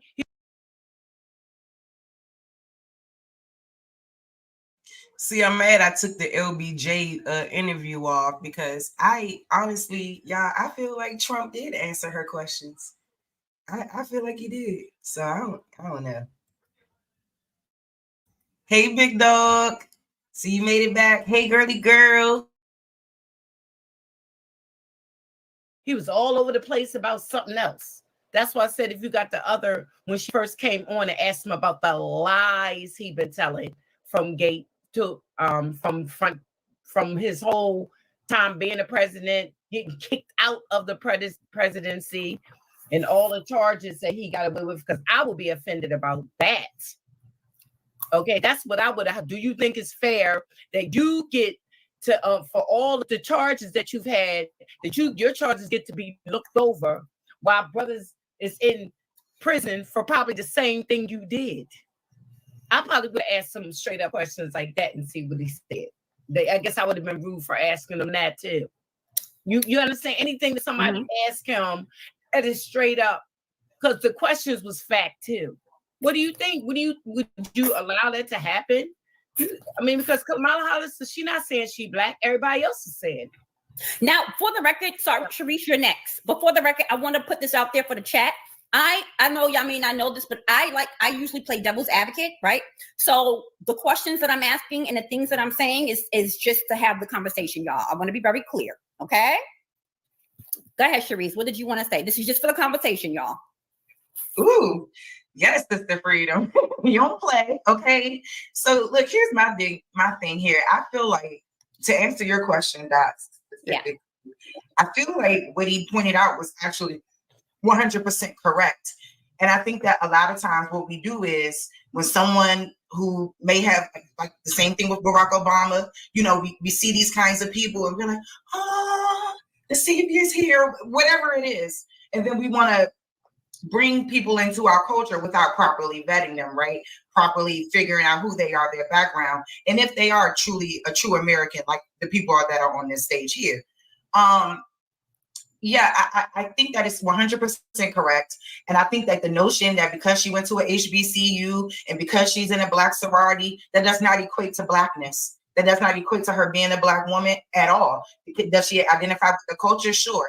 But that doesn't make her one of us. I just think that it's a systemic thing when it comes to her and her position, and, you know, her being a senator and all of these things. And I think that people want to grab on to those accomplishments, if you will. I think that we do need to look at what Trump said in that regard and stop embracing her as a woman who went through the things that we've went through in this country, or come from women who went through the things that we've experienced in this country, if that makes any sense. Okay. So Copper Goddess says she's a fraud.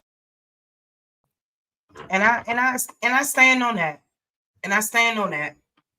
Because, and I know I do, because I've said it so many times in other chats, other places that I go and visit or whatever, like the ladies from Boyce Watkins little thing. I was in their little chat and I was letting them know, like, when it's all said and done, I'm a Black woman, so-called.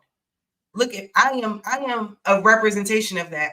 And she, you know, being allowed to grab onto our culture, that means you're grabbing onto not only the positive things about our culture, but also our negatives as well. And a lot of people don't want to stand in it when it's bad. But when it's good, they want to relish and say they're Black, they're this, they're that. No, you're not. Okay? She'll never, ever be able to relate to us on a level so close, because her experience is not like ours. Trust me, y'all. Y'all need to understand that. And I wish I would have said that on here, but it's 3 weeks later. We're reflecting. I'm reacting. So it is what it is. But in hindsight, I wish I would have said that, because us being Black women, so-called, our experience is very unique. And we've been, like, I hate to say forced to be at the front of social justice issues, political movements, raising our kids, being the mom and the dad in some cases when it comes to taking care of our families, working, going through discrimination, hair discrimination. And then we got to deal with the issues within our community internally when we're talking about colorism, economic stability, the opportunity to be able to have economic stability. So a lot of those things are not feasible for the so-called Black woman and man a lot of times. So, I always find it, like I really stand on that. I stand on that, y'all. But she going to. She might have gone. So we can get to the rest of didn't go yet. I think Dots is going to go. Go ahead. I apologize. I'm reading out loud, talking out loud. No, I want to hear what Dulcie. So what do you say to that, right? So to people who say Trump made a point. She has never identified as Black. She's always been Indian. I think that's the absolute truth. I mean, as far as her whole legacy has been the demise of Black people. And she's built a legacy on, I'm not going to say like go as far as, a Judge Joe Brown that says on her knees for white men, but she has definitely been the face to be like, oh, it's a minority, but we're going to have you be the one that says Oscar Grant doesn't get any justice. We're going to have you be the one to say, oh, it doesn't matter that you're working 3 jobs and your son was late 5 minutes. Go to jail, lose your jobs, because truancy too many times and all this other stuff. And now she gets to be like, oh, I apologize. Now looking back on it, it wasn't the greatest thing to do, pandering to Black people, but she wouldn't change anything to get where she is right now. So she's definitely going in as far as pandering to a community that she has cared nothing about. Yeah, and to piggyback off that, you're right, she's never cared anything about this community. Never gave a goddamn about any of us, y'all. Y'all need to understand that shit.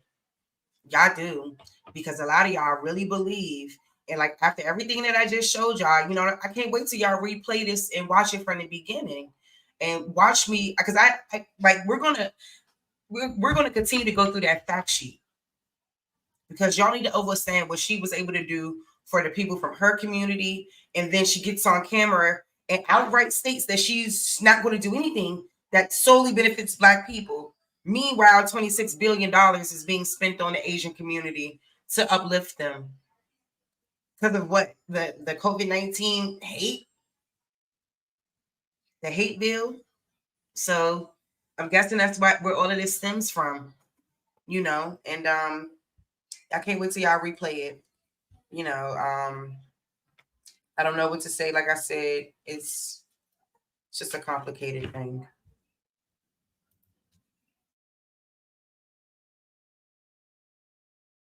She pretends, she fronts when she go on a quote unquote Black show, like she did a couple of years ago on the Breakfast Show, and act like she smoked weed and she did this and did that, and they caught on a couple of lies that she told. I mean, really, if she is to get elected, then she just another face.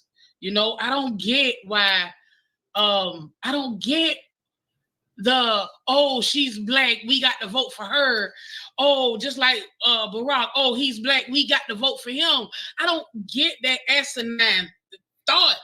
I don't get that. Like, just because someone shares the same pigment, that doesn't mean that they're for us. That doesn't mean that they have any of our interests at heart.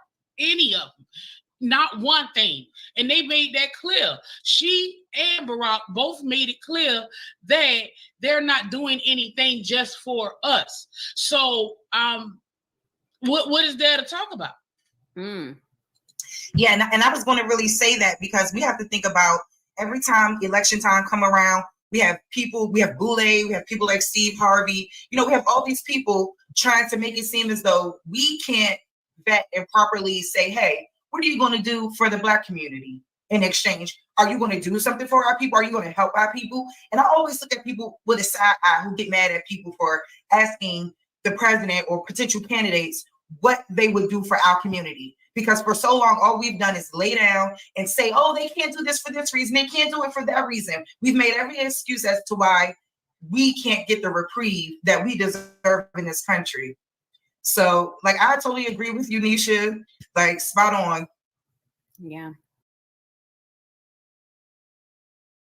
Because what she said was correct. They have never, ever done anything in the interest of our people. Never gave not one fuck. And it shows. And that's why I backed it with the facts. The fact sheet from the White House. That came directly from the White House. You can't dispute it. You can't dispute it. Matter of fact, let me do this. Let me do this.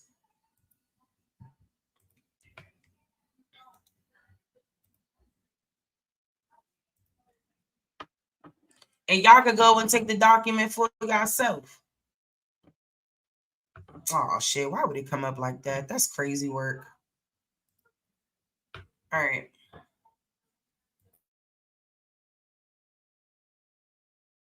Yeah. I have, you know. I'm going to say I agree with everybody. I'm going to say I don't listen. I got bad things to say about both of them.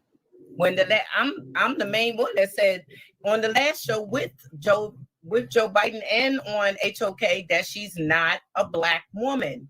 But I think that she identifies as a Black woman, which I don't know. From what I'm hearing, she must have some Black in her heritage. But at the same time, I think she's identified, like they say, she went to all Black colleges. She's in sororities, Black sororities, and things of that nature. You know, it's a situation where I'm looking at Trump or her, and with the things that I've heard that Trump is trying to do, I don't think I agree with him. For one, I don't think that no man has a right to tell a woman what to do with their body. You're not a woman, you don't know how we feel. So you don't have a right. That's just, no, you don't have no right to tell us what to do. He's doing things and making up rules and situations that I don't think I agree with. You know, I mean, that's what I'm saying. With me, it's a toss-up. I think that somebody else needs to run. Somebody else can you? I'm just not it. Hello. Yeah. I said, you know, we hear you. I got an issue with both of them, with the things I've heard about her in the past, and I'm definitely not judging her on the fact. All right, good night, Lodi. Or whatever. You know what I'm saying? That's not why I would. It's her, the things that she's saying that she want to do. You know, this is really the first time a woman is really, you know, besides Hillary, is getting the chance to run for president. Okay. But, you know, I'm not worried about whether she's Black or not Black. You know what I'm saying? I'm worried about what she's saying she's going to do for the community and do for the people. That's the thing. But, okay. You know, here's the thing. Yes, my love. Can you please share? Okay, I want us to look at this because we're going to hear it from her words, right?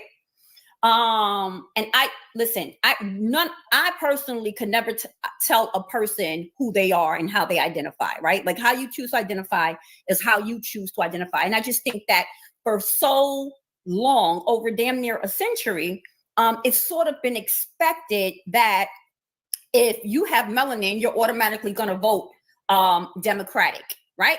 And we've gotten to a point now where this is the information age. People are now sort of like, you know, the access is out there. Nothing is a secret. And so people have more information to sort of delve over, and people are changing their mind, and they have a right to. I personally, like, I think to you ladies' point, right? Like playing on that whole, because she's a quote unquote sister, right? By her dad being Jamaican or what have you, automatically that means that she needs our support. I would say to anyone, just listen. The records are there. You can go to the whitehouse.gov website. You can look it up and you can see exactly what did Trump do under his presidency and what did Biden and Harris do under their current term, right? It's in your face, right? We can look at, because as they always say, the best predictor of someone's next step is what they did in the past. Point blank in the period. We also, though, I also think that it's important to put into the conversation, at the end of the day, this is the presidency, this is the executive branch, right? I mean, it's only so much that the president can do in terms of passing a bill, in terms of writing a bill. That's not what the executive branch is there for. You understand? But I think I want to play this clip for you guys. It's only 2 minutes, right? This was about 5 or 6 years ago. I think this is when she was running with Biden for vice president, if I'm not mistaken. But let's hear let's hear what she had to say in regards to what are her plans specifically for quote unquote Black people, quote unquote. Okay, here we go. The whole and Joe. For Black people. Let me back that up. Do you support reparations for Black people? Okay. Well, listen, again, we had over 200 years of slavery. We had Jim Crow for almost a century.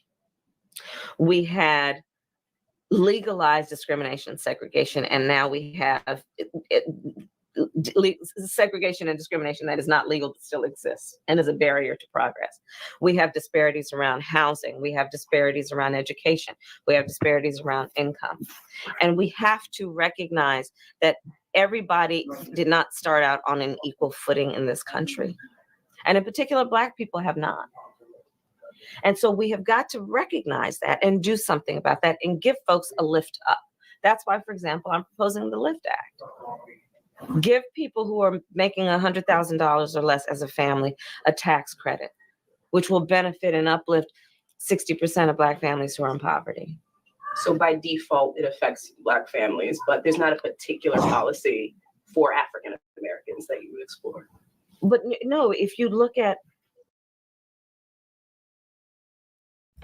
this bitch said no. No. Meanwhile, the Asians got 26 billion in a year. What have they done to deserve $26 billion?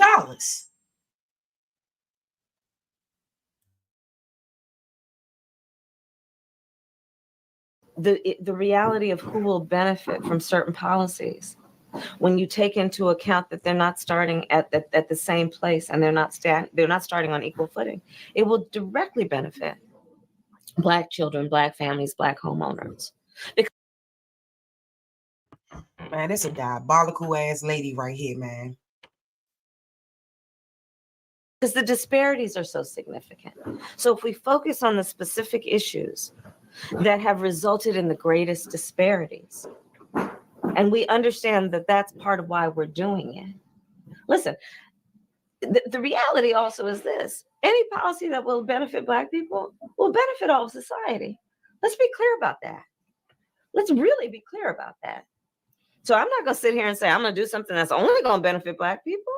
No, because whatever benefits that Black family will benefit that community and society as a whole and the country. Right? Okay. And she should have got ate up for that.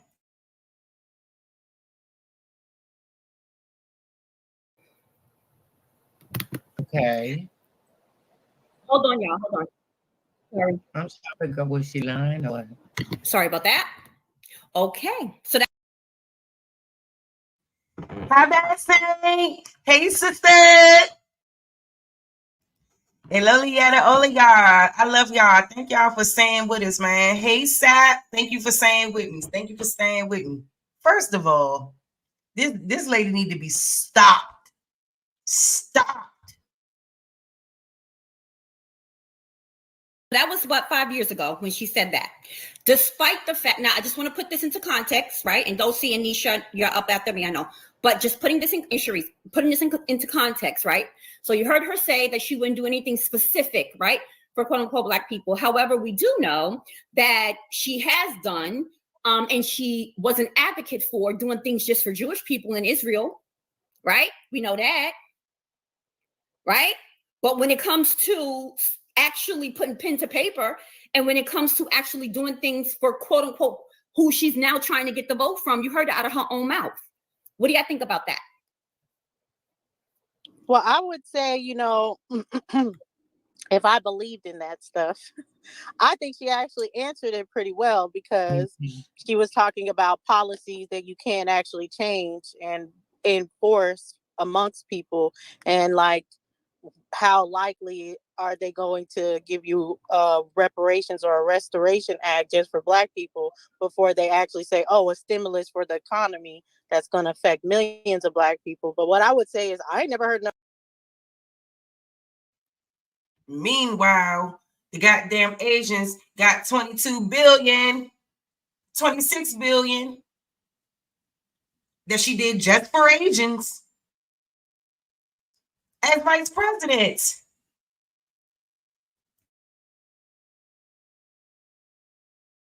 No damn lift in Congress. I haven't heard of Lift Act. I haven't heard of legislation that even says lift at all. That was a good policy to apply. Why hasn't she the vice president? Why aren't we hearing about her ideas for lift? To me, it's just like, oh, she just said whatever would sound good. She just threw that shit in there. Talk about giving them a lift up. Shut up. Ain't nobody dumb. You just threw that shit out there. I will say, to me, it sounded good, but that's all she was doing, because they know it's been 5 years and I ain't never heard of no Lift Act. And we would definitely take that stimulus check if she was going to lift us up. I never heard of Lift Act either, just FYI. Yeah, me neither. I mean, I just, to me, well, first of all, I'm not voting, period. So it's just another song and dance that they do, and it sounds good to certain people, and it's just a whole bunch of rhetoric. Simply put, if you want to change people's situations, then also put people in place that can change those situations if you don't have that power. So I look at it like that. I mean, it's just a bunch of hogwash. The Ho and Joe.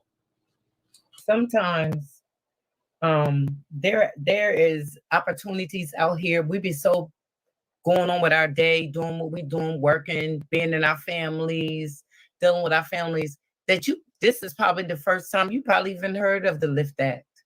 It's probably a whole bunch of acts out there and opportunities that we haven't even never heard of. So we wouldn't be looking into it, because I just pulled it up. It's there. But if we never looked up, there's a lot of opportunities out there that we don't even know about. There's a lot of scholarships. There's a lot of monies out there that we don't know about, because we be going on our day and not even thinking about it. To me, she answered the question. I was with Dulcinea on that, but Dulcinea says she never heard of the Lift Act. Frankly, I never heard of it either. I'm glad that now I'm hearing about it. Now I'm gonna look into it to see if the opportunity is still there. But it's I was saying, as far as it being established, as far as it, not that they haven't introduced it, they introduced it just like they introduced the reparations. But I mean, like, it's not established it hasn't come out as far as to be like, oh, the Lift Act was passed. Here are the checks that are going to start going out to everybody. It's just something introduced, and people don't even understand that everything that's introduced, they get paid for. So they get paid to talk about reparations and then deny it. They get paid to talk about giving us a check and then deny it. So they've gotten paid for all these things. But at the end of the day, they introduce it, they talk about it a few times, and then it just goes dormant after that. Okay, but I'm going to make the opportunity to, for myself to look into some of these acts that they talking about, because like I said, I never heard of it, but it says the LIFT Act establishes a program at the Department of the Housing and Urban Development in consultation with the Department of Treasury. It helps what it's saying pretty much, besides reading all of that, it helps you with buying a house. Helps you with your mortgage and all kinds of stuff. So I'm gonna look into it because I never heard of it before. So I'm gonna go ahead and look like it got quite a few things. And if what I'm seeing here, a lot of them is for first home buyers act and stuff like that. So I'm gonna look into it. I put it in the back too, as far as for people to look into. And I don't know if you want to pull it up at some point in the night dots. But when people look into it, as far as it, you can always look into the HR bills at congress.com. This is it's a good resource to look at it there, and it will tell you where this bill is. Okay. It will say introduced, passed. It gives you the exact where they left off in talking about it, what year, what was last said. You can see all that with every bill from congress.com. Okay. But what I am going to say that I dislike and hope that Kamala is not for, it's this stuff about men being able to go in the bathroom with a woman. She did make a statement that I was like iffy on when she said, because you'll be able to love who you want to love. Okay, well, I don't know what that means. What do you say?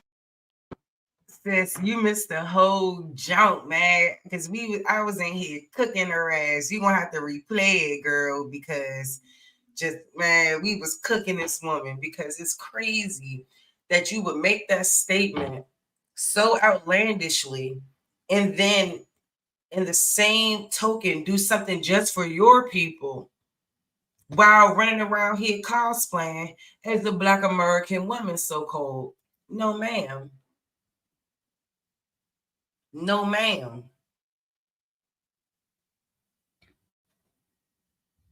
The hell? People that lost their mind. Saying when you say that, it's a lot that I can take from that. So, I mean, we know Trump ain't going for that. I think that Trump is the type of person that would say, no, we're not letting men wrestle women. I think that he's that type of person. I'm not really sure, but from what I'm hearing, he's that type of person.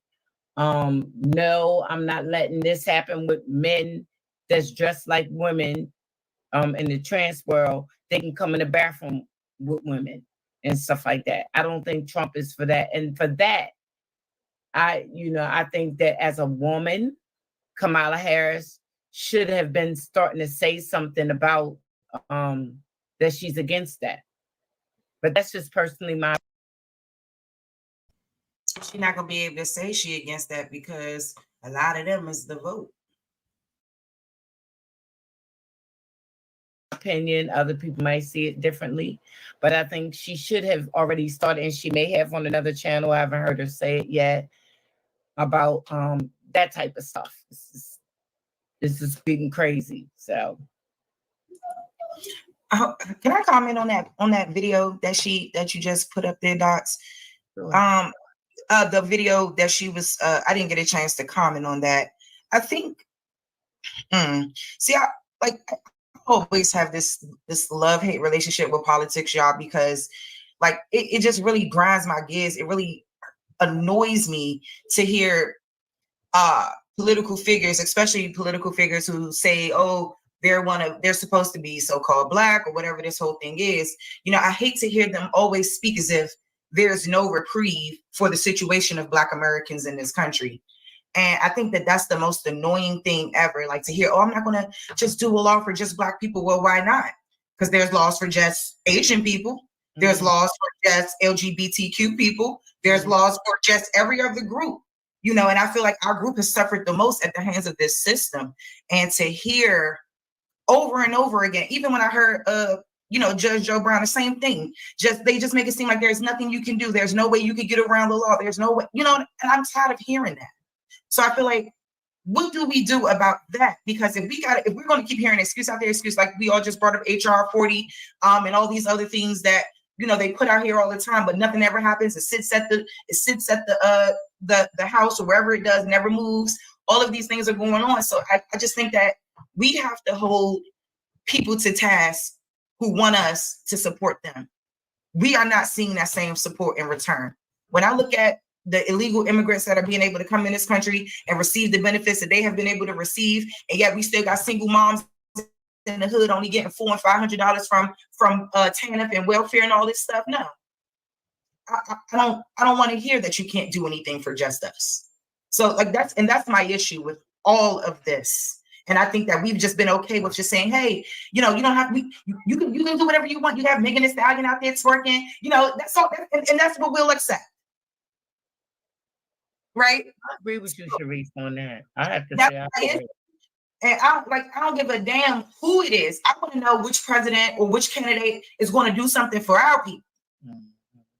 And what tangibles are we going to get in return? What kind of America is this going to look like for our children that's going to grow up in this country? Are they still going to grow up in 50 years from now and have to experience racism still?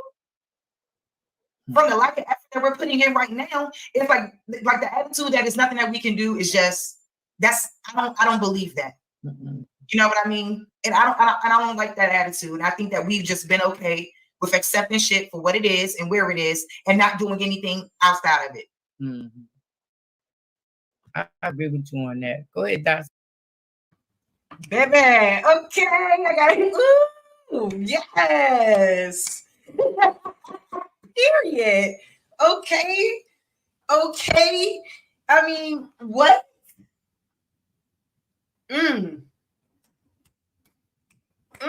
Period. Okay.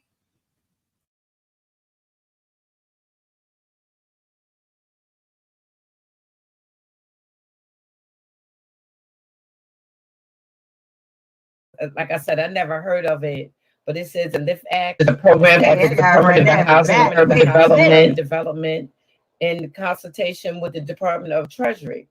It helps. What it's saying pretty much, besides reading all of that, it helps you buying a house, helps you with your mortgage. It really annoys me to hear political figures, especially political figures who say, oh, they're supposed to be so-called Black or whatever this whole thing is.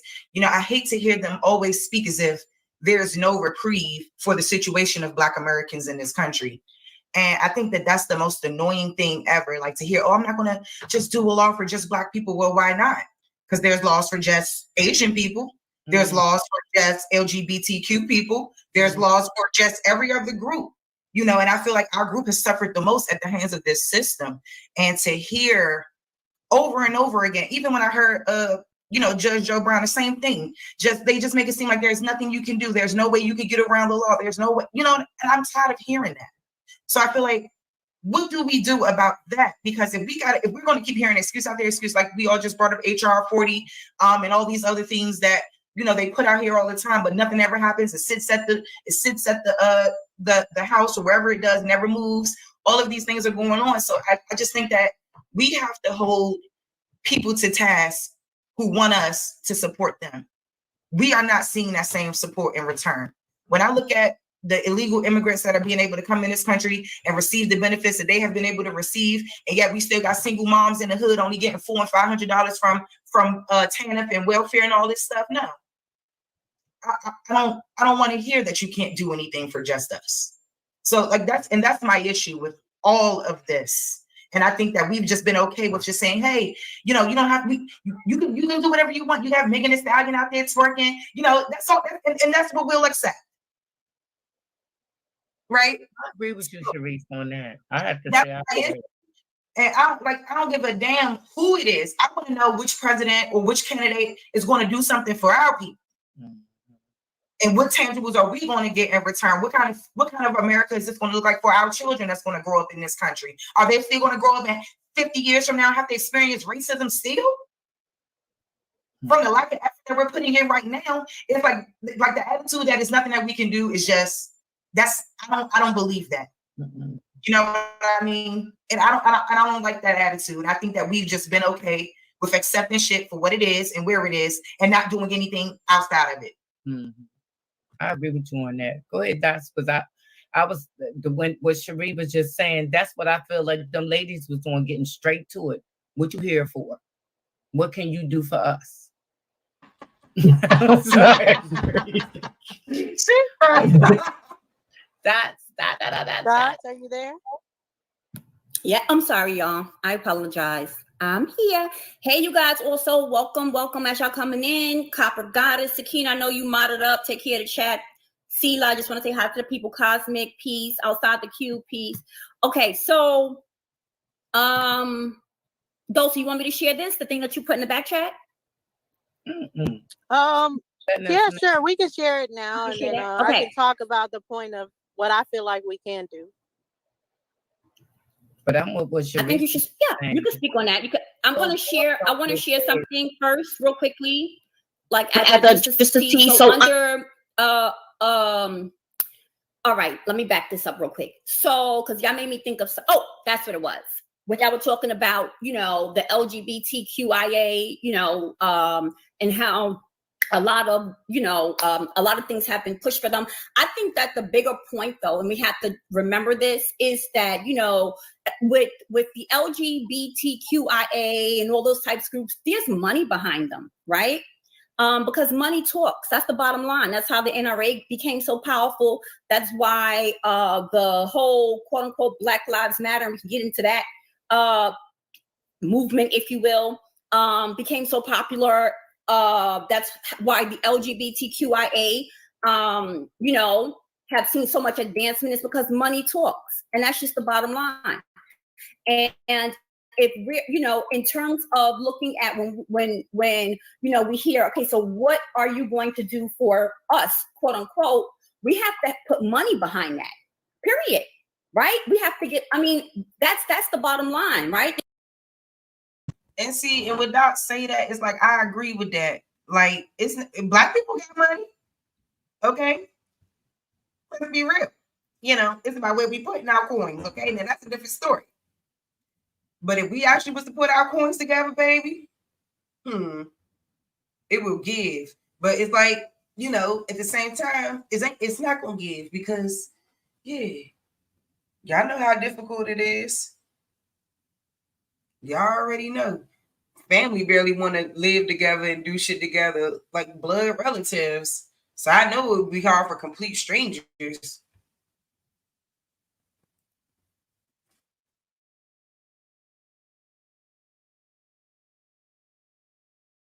There needs to be lobbyists, and that because money talks, right? And I think that sometimes that can be understated. But can you share this real quickly, Freedom? Mm-hmm. I was gonna say, Doc, we got the money according to them. We the number one consumers out here. We got it's about where we putting it. Yeah, That's exactly. Spending it, and thank you guys, because that's exactly what I wanted to get into. Because the fact of the matter is, they play in our faces with this whole politics game. That this is power sitting in front of them. Listen to them lie to us about something that they're going to introduce, something that they're going to do to make our lives better. As we go year after year after year, no, they don't do anything. They don't do anything they said that they were going to do in the primaries, throughout the primaries, throughout the elections. All this, once they're elected, they will maybe put in a policy they said that they would implement, but the rest is just basically going by the private sector and what policies the private sector need. So we have, if we're calling us Black, we have a Black caucus, but it's about what the Black caucus is putting their money to. Where's their agenda? What was Black Lives Matter agenda? Well, they got millions of dollars. Where did they put it to? A mansion. They live in lavish. So a lot of people are saying things that people are like, yes, say it, girl, amen, all this other stuff. And none of that is power. Power is the money. And more specifically, it's the resources. Beyonce has power because she can influence millions of people to do a certain thing all at once. And the fact of that is the real power that they've distracted us from. Because the influence. And it's so interesting, Dulcie making this statement a few weeks ago, and how they used Beyonce Knowles name, saying, hey, she's going to perform at the DNC. Oh, and then never shows the hell up. So it's like, oh man, it's like, yo, Dosey was on fucking point. She was cooking right here because it's facts. All that influence Beyonce had all those people tuned into the DNC so they could see the performance, and for it to not even be a performance ever. Beyonce's like, yeah, girl, yeah, what's it supposed to be there? What's the tea? Come on. Y'all, listen. That is super ironic. And they did that shit. So shout out to Dulcinea, like just being spot on, just knowing who they would try to use to influence others to move in the way that they want them to move. Period. That we have on people, they use it to just be like influence them to buy something, influence them to go do something or whatever that's non-productive. Not us all sit down from work for a day and really be like, now you have to listen to us because the workforce just sat down for one of the days. And we would, if that happened, if a boycott of that magnitude happened, they would listen to us that day. And I've made that statement before too. We gotta stop our participation, bruh. For real. And that's why they bringing these migrants in. But see, the difference is they funding these fools. Yo, this is a bad situation that we in. It really is, y'all. And to know that this woman was over the border and she was supposed to be the one making sure that it was protected and didn't do so. Yeah, it's heartbreaking. And we don't like I feel like our future is truly at stake. For real. So you are distracted from that. You gotta make heaven on earth for yourself. We always wait for somebody to do something for us. We need to do stuff for ourselves, as we can see. If they're not gonna do it, then at least you have to do it for yourself. But I really think there's a reason why they trick us into voting because of boycotting, because how successful boycotting used to be, and they tricked us into being like, forget boycotting, vote is your power, when they know for damn sure voting ain't no power. Right. Boycotting would be the way, but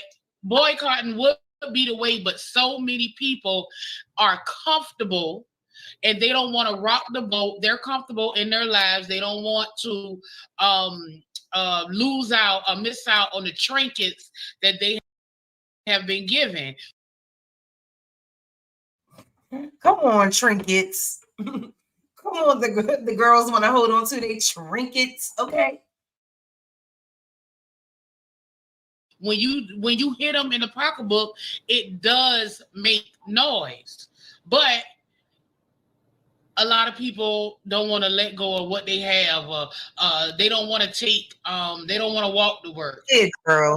You know, they don't want to. But would it even be taken? Like, would you have to take away what you have if you just say, "Hey, this Black Friday, for instance, none of us are going to participate in," and like what kind of change that? People say it every year, yet no one does it. But I think all it would take is like one Black Friday, and none of us participate if we really wanted power. But people are so comfortable and they are so conditioned that they will not do that. You could have 50 people that say they're going to do it, and by that morning or that night, whatever, because I don't celebrate these damn holidays. So whenever they go into the store, 40 of them going. So it's not in unison. It's not that, because I got to get something for the kids. We conditioned to shop on Christmas and all this consumerism for stuff that don't even matter for real. Like, it don't even matter for real. Because I think when you I'm sorry, thoughts. Now I want to piggyback off Anisha for 2 seconds, because I totally get that. I was just talking to somebody about that earlier. Like, a lot of us are scared to make the ultimate sacrifices that need to be done the stuff that got done, we scared to come together and do it because we scared about what's going to happen. Yep. We don't know what's going to happen. Some people scared to die. People scared to really get out here and really fight for what needs to get done. I said, what the hell do you think it was doing during the civil rights movement? What you think was happening? Some people had to, because otherwise we wouldn't be in a position now to be able to speak on what we're speaking on if it wasn't for their efforts. And I think we're in a better position now than we've ever been before. But then we have people, oh, let's go this way, let's go that way. Just like Kanye said, it's always going to be some type of bickering back and forth about what somebody should do or not do. We have to be one unit, and we are not that. And I think that that's the main issue here, is that we want unity. It sounds good. We want to be on the same page with each other, but you know what I'm saying? It's, I don't know. It's just hard. It'll never happen, sis. We would never be in unison. It's so sad to me, and I think that this is the biggest problem that we had, and this is why we can't do shit. I mean, excuse me. This is why we can't get things done the way that it needs to be. I'm telling you, it really breaks my heart to see us like this in this position right now in 2024 after everything. Like I feel like it's only like a pinch. We've taken like a couple baby steps, but we ain't know where to get out the water. Okay, so hey Shaq, peace and love. How you doing?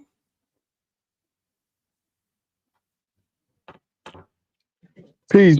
What's the word? What's the damn word? Hey, I'm just cooling, just enjoying myself.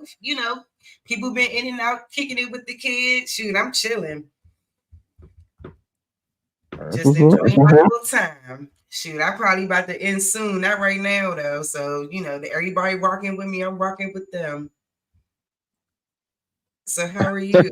I missed it. I forgot you was on, man. It's all right. I know everybody's on. So, but I already had this scheduled. And I'm like, yeah, I'm not going to push back my show. So it just was what it was. Oh, no, you're doing your thing, man. You got to do what you got to do. You got to build, I got to build myself and my own audience and all of that, and I can't be scared to go live when everybody else live. You know what I'm saying? Got to put on, got to do what you got to do.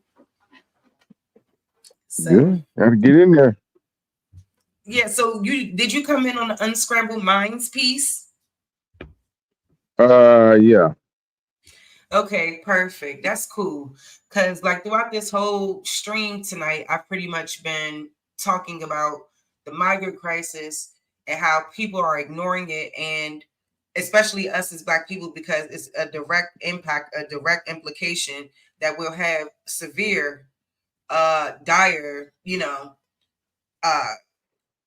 consequences to us for, so I'm just basically, why do you think people are ignoring the migrant crisis and pretending like it's not that big of a deal? Because it haven't really affected them yet. They see it haven't really affected them. A lot of people are still, trying to recover from the pandemic. You know what I'm saying? A lot of people reserve finances and stuff is being depleted. You know what I'm saying? So a lot of our people are focused on how they can, replenish their finances. You know what I mean? They reserve finances. They reserve, money and shit. They don't realize is that all of the money is going to the migrants. Of course, that's why I put the link in the chat. That Office of New America link. That's where the money going to. And you think your money? I don't know if it was, huh? I said, where they think that money going to? Like they not paying no rent. Like I'm going to keep reiterating that. As hard as it is for Americans to survive, and we got people being able to come in this country and not pay rent, that's diabolical. Well, okay. You are absolutely correct. And I don't know if you played a couple of clips with Kamala Harris. You ever heard of LULAC before? Have I ever heard of what? LULAC. LULAC. Mm-mm. When you get a chance, type up LULAC and who they is, when they got started. They've been around since 95, about 95 years. It's pretty much a Latino organization, and they delegate for illegal, well, I want to say undocumented because Kamala spoke at the Lilac. Matter of fact, they got an office in Washington D.C. In Washington D.C. they got an office, Lilac. Gotcha. Yeah, and it's a Latino group that's been around, like I say, and they pretty much they teach, like you said, cater and teach pretty much to undocumented Latinos and Hispanics and stuff like that. So they got represent. The reason why I brought it up because a lot of these people got representation. The problem is when we are supposed to be the melanated, copper-colored Americans, when we get people in position, they tend to include everybody. It's like, well, hold on. Well, everybody got representation though. These individual groups got certain representation, and they're getting certain benefits and certain, policies and stuff that's swaying in their way. You know what I mean? What's the problem? Okay, because I've been asking the same What's shit. the problem? And now, I want to keep hearing these talking about, well, we can't do this for everybody. Y'all, we got. Well, hold on. They got representation. You got the Mexican caucus. You got all these other people got they represented. You know what I'm saying? They got that. We don't need to be talking about no black and brown coalition at this point because they rode our coattail long enough to get their own representatives in all areas: education, banking, law, obviously politics. Local and local, city, state, federal level, everything. So they don't need us anymore. They don't need our coattail. They don't need to sympathize with our struggle. Yeah, they'll talk about the statistics and the so-called Black American struggle. Someone was a part of it early, but they was able to springboard themselves with the tools and stuff that been taught to them, and certain policies that favor their prosperity. You know what I mean? Plain and simple. Exactly. So why do we keep got to cake for other people when they got enough people here to cake for their own people? The girl Iman, all these people that's from Somalia, all these people from India, Hindustan, they got people that's representing them. They got enough representation. That's all I'm saying. Agreed. And I just finished going through an entire fact sheet. I ain't even really go through all of it, but we talking about Kamala Harris and the Biden Harris campaign giving away billions of dollars to the Asian American community. Okay, solely. Now, this is not benefiting so-called Black Americans. The SBA distributed 1,084 loans totaling $1.5 billion through its 504 program, which provides long-term fixed rate financing for major fixed assets that promote business growth and job creation. 5,603 loans totaling $5.3 billion through a 7A program, which provides financial support for small businesses, and 165 microloans totaling $3.7 billion in fiscal year 2022, and 22,800 grants via the Temporary CARES Act Restaurant Revitalization Fund totaling $5.95 billion in the fiscal year of 2021 to help small businesses and certain nonprofit childcare centers start up and expand. Now, this is for the Asian Americans and the what's the other ones? The Native Hawaiians, whoever. These people. Yeah, something like the Pacific Islanders and some of the Alaskan natives and stuff like that. Yeah. Yes, totaling $26 billion. Come on. The Biden administration advanced equity and opportunity for Asian Americans, Native Hawaiians, and Pacific Islander communities across the country. Not advances equity and opportunity for so-called Black Americans, African Americans, Negroes, Indians, huh?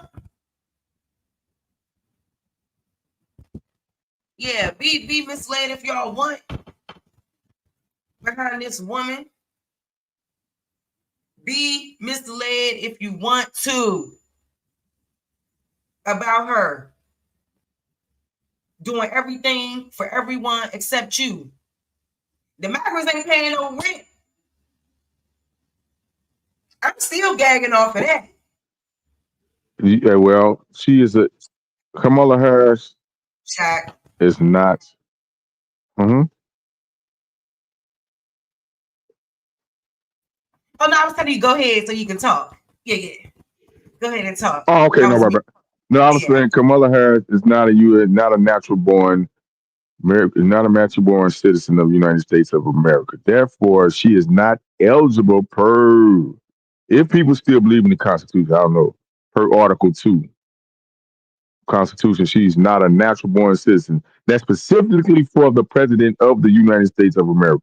She's not eligible for it. And I'm wondering when these states are going to put up the information and ask up for the request for her eligibility for, she can run all she wants to, but she's not eligible to become the President of the United States of America. I just want people to know that her parents were I don't know if they were illegal immigrants, but they are immigrants. She was not born in the United States of America. Her parents was not born in the United States of America. So therefore, she has not has the eligibility.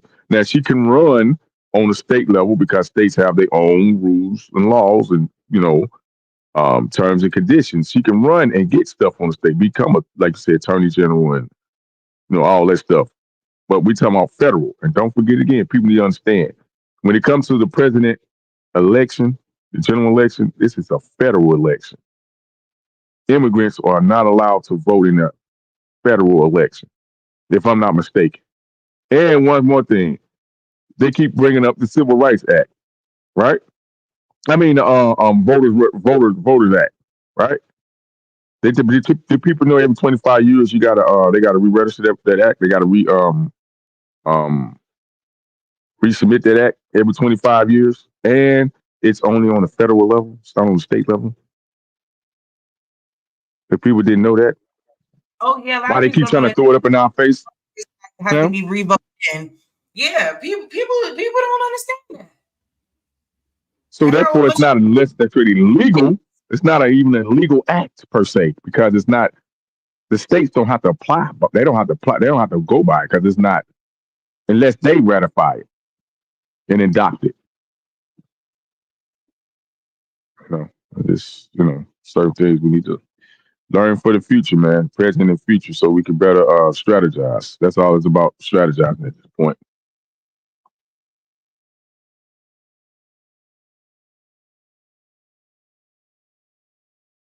The mother's influence on her life. See, we were happy because she brought that. She did. She became a DA. Then Kamala wanted to get somewhere, and she said, "I'm going to do it, and I'm going to become the DA."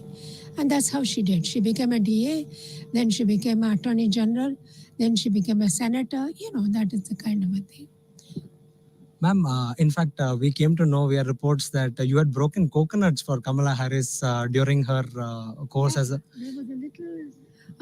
when the Attorney General post was there was a slight confusion in the counting of the post because that was a fight between the DA of California, DA of San Francisco and DA of Los Angeles. So there was a little confusion. So overnight, we were on the computer trying to see whether my mother was alive. So she did. And then I went and... Was there any special ritual you had performed on your own or perhaps on her request? No, broke 108 coconuts, Ma'am, this time around, when she was fighting for her biggest post yet, was there any special ritual you had performed on your own or perhaps on her request? No, I didn't go anywhere because of the COVID. Ma'am, and when was the last time she visited you and family back in India? I think she visited us last when her mother died. Yeah, when her mother died. When Shamla died, the ashes were brought to India. So at that time, my mother was alive. So she came to India at that time. I think that is the last time. I can't remember. Ma'am, could you please tell about Kamala Harris, ma'am's Indian connection and how she's connected to Indian culture, how she has showcased Indian culture perhaps in ways that you only know? No, she adapts to everything. She likes everything. She will look at things and she will like it. For instance, a simple thing, Like when we are sitting in family, our cousins. She sounds like she is making this shit up. And what's she looking at? Why she looking over to the left, right, like this? Oh, this is suspect as hell. Oh my goodness. Woo, I love showing it because people don't even realize. All right, y'all, give me 1 second. It's been 5 hours. Amazing. And still going strong. So just give me a second. Let me just take a little mid break.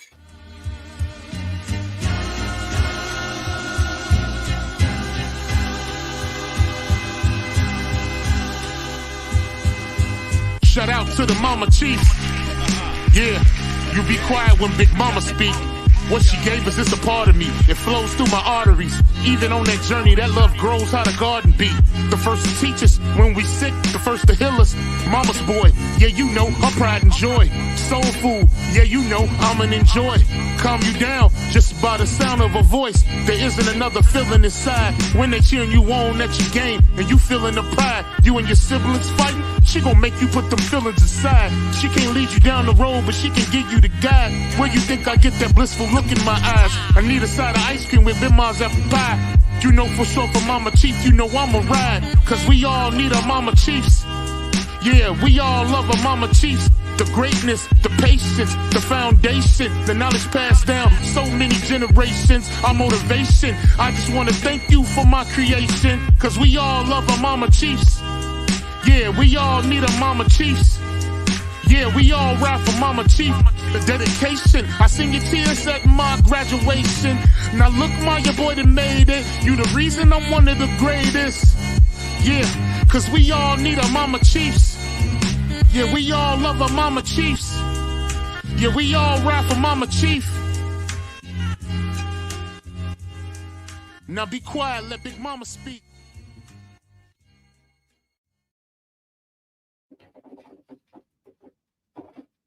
All right, y'all. Peace and love. We back. We back. All right. Would come and my mother would make us all sit together and sit on the floor and give us, you know, food in the hand. And she'll say, Kuchiko, Kuchiko. And Kamala, even when she grew up, she'll come to my house and say, Chite, I wanted Kuchiko, Kuchiko. And she will say that, you know. So she had some kind of a connection with the South Indian. She liked a few things in South. I'm surely you've seen her videos of making Indian cuisine and Indian food. So what do you think about that? Good for her. I'm glad about it. But mostly nowadays her cook is my younger sister from Canada. She goes to every now and then come. So the younger sister is from Canada. Is the younger sister Kamala? Mom is Kamala's mom? Somebody from Canada.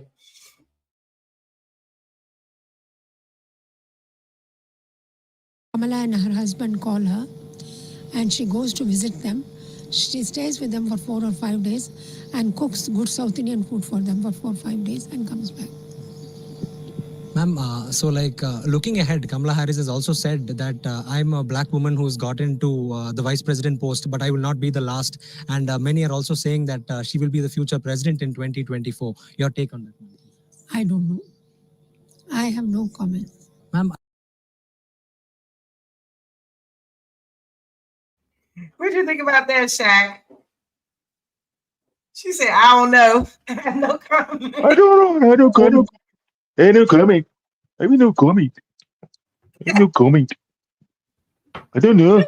But you, well, now, hold on. What year was this? This come on. You see, when they put this up here 3 years ago. Because he's saying. Yep, that she gonna be the future president. So he said she says he was black. Yeah, let's go back. That's the question I was waiting for. I just didn't know the timestamp. And I should have known because it's the most replayed.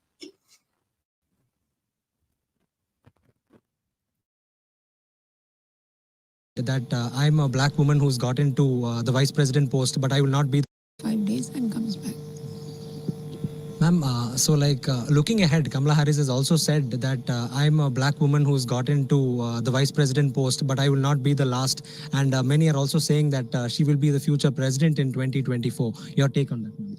I don't know. I have. They saying she gonna be the future president. This is 3 years ago. And they out here with this bullshit. You see this? I went and tried to see this because this is crazy work. This lady said no comment. I was like, what? It sounds like Manchurian to me, bro. A lot of these motherfuckers do Obama. All these motherfuckers are Manchurians, dog.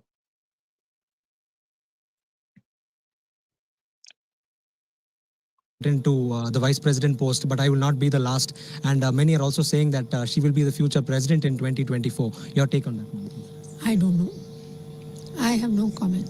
Ma'am, I'd like to ask you about your family. Like most of you are extremely high achievers, all of you extremely bright people in respective fields. You've made it big.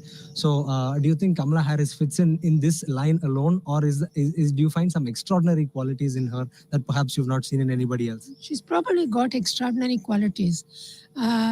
Let me tell you, when she became a senator, I went and told her, Kamala, you're a diamond in the family.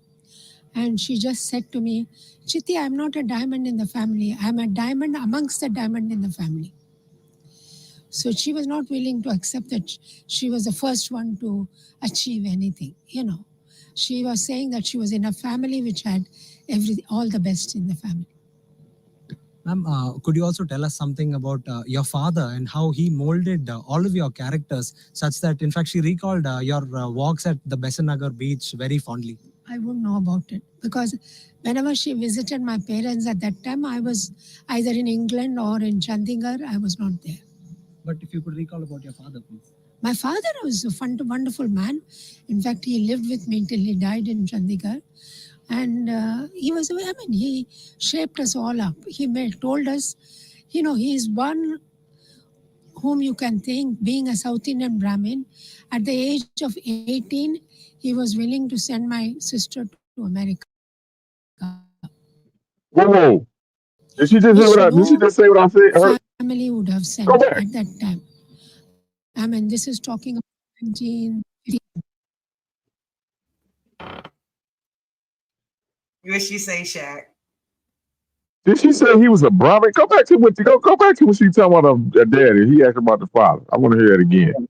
Turn my volume up.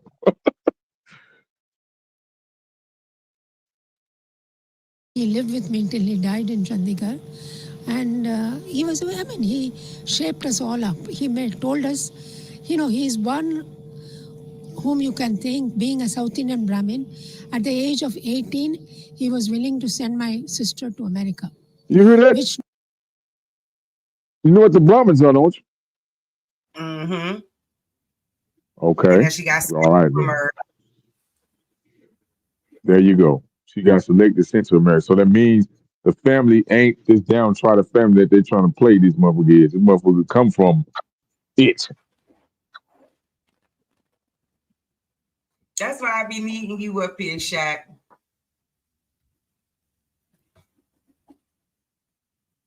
Y'all want to hear it again? Y'all want to hear her say it out her own mouth? She got sent to America. So how was she born here?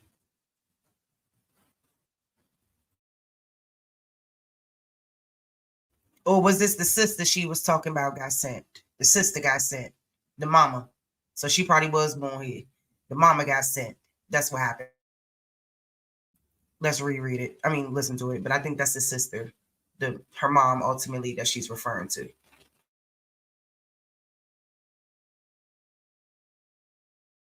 Is one whom you can think, being a South Indian Brahmin. At the age of 18, he was willing to send my sister to America, which no family would have sent at that time. I mean, this is talking about 1958 or something, you know. And 1958, Shaq. No, who they talking? They talking about? Is this post? She talking about Kamala Harris' mother is her sister, or Kamala Harris is her sister? Her sister. I mean, not her sister. Her mom. Yeah, her sister. Kamala Harris' mom. That she Oh, said so this that would be Kamala Harris' auntie. Okay. Yeah, this her aunt. So yeah, so Shamala is Kamala's mother, but that she's talking about Okay. they got sent to America at the age of 18 for God knows what. Y'all don't know. Y'all don't. You don't know her mother. You don't know. Y'all don't know her mother, father background. It's outside of the bull crap that they're feeding us about the parents Like being what? rates, whatever in college and all this. I mean, sounds like BS to me, but Yeah. They Brahmin. If they Hindu Brahmin, bro, we already know where that comes from and where that leads to. She just said they was Hindu Brahmin. You heard? And I thought she said her father was Yemen or some shit, but I couldn't hardly hear that. She got that deep accent.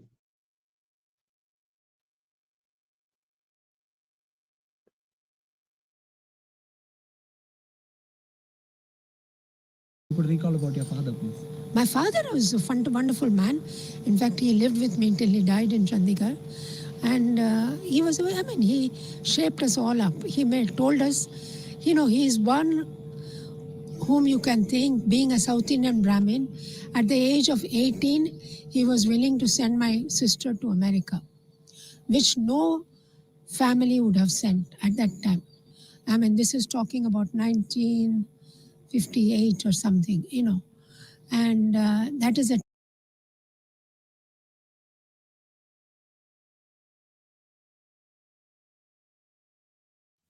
I should have got it up on the screen. South Indian Brahmins are a prominent community in South India, primarily associated with the Hindu religion. They are known for their rich cultural heritage, traditions, and contribution to art. South Indian Brahmins are a diverse group of Brahmins living in the southeastern states of India, such as Tamil, Kerala, Karnataka, and Andhra Pradesh. They are known for their strong emphasis on education, spirituality, and cultural practices. This community has various subgroups, each within its own customs, languages, and rituals. Traditionally, South Indian Brahmins have been involved in religious and scholarly pursuits, serving as priests in temples and scholars in various fields of study. Their cuisine, characterized by vegetarian dishes, often features rice, lentils, and a variety of spices. Cultural practices including celebrating festivals such as Pongal, Deepavali, and various temple rituals. In modern times, South Indian Brahmins have made significant contributions in various fields, including literature, science, politics, and the arts, while still maintaining their cultural rich traditions and customs. So those who don't know what that is, there you go. Time that Shamla went to California, and no South Indian family sent somebody to US at the age of 18. But my father was different. My father was something that women also should be educated, women should also be done, and women should also be encouraged. So he brought us all up like that. Ma'am, when was the last time you spoke to Kamala Harris, ma'am? In case she was able to call you last night after getting to know the news? She hasn't called me yet. Ma'am, and about the inauguration. That she hasn't called me yet. This is diabolical. The aunt pretty much is spilling tea. So, yeah. Do you plan on going with your brother, Dr. Balachandran, to the US to see the big moment? We're thinking, let's hope, depending on COVID in USA and other things. Because when she became a senator, all of us went. So we'll see. Anything fond you'll have to recollect about Kamala Harris, meeting her in the US and your time you spent with her last when you visited her? Last when I visited her was when I was in Detroit. I went to visit her. She was there for the debate. At that time, she was still a presidential candidate and she was for the debate. So I met her and talked to her. See, it's mainly that when we meet, it's mostly, we don't talk about politics or anything. It's mostly about the family. Ma'am, and how are your relatives? How are your people in your village? In fact, your ancestral village is holding pujas in the temple and special celebrations for her. Maybe I'm also planning to go there because that deity is very special to my father. So last year we went and prayed for Kamla. So this year I want to go and say thank you to him. That's all, you know. Ma'am, and how has your family reacted? Your relatives, you should have been receiving a flurry of phone calls. Oh, yeah. All our cousins have been giving messages or calling and everything. Ma'am, and anything you'd like to tell to people regarding educating girl children particularly, because you've been from a family where girls' education has been at the forefront of priorities. I think all girls should be educated and be economically independent. So that was Dr. Sarla Gopalan, Kamala Harris' aunt, telling that all girls should be educated and also economically independent. So she was telling that her family had cultivated the values of traditional Indian culture, plus also the streak of rebellion that they had. I want to know who this lady looking for. She just like, who is she looking for?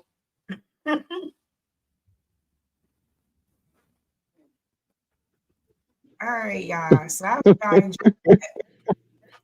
Because that was crazy work. Like, these people diabolical, okay?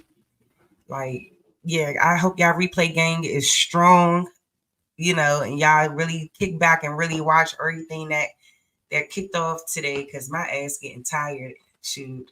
And time be flying right on by. But thank you to all of y'all that stayed with me. I love y'all to death. Shaq, you mind closing out? Oh yeah, man. I'll definitely try. Well, this is an eye opener to all indigenous people, definitely of this American indigenous culture, copper colored American Indians, and the others that may not address themselves as Indians, they may address themselves as Aboriginals. We clearly see that there has been a plot for a long period of time to, with this massive migration that's been it's been funded, it's been pushed, on the church level, the religious level has been pushed, collegiate level, and we're seeing it coming to fruition right now. So anybody that's still walking around with their eyes wide shut, and you will forever be a mental slave, a physical slave, a democratic slave, a Republican slave. You know what I'm saying? So this is an eye opener. I hope everybody go do their research. We got all these devices. There's so many documents. You can go look up videos. You can go look up and get yourself up to speed before you start making your strategy points. I don't talk about solutions because there's only one solution. So get your strategy game up. So we need to be strategizing. Peace and blessings to all the good people, man.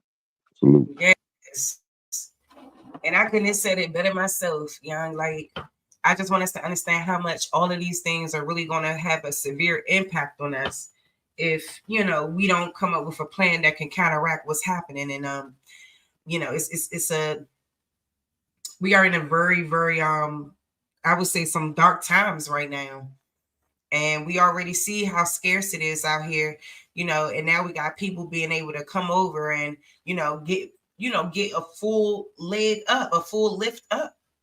Like as she said, that lift up ain't happening to the people who truly need it, whose ancestors died, whose ancestors built this nation. And I want y'all to keep that in mind. You know what I'm saying? We gotta think about whatever decision y'all feel like y'all gonna make, if that's the road y'all gonna take. But most of us in this community, we all understand that, people are selected and not elected. Okay. So we get it and we know, you know what I'm saying? But like this woman, we need as many people to understand that this is not going to be anything conducive for us. And it's not going to make our situation better. It's not, and definitely not seeing nothing about it. It's not going to make it better either. So, just shout out to everybody in the chat. Shout out to Lolietta, my beautiful baby, my sister's bad saint, DC in the motherfucking building as always, okay? Sap, Enox, Big Dog Philly OG. A lot of respect to my dog, Big Dog. Richard Nail Bay and his beautiful boo, K Glover L. Shout out to everybody, Accident in Paradigm. Hey, boo, I didn't even get a chance to see everybody. Yep. So thank you guys. Just even if y'all came through for a brief moment to holler at me and stuff, I'm really, really grateful that y'all even took the time to listen. Replay it from the beginning. I think you guys will really enjoy the conversation, enjoy the read. Shout out to Engine Radio, because Engine Radio stayed in here with me for a few hours. So just shout out to everybody, man. I'm grateful for y'all. We building this thing, you know what I'm saying? And, and I told everybody before, man, like, being from my city, being from where I'm from, it makes me feel good to be on what I'm on. And just to know that we are the original people. And like the stuff that was happening to Black folks in DC and in our correspondent area, it just makes so much sense. Because we the true original people that's been there. And always been there. All in Maryland, all in Virginia, all in DC. Always. You know what I'm saying? And you can't wipe away our presence. And it's such a, it's significant, young. And it really, it just opened my eyes to a lot of shit. And like, I just know the truth. Like, I hope that one day that all of us from the DMV, I really want us to be able to connect. I want us to be able to get events going and things like that. I mean, anybody is welcome, of course, but like all of us in the DMV with the information, you know what I'm saying? We need to have our own chapter of stuff going on, respectively, within where we're from. We got to get that going. We can do that, and there's room to do it. So let me I need to get a new email strictly for my YouTube channel, but for now, y'all can just, everybody write it down and stick it up here, let it hang on the screen for a little bit. But you know what I'm saying? Like, let's work that out. Bad Saint, you ain't had that baby yet, did you, girl? Okay. I hope you're doing good, girl. I know that belly big by now because we in August. So I know I was saying stuff about the baby a few months ago. So I know that belly big. You doing okay? Is the baby sitting on your lungs? So, Michael Ackermack Hers, what's going on? Shit, you caught me up, man. You caught me because I'm about to roll. But hold on, let me put it right there. So that's my email, y'all. And y'all DMV Aboriginals, y'all DMV Indians, let's get it, man. Hit my line. Let's I know. September 12th, girl, you ain't gonna make it. I give you September 6th. Maybe, I don't know, because my baby came late, so I can't talk shit. I ain't gonna say late, but she was at least like 4 days after the due date. It's like, yeah, if you come back in here, we're gonna have to poke you up and induce you. I was like, oh, no. So she ended up coming, but I don't know. Let me see. You said September 12th. Probably like the 14th or 15th. Probably come afterwards. We'll see. Congratulations, Spooky Bat. I'm so happy for you. Yes. The baby gonna grow up knowing they're Aboriginal, honey. Period. Knowing they're Indian all day. So anyway, y'all. Like I really love our community. I really love all of y'all. Thank y'all so much. Yeah, I see my email up there for real. Like, even if we link up and we just go, I know Bad Saint gotta have a baby first. So once she had a baby, my first one was so late, I had to be induced. Yeah. My last two were earliest. Okay, so yeah. So good luck, girl. Somebody up in that thing. That man. As he should be. Period. Okay. Shoot the club up. Shoot the club up. Shoot the club up. That's the new Aboriginal song we call Shoot the Club Up. Because they don't want to shoot the club up no more. This Kamala and this damn Democrats who are trying to push us into aborting ourselves up off this damn plane. So shoot the club up. Peace. Yes, I love you, Shaq. You already know what it is. Cause I hate, like, I mean, that's why I was happy to show y'all. Like, I didn't even realize how good I was cooking on Unscrambled Minds. I was really cooking on that joint. I didn't even realize. I was like, damn. Hold up. Girl, you cooking. So, you know what I'm saying? We just gonna keep it going. But like I said, back to that shit. Like, look, all my DMV Aboriginals, listen, we gonna get something popping because it's too many areas, it's too many places we could go to link to just, have drinks. We ain't even gotta have drinks, just talk, you know what I'm saying? And, get to know each other, touch each other, give each other a hug, you know what I'm saying? And bask in this information and, maybe get a good build, whatever, whatever it is. Like, even just, if we're just, camaraderie, all of that. I love it. And we need to do that. Like, I don't give a damn. I say, even like y'all from North Carolina, the South Carolina area, because y'all kind of close too. Even West Virginia, Ohio, all of y'all is close. So all of y'all could, make something shape. So we're going to try to do that. And that's what we need to do. I was at the African comedy show. The comedy show's still going on. I'm tired of bopping his best, okay? Ooh. Yeah, it's been 5 hours and 30 minutes.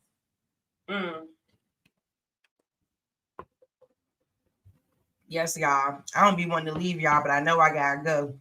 Because I know I'm gonna have a hard time peeling this baby out the bed. Yeah, I think I'm one and done with the kids, man. Like, oh, that's why people popping in. Okay, because Bob just ended. Because I know I was losing people, gaining people, losing people, gaining people, losing people. Sister Becky's still alive, y'all. You gotta give us one more now. She going along. You gotta give us one more. Sister Betty, DJ, is Cuddy live? Shit, I'll probably go over there and see one of them. And probably chop it up if they got root words on the panel. I'm good. I'll go ahead and pass. But Brown looking no ice. But you don't like root word? Huh? You don't like root word? Nah, I ain't saying that. But I had some smoke for root words. You must have he apologized, I guess. But we definitely, I be missing a lot of shit, man. I mean, I don't know, man. I be missing a lot of shit that be going on, bro. He was calling me bees and stuff, calling me out my name and being very, very disrespectful, calling me a tether and all kinds of shit. Yeah, he was trying it. Like, a tether where, baby? What? Anyway, tried it. And I was But everybody know that root word is bipolar, bro. That nigga is it's tripolar. See it. That's an extreme. No, I leaned. Yeah, see, I ain't gonna even play back the damn. You must ain't see that live when I was going off. So a lot I'll be missing. I'm surprised I'll be missing some of your stuff. I don't get hardly OTK stuff no more. Let me see who Sister Betty's stuff don't pop up no more. Sometimes it don't get in my algorithm, so know what's going on. They try and censor us then. But he did come up on the panel, apologize though. But right, I mean, I ain't, I'm not really in this space. Like when he came up here, I let him come up here. But he got mad. He was mad basically because of the last time I had put him off my panel because he was cussing and stuff a lot. And then calling people dirty Indians and stuff. Oh, I can't have you doing that on my panel. And I told him that in his face. Well, not in his face, but in this space, if you will. So yeah, it's all right. We just gotta cool down. Because the same thing. Well, he was over there heated on Sister Betty. I wonder if she'll let me replay that. Let me see that shit. What he cool. Hold up, y'all. We might have to take a pause for a second. Hold up. What did you get mad for, Michael? Like, I don't understand why you going on. Like, was he mad at Sister Betty or just it was the topic of conversation and he was passionate about it?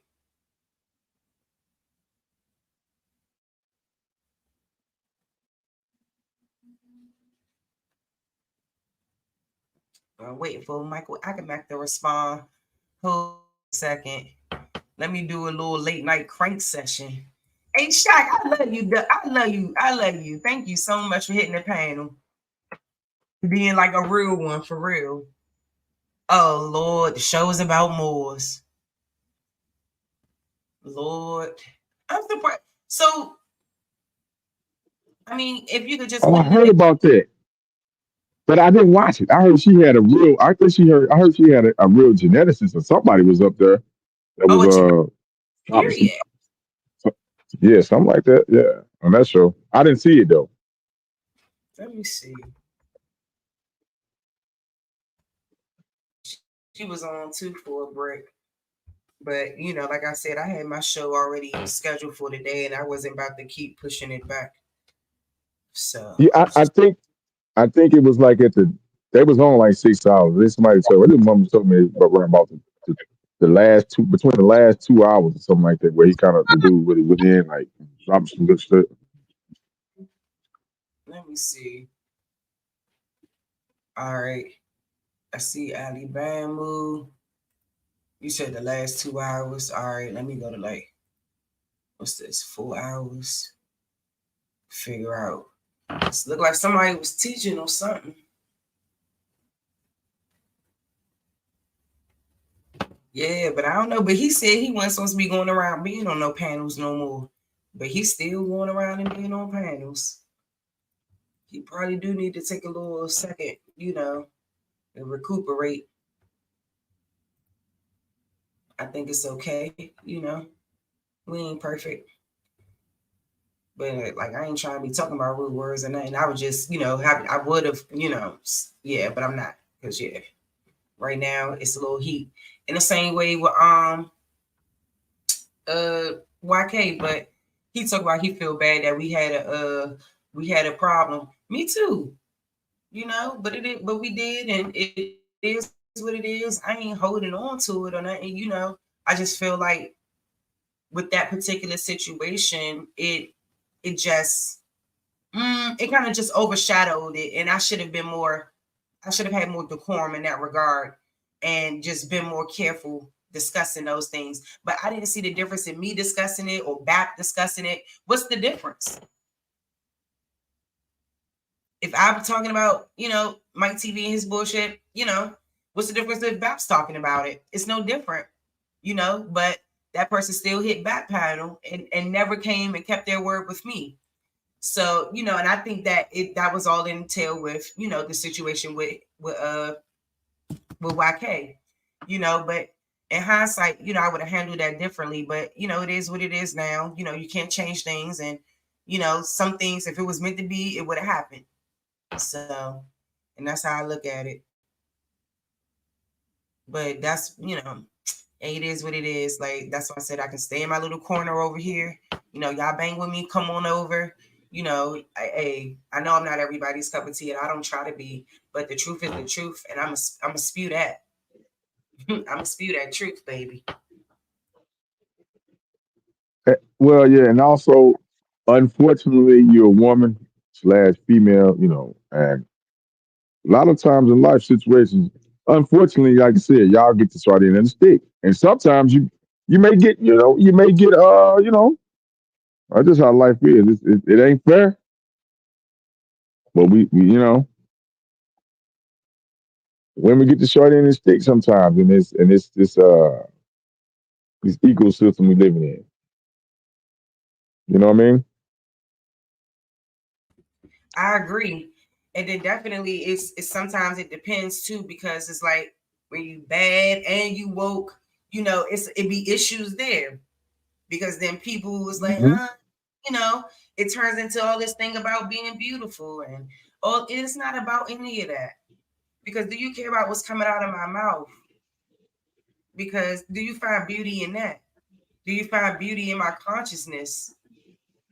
And then it's not even about that in the end. And I just hate the way it happened, and it didn't have to be that way. Like with them, you know, even with you know, some like another person I'm not gonna name, the same thing, you know.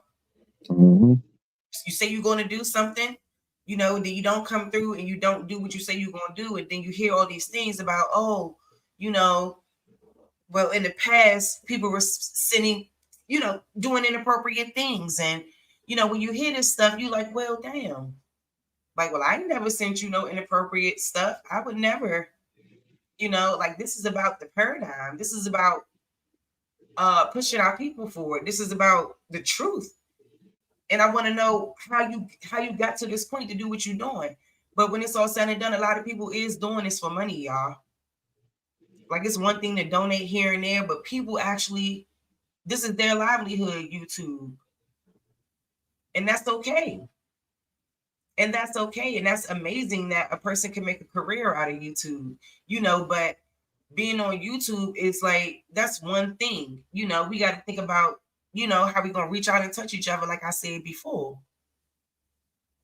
Yeah, I know it ain't on me, Lolietta, but I feel like it was taken out on me, you know, and in the end, I took a hit, like, and who knows, like, I don't know, like I said, I don't know what that, like, that imagery could be putting out. Like, he made a whole video and all that, you know, I don't know what type of impression that could be leaving or making. And I don't want that type of perception out there. But, you know, I can't stop people from thinking whatever the hell they want to think. But all I know is that this migrant crisis is important. All I know is being able to be who we are and be free in that is important. And our heritage and our legacy in this country is important. And that's the shit I care about.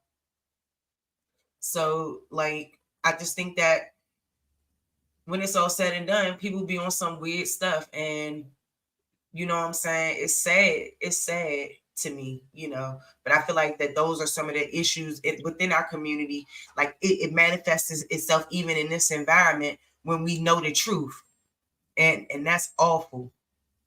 This bitch worried about the next bitch. Excuse my language. Oh, she cute.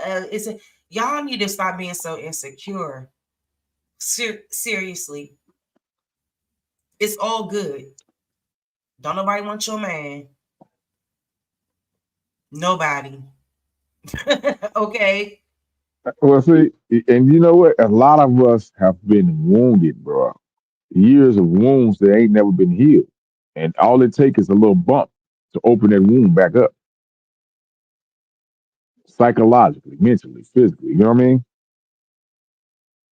All of the above. The only way we can heal from it is have the conversations, not necessarily online. It's good to have these certain conversations online where we can join, but like you say, offline, doing things, you know, people that we, like you said, can reach out to and do things in person because you build up. And that's been lost too. And they want us to be all online, which is a gift and a curse because we can use to connect, but you're supposed to take it offline and still do the human thing. And because it ain't nothing like meeting somebody and you filling out their vibe, their aura, especially female, you filling out her vibe or aura. You know what I'm saying? And looking at her body language when y'all speaking to each other. You know what I'm saying? So they really trying to cut that off from us and turn us into these damn droids and these damn bots where we are just tapping and chatting instead of, you know what I'm saying, actually doing the human thing. You know what I'm saying? Having human relations. You know what I mean? We build and grow from that. You heal from that. You know? Shit, we need that. We need that human interaction, man. We are human beings. We are living electric beings. So we need the touch, the taste, the smell, the hear. You know what I mean? If we stop doing that, then we become what?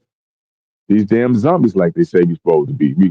People turn into, you know, heartless, heart cold as steel. You know what I'm saying? That's what they want us to be, but we got to fight against that, and that's something that could be inside of us, or something that could be interjected into us, or projected into our psyche, and it's playing out. You know what I'm saying? You see, a lot of our people, man, down in Florida, man, you know, The melanated down there doing what they do in Florida, doing what they do in Chicago, doing what they do in Louisiana, doing what they do in Memphis, Tennessee, doing what they do in Cali, Oakland. You know what I'm talking about? It's all over. And it's like, well, damn. At some point, Yep. there's got to be a seat. When we going? How about this? Because see, and I said this on another show when some of my partners we were doing. I was like, we're not making that type of music, man. We're not making that music where it's the come. People talking about come together, but we're not making come together music. Those vibrations that bring people together. You know what I'm saying? We got to put those vibrations out there too. Yep. That's part of us. You know? We just got a lot of work to do. We got a lot of groundwork to build and pick up on. And that's why, like, I always try to stress us, like, trying to come together in person. And, you know what I'm saying? Because we spend too many hours a day, you know what I'm saying, chatting in the room. And, you know, respectfully, though. You know, and I know that we could really take the time to truly organize something that could be affordable for everybody. And, you know what I'm saying, that we could put together. Like, I mean, I would even put the goal out there. We could work for next August to do something before school start or some shit. Like, we could work on something for a year and see how it goes. Like, if y'all down for it. But, you know, I ain't gonna be the only one preaching come together, come together, come together. Shit, and then next year we in the same position. So you gotta figure it out. Shit, I see Top Cats out there traveling around and, you know, making his rounds, and he got the OTK and everything. So, you know, we gotta make something shake. We gotta make something shake. Gotta put our money where our mouth is. Period. What you talking about, Papa Shorty? What you written about? Shit. The only reason why I'm even on this situation, and I always tell people all the time, when I looked in my genealogy, when they always kept saying, look it up for yourself, go look into your family, I'm actually one of those ones who did that. And this is why I can preach what I'm preaching and say what I'm saying wholeheartedly and from a truthful place, because I know it's the truth. And I mean, of course, people will be excited about coming into a new wave of truth, but I just think that everyone doesn't utilize it correctly. That's all. Shit, my bad. But look, let's play a little bit Sound like of you this. moonwalking. What you was moonwalking? Man, that was me moving the damn little switchboard around. That was it with you. Hey, what y'all weather looking like? Is y'all getting rain in DC area? You said What's what the weather looking looking like? like? So this Yeah, morning, we about to be 110 tomorrow. it was hot today. Really hot. Mm-hmm. I was mad too. That's how hot it was. You made it hot then. Aboriginal girl made it hot. And I was up that junk frowning like, man, come on, get this kid out of school, okay? Yeah, man, it was like 90-something degrees out there today. Some wild shit. Yeah, we about to hit 110 tomorrow. They talking about we getting up to 110 shit. Man, shit, I'm worried. Tomorrow, yeah, they got the thing 90. Well, shit, it was 98 degrees today. Oh, yeah, I had an attitude for real. Woo, that's wild. Now, do your daughter, her school district, up there, do y'all have to wear clear book bags too? Translucent or clear book bags? No, they don't gotta wear translucent book bags. Okay. They're like, she's still in elementary school though, but like the middle school, they gotta go through metal detectors this year. And that's something new. Yeah, that's something new for them. That's something that they didn't have to do before. But this year, I was so shocked. I said, what the fuck? I said, when y'all get these? I mean, now it's not, I'm not really shocked because I went through DC Public and you definitely had metal detectors in DC Public. They don't give a goddamn. Okay. But you know, I was shocked to see it with this particular joint because they didn't have it, you know, at her school because they didn't have it last year. So yeah, it kind of caught me off guard, but you know, that just goes to show that they feel like our children is dangerous and that our kids are capable of, you know, doing things too. So they feel like they got to protect the kids, I guess. But to me, that's just another intimidation factor. But real quick, let me figure out, because this person she had on her channel talking about the Moors and stuff. Dang, ain't nobody wants to put my cash out. Y'all some bammers. I need to get like back and get on y'all head about that. For real. That be telling the truth on y'all. You know, shit. We need to do the $1 challenge around here. Shoot. Anyway. I see why he be getting on y'all there. Jack, let's play a little bit of this.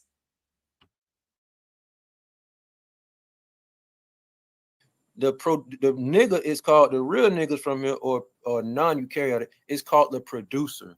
The producer has the ability to produce his own energy. It does not need the consumer to be around. And that's what I was trying to tell you, Sister Bethy, when you say, you know, I have no problem with those that came over. They called mulattoes, even though they don't look like me, but we still accept them as family. And, you know, I was cool with them. But what I was trying to tell you, Sister Bethy, you never needed nobody to come over here to make you happy. You never needed nobody over here to tell you who you was, because you didn't need a consumer around you. You are a producer. And so a consumer is parasitic, not because they're trying to be nasty. It's the genetics that allows them to do what they do inside such an environment. And so when we study that, we can just throw prokaryotic off if nobody want to believe there's no such thing as prokaryotic. But let me leave you with this. If you don't believe that there's nobody here that's prokaryotic, you're going to have to at least say we have non-domestic eukaryotics and domestic eukaryotics, because that's why I broke down the genetics of those that, you know, maybe pale skin, those that have the domestic eukaryotic traits and genes, those that are invasive as such, that match these coordinate points. We have those of us that don't have the same genes as others that are naturally from this place. So if you don't want to say they're prokaryotics, you can just say they're called non-domestic. Miss Beth, I told you the reason why your government won't allow you to have pets is because you don't have wild pets. Your pet must be domesticated. They're not talking about domesticated like you change its environment. It must go inside the house. That's second stage of what we call of being bred or broken down. Yeah, domesticated also mean that your genetics and genes have been mutated. So that's why I'm trying to show different pets that people have that was recently released. I could show the what we call the patents for different cats in the 1800s. The bulldog by Charles Son, I forget his full name, but the bulldog back in late 1700s was patented by the Habsburgs. These dogs, cats, chickens, pigs, you name it. These are very well fresh out the cloning gene edit facility, and they're called domestic animals, not because you have to put them in a fence or a house. No, not that ain't the only reason. The reason because their genetics is not wild. They're not naturally from reality. They're not from this place. Their genes have been tampered with. So that's what I'm trying to say. You can't just say that there's only domestic animals genetically. No, we have domestic genetic people walking amongst us. So if you don't want to believe there's prokaryotic, then you're going to have to say there's a such thing as non-domestic versus domestic eukaryotics walking. And if you go that route, you're going to learn much about the books about prokaryotic versus eukaryotic books. And you're going to see there's a totally different pathway, because the prokaryotic is very simple. It's a very... Yo, seriously, y'all? Like, woo. I probably needed to watch this from the beginning. I'm going to have to replay this and then give it a little 1-2 judge, because he just said a lot. He just said a mouthful. Like, that's a whole lot. Even with Farrakhan was saying, I know anybody heard Farrakhan would totally disagree. Like, what? Genetic input and to produce mix a wolf with a dog, the resulting animal is always 100% sterile. If you make a donkey, a horse and an ass, and make a donkey, It is always 100% sterile. You mix a lion and a tiger, even though they are the same phylum, they are both felines, right? They can reproduce, but the offspring is always, without fail, Hold up, y'all. So this is what him and Root Words is arguing about. I need to know. Bad Sage, you was in there. Let me know, man. Because why? Like, this conversation is woo.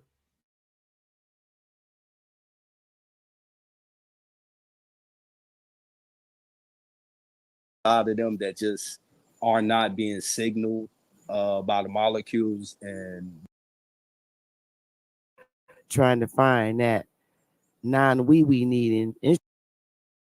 Hermaphrodite probably could do that. It relaxes and goes back in. But in this case, I'm not even talking about specifically a hermaphrodite. I'm saying a woman going into a meditative state, a wild. I get it. Like that. Yeah, you know what? I'm more, but when I say nigga, we know I say nigga. Soul roles that a woman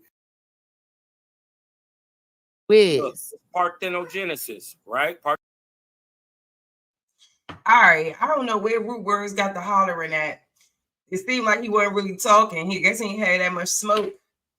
But look, y'all, let me go ahead. I'm about to Root. He said Root wanted him to claim that the Incas are Moors and that the Moors built the castles.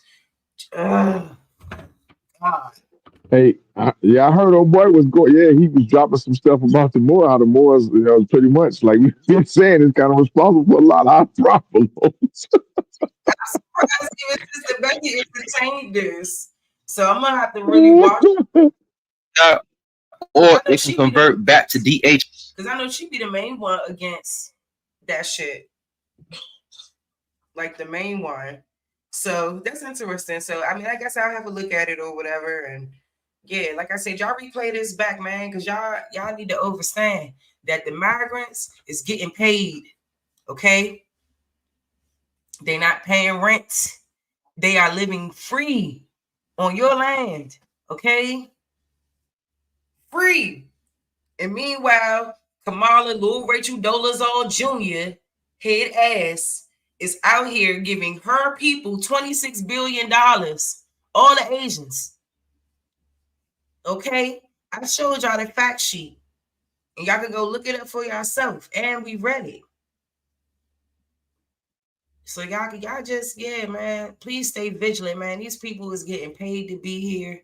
They getting all the benefits in the world. And meanwhile, they still ignoring your so-called black ass. And that's got to change. I'm telling you, man, y'all better get on the right side. Because that lady, no. And we can tell that this was a setup from the beginning to make sure that she becomes president. I don't, just so they can continue to let these people in. And she been over the borders this whole time. Letting this happen. Not giving that one goddamn one, okay?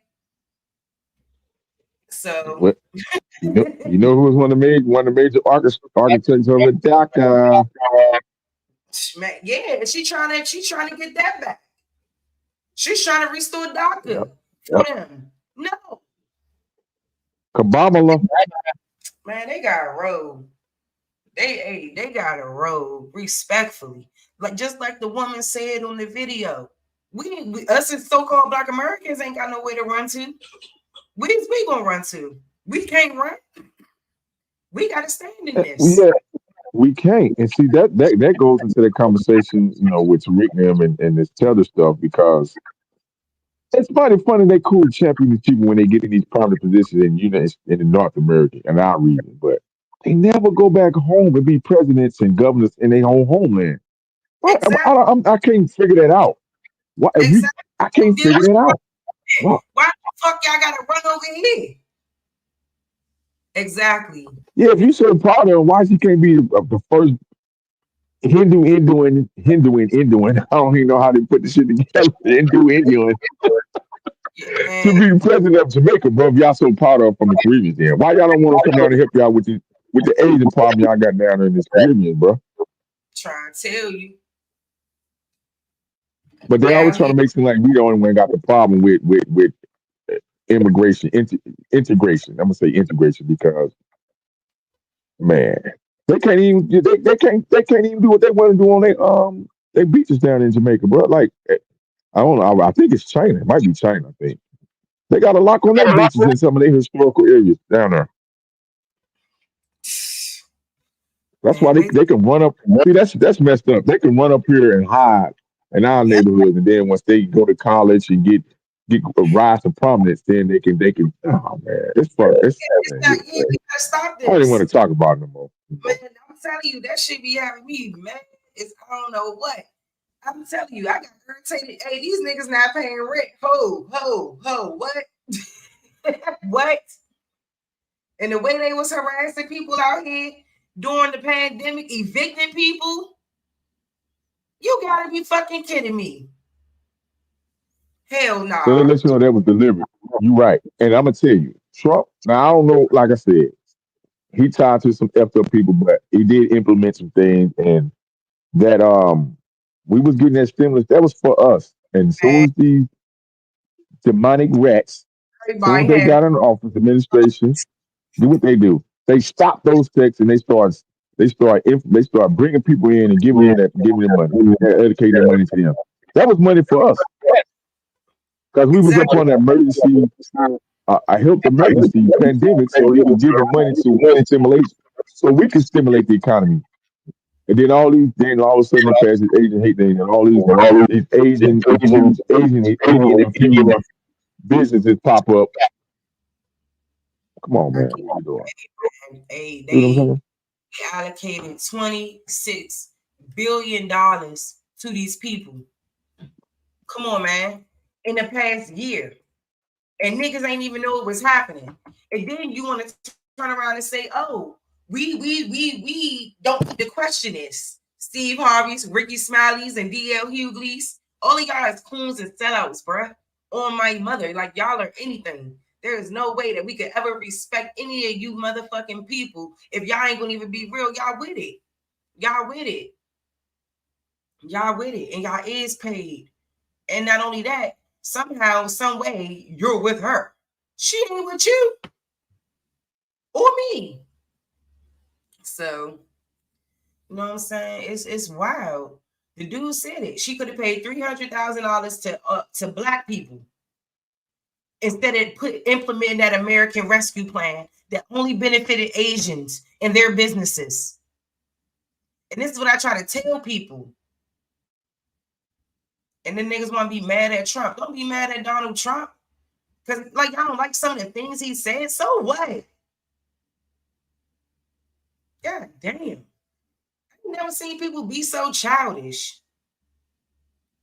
Like, you know, like I said, like when I was showing that video with me talking with Unscrambled Minds and all of them, you know what I'm saying? Because when it's all said and done, they'll put this imagery out there like, you know, oh, it's this thing where she's just black and, you know, people want to give her a hard way. No, we're going to challenge her on the issues. We want to know why you out here saying you a black woman and you don't give a damn to do shit for black people. That's confusing to me. You're not a black woman. You're not one of us. And stop walking around here cosplaying, acting like you are, talking about you, what she say, put greens in the tub? Who washes greens in the tub? I don't know any black people who do that. So she in the tub washing greens while she washing her ass. Because we don't do that. You say what? Good boy. I said, so she in the tub washing greens while she washing her ass. Fucking corny ass lady. We can't allow it. Because all she gonna do is open up the borders and do everything for her people. Period. And the LGBTQ and they bringing a lot of violence and diseases in here too. Yeah. All that shit. For as real. vice president, able to get this done. I don't even understand this. How was you able to get? I mean, and then I think this was right off the back. That's why you said it was a pandemic that was, you know, planned. Because come on now, Yeah. how are Well, you? you said how you said how she is vice president to get this done? Welcome to education.com. Oh shit! Your home for What you say? you said how she's vice president able to get this done?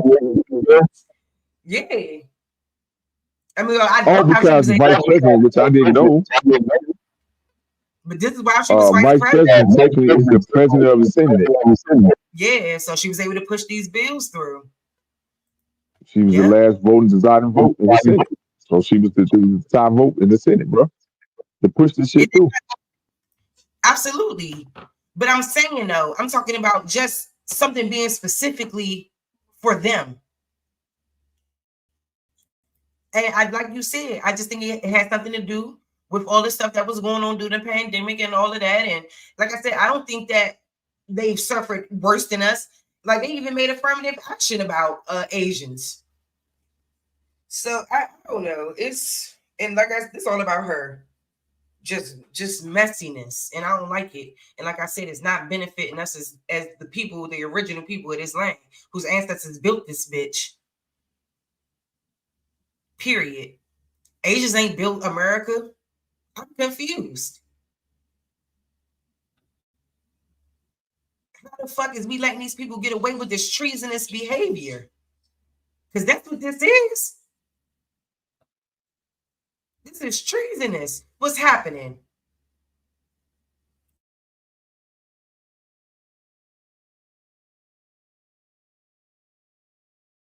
resources to help your learners succeed. On January 20th, 2021, if you are president, what specifically would you do with the thousands of people who try to reach the United States every day and want a better life through asylum? Immediately on January 20th of 2021, I will, first of all, we cannot forget our DACA recipients, and so I'm going to start there. I will immediately, by executive action, reinstate DACA status and DACA protection to those young people. I will further extend protection for deferral of deportation for their parents. I will also immediately put in place a meaningful process for reviewing the cases for asylum. One of the questions that the Black community has is, Senator Harris, if you are elected president, what would be your agenda for the Black community? Right. So I'm not going to sit here and say I'm going to do something that's only going to benefit Black people. No. And she really showed me and demonstrated to me that she cares about our people passionately. No, she demonstrated that she cared more about her people passionately, not with lip service either. The Biden-Harris administration Stop that video. Stop delivered it. to We got to address some. people. See, go ahead. You got to. That was Curious George, correct? That was who? Curious George, right? That interview, that Democratic, this interview, this, what you talking No, about? I'm talking about. Ben Crump. I'm talking about the nigga that just talking. Yeah, Crump. I call that's Curious. He called him Curious George. Yeah. Crump. He's Haitian, brother. But see, y'all, we gotta understand when these people are talking, they're talking for specifically. They say us, but she was speaking for people like him because he's got Haitian. He's a Haitian background, and he went to the college. He went through the fraternities, bro. So they're not speaking for us when they say us. We gotta recognize. We need to pull these people background to see where they come from, or how they rose to prominence, and who are they people. Because when they say us, that's what they mean. They mean they people. Right, like so I think he's Haitian, if I'm not mistaken. What? You right. That's what I said. Ain't nobody check the temperature. Ain't nobody care to check it, and then they can get up there and just eradicate all the other Democratic candidates. Oh, they don't get a chance to debate. Because where's that same debate that we see right here? Where's that debate in 2024? Why didn't we get that? Because what? She's just gonna automatically be the candidate? Like this is the bitch? I'm the hell confused. They cheat the people. The people, it's up to the people that allow them to get away with it too. In the states, if they allow them to get away with it, man, we gotta. That's why we gotta voice this. It ain't about we hate this person, hate that person. No, if we're talking about being on some righteous shit, this ain't righteous. And any person that's standing with it know it ain't righteous. Because we didn't call we didn't call the Republicans out for the shit that they done. We called Trump out for stuff he say, whether he right or wrong. We call him out on his shit. You know what I'm saying? It's all the time. All the time. Trump But see, the trick they play us is when.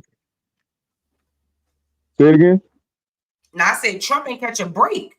I'm talking about they. Hell no. I think the hate that Trump received is probably some of the most diabolical ass shit that I've ever seen in my life. The way people was acting, getting mad at people for making the right decision. And now y'all can all look at it in hindsight and know that it was the right decision. Because look at this shit now. 26 billion went straight to Asians.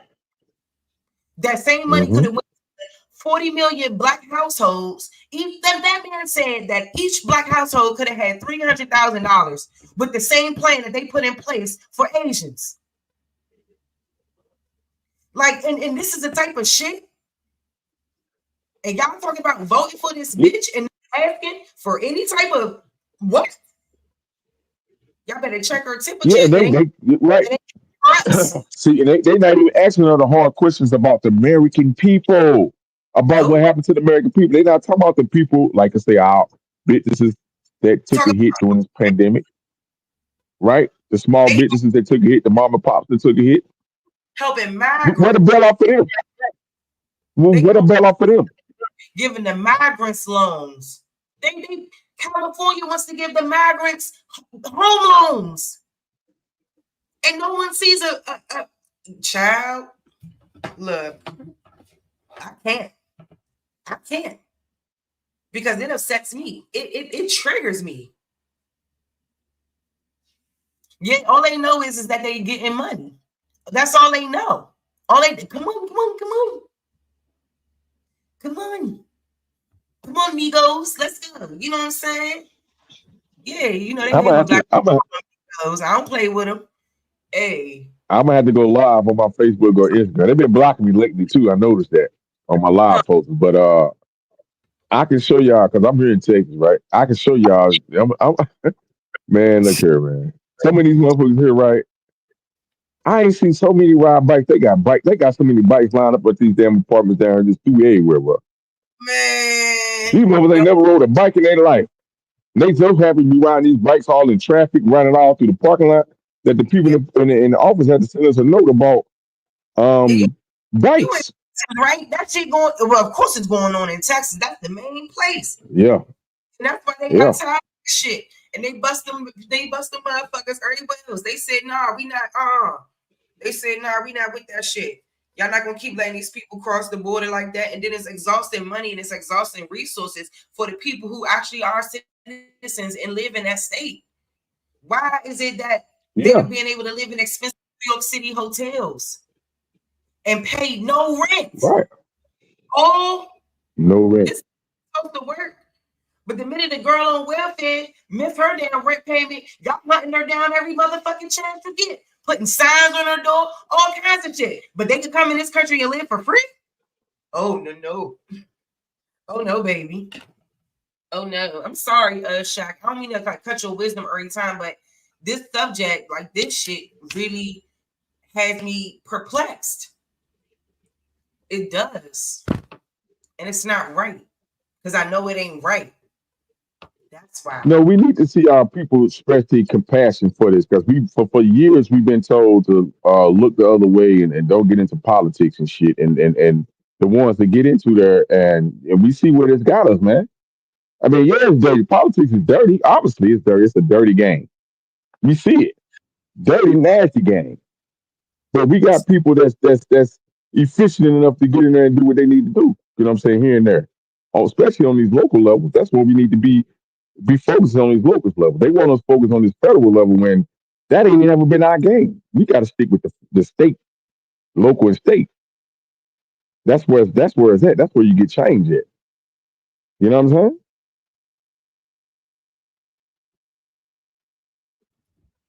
And we just not learning this stuff, man. We weren't taught this stuff, man. Man, me and my partner, man, we've been writing down some things we want for our votes and stuff, and man, a lot of shit need to be overhauled, man. What they teach our man, we need to put some lists out, man. Start voicing going to our capitals or sending stuff to our states, bro. Agreed. Our children need to be edified. If they paying taxpayers, our tax is paying for our children's education. We definitely need to have a third or a half or whatever of being able to construct the curriculum that we need for them to be taught. And they definitely need to be taught about definitely about civics, how shit is run. You know what I'm saying? Certain law definitions. I think that shit should be taught in elementary school. 5th and 6th grade, that shit should be taught. How we go to school for 12 goddamn years and ain't certified and shit. But then again, you gotta turn around and pay them between 4 and 6 years to get certified, to get a damn doctorate or a PhD and something. We done went to school for 12 years and we ain't certified in nothing, bro. Come on, man. Come on. And it was not like that for our grandparents because, yeah. Go ahead and finish it up and then I'm going to play. No, rock it. I'm good. Rock it. She said she wasn't going to do anything specifically for Black people, but she's done a lot specifically for her AAPI community. She got her people over $17 billion in government contracts in 2022 and increased that number by 2.7 billion, giving them 20 billion in 2023. This wasn't for everybody. This was special set-asides for Asian American owned businesses. Kamala continued to support Asian American small business owners by providing their small businesses with $6.4 billion in funding in fiscal year 23. That's $6.4 billion with a B. Yeah, And what I just show y'all with the fact sheet, this is facts.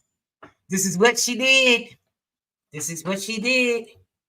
And I'm reiterating it. So she broke it down and she's breaking it down so in more simpler terms so y'all can get it. But I read the whole thing so y'all gonna be able to see it from the beginning. Like I'm just playing this for everybody who coming in now who didn't see it hours ago. I didn't play this particular video hours ago, but I did play some videos from this young lady. So shout out to her channel, Pink Book Lessons. Y'all go ahead, like, comment, and subscribe to her because you know she does have a lot of great commentary. Hold on, let me mute up. I'm gonna show this and then we're gonna wrap it up, dogs. $6.4 billion in just 1 year alone, 2023, that went directly to Asian American owned businesses under the Biden-Harris administration. They bragged about this to the Asian American community. So look at 2023 alone, just 1 year. That's a total of $26.4 billion allocated directly to Asian American owned businesses. Kamala's people. That wasn't for everybody. It was specifically for them. If you have a child 12 or older and you'd like for them to get into the best university possible, I have something very important to tell you. Money. How y'all find money for them? Yeah. But you can't find money for us. Right. Do you all realize that CTU has it in their contract that is up for negotiations this year, where they're going to be giving more money to migrants than they're going to be giving to support our teachers? In what world is that okay? You want to give migrant kids $2,000 a month for a stipend? Y'all. Do y'all hear this? Bruh, I told y'all they not paying rent. Y'all think it's a game out here? They funding these folks. This is not no game. Your contract? What about the rest of the kids who are hungry and suffering here in Chicago? Do you not think that it's just migrant kids who are suffering, who are not able to eat, who are dealing with homelessness? it's not. How about they read the policies on Kamala Harris' website? I'll wait. Because ain't none. Just donate. Donate. Yeah, see, you can't reason with any Kamala Harris supporters, though, because they lack any logic. It's like you can spend a lifetime trying to convince a fly that honey's better than they're still going to pick the. This woman is an empty vessel. 17 days in, she still has no policies. I actually looked on her website. Still nothing. She's been flip-flopping on all her stances, so we don't even know what she stands for. We don't know anything. We don't know anything, and they're still cheering her on. You know, the market crashed yesterday. I think we're about to go into a recession. Unemployment rate is what, at 4.2%. And the fact that they want to continue to vote for this disastrous person is beyond me. I know that lady be having the time of her life cosplaying with y'all. I know when she go home at the end of the night, she be like, these N-words with the ER, not the A, are so damn stupid. I don't have to waste my time writing no speech. I ain't got to waste my time telling them what my policies, morals, and stances is for the America and what I plan on doing for America. All they care about is the continued overall sexualization of Black women. All I got to do is talk in a Southern accent. No, I'm not from not damn Southern state. And you all helped us win in 2020, and we're going to do it again in 2024. Bro, that was nasty. That was nasty. That was nasty, man. Oh, girl, shut up.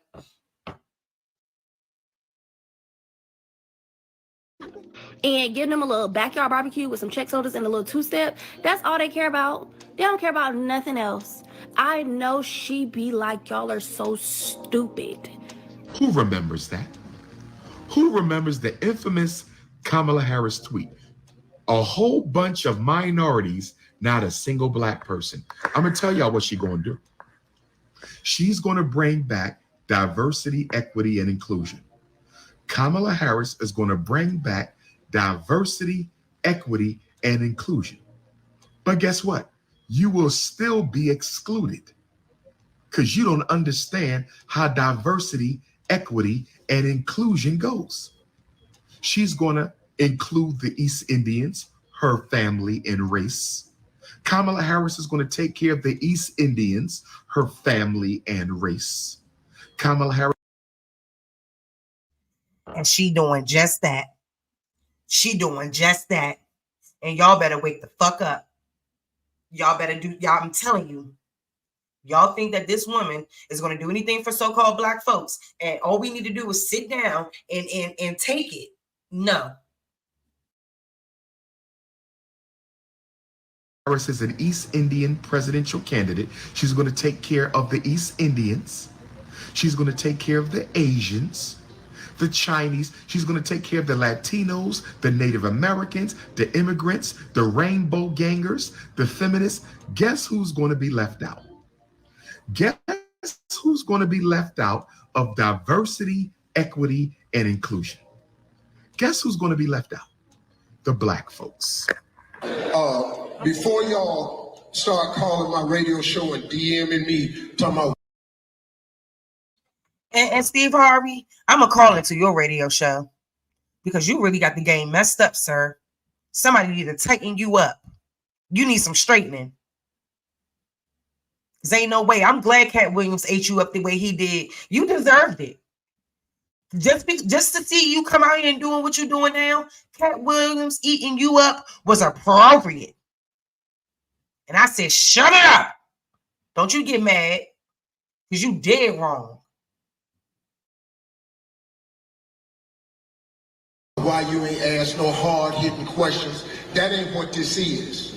I'm throwing a lob. This is an alley-oop for a dunk because this administration needs to get the word out of what they're actually doing and what they're actually accomplishing so we can stop all this foolishness about what you're doing for Black people. Can't nobody come out with no agenda and call it this for Black people and expect to get in the White House.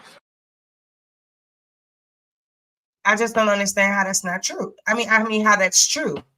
I don't understand how that could be true. You got to play the game different. Y'all know what this is. So now this next question is another lob for Honey Dunk. What if I told you that you can create amazing homemade herbal skincare that's all natural, affordable?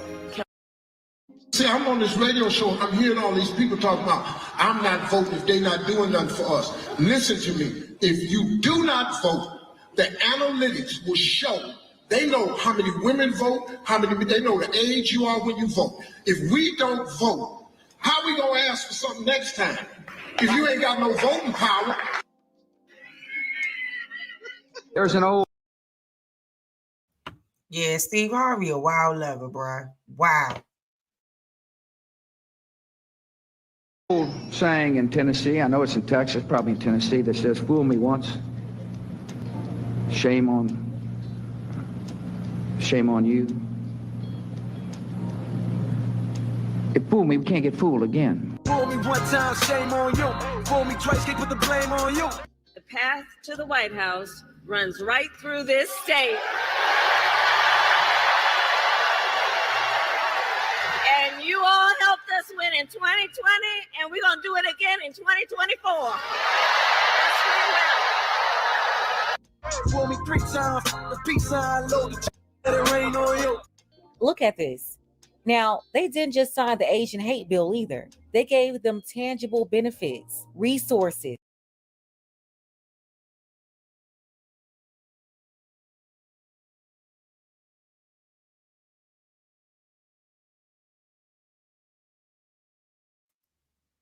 Yeah, look at that. Have a good look at that. And look at all them smiling. Look at them. Look at that. He just signing it in the law with his sweet ass. Look at that. Have a long, good look at that.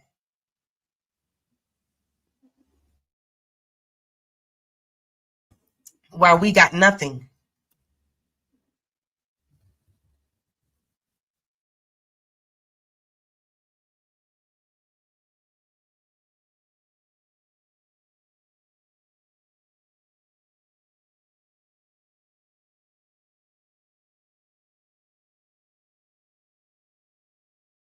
Money, not millions, billions in the last 4 years, 26 billion in a year. And that's just from 2 federal programs alone, special set-asides for Asians. And the crazy part is the AAPI community, they never got this much before Kamala. No, they did not get this much until the first Indian VP got in there to fight for them.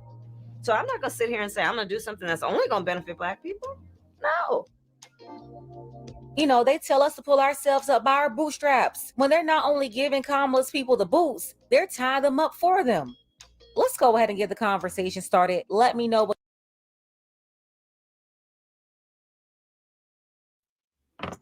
See, y'all see what's going on.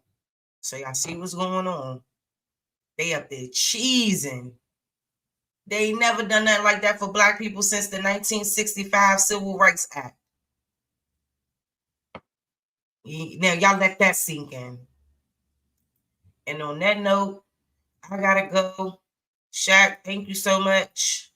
I'm gonna go ahead and close out. Y'all stay blessed out here. Y'all catch that replay game. All right, peace and blessings. I'm tapping out. Salute. All right, salute. Good night. Y'all take care, man. Hold up.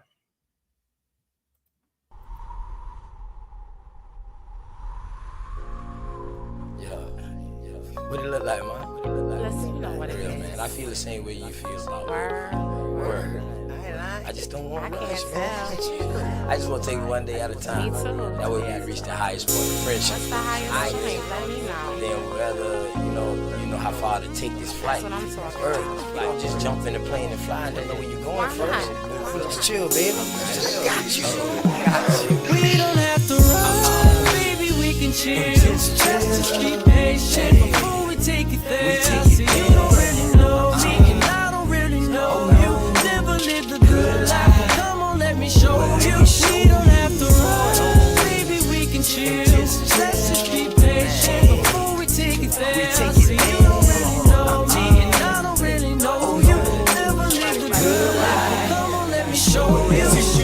have to rush. Baby girl, be patient. Anticipation of love making. Got your legs shaking. See, every time I'm next to you, I feel your heart beat faster. But yet you try to hide behind your smile and your laughter. See, money's what I'm after, so all I do is chill. I'm out here on the grind. I'm trying to see a meal. You never seen this good life? Well, come on, let me show you. You never had a real hug? Well, come on, let me hold you. This life I lead is troublesome. You win some, you lose some. You lost one, then gain one. You want some, come get some. See, everything you want, you need, I got you. Even though you don't know me, I don't know you, baby, I got you. That's just how it's supposed to be. Rather have you next to me, never in front or back of me. You look good beside me, but we take it there. It's some things you need to know. We don't have to rush, baby, we can take it slow. We don't have to rush, baby, we can chill. Just be patient before we take it there. See, you don't really know me, and I don't really know you. Never lived a good life, come on, let me show you. We don't have to rush, baby, we can chill. Let's just be patient before we take it there. See, you don't really know me, and I don't really know you. Never lived a good life, come on, let me show you. Say if you like me, it's what you want. I ain't about games, I'm trying to front. See something that you want, then get it. Ice cream man always deliver, never late. I come on time. Tell me, girl, what's your room size? Sitting here, watch you visualize. I can't lie, see it in your eyes. Fantasize, I mean you all day, all night. Let me strap your seatbelt on before we take this flight. You know I'm helicopter high. Baby, you know I'm model. Why, baby, we can buy.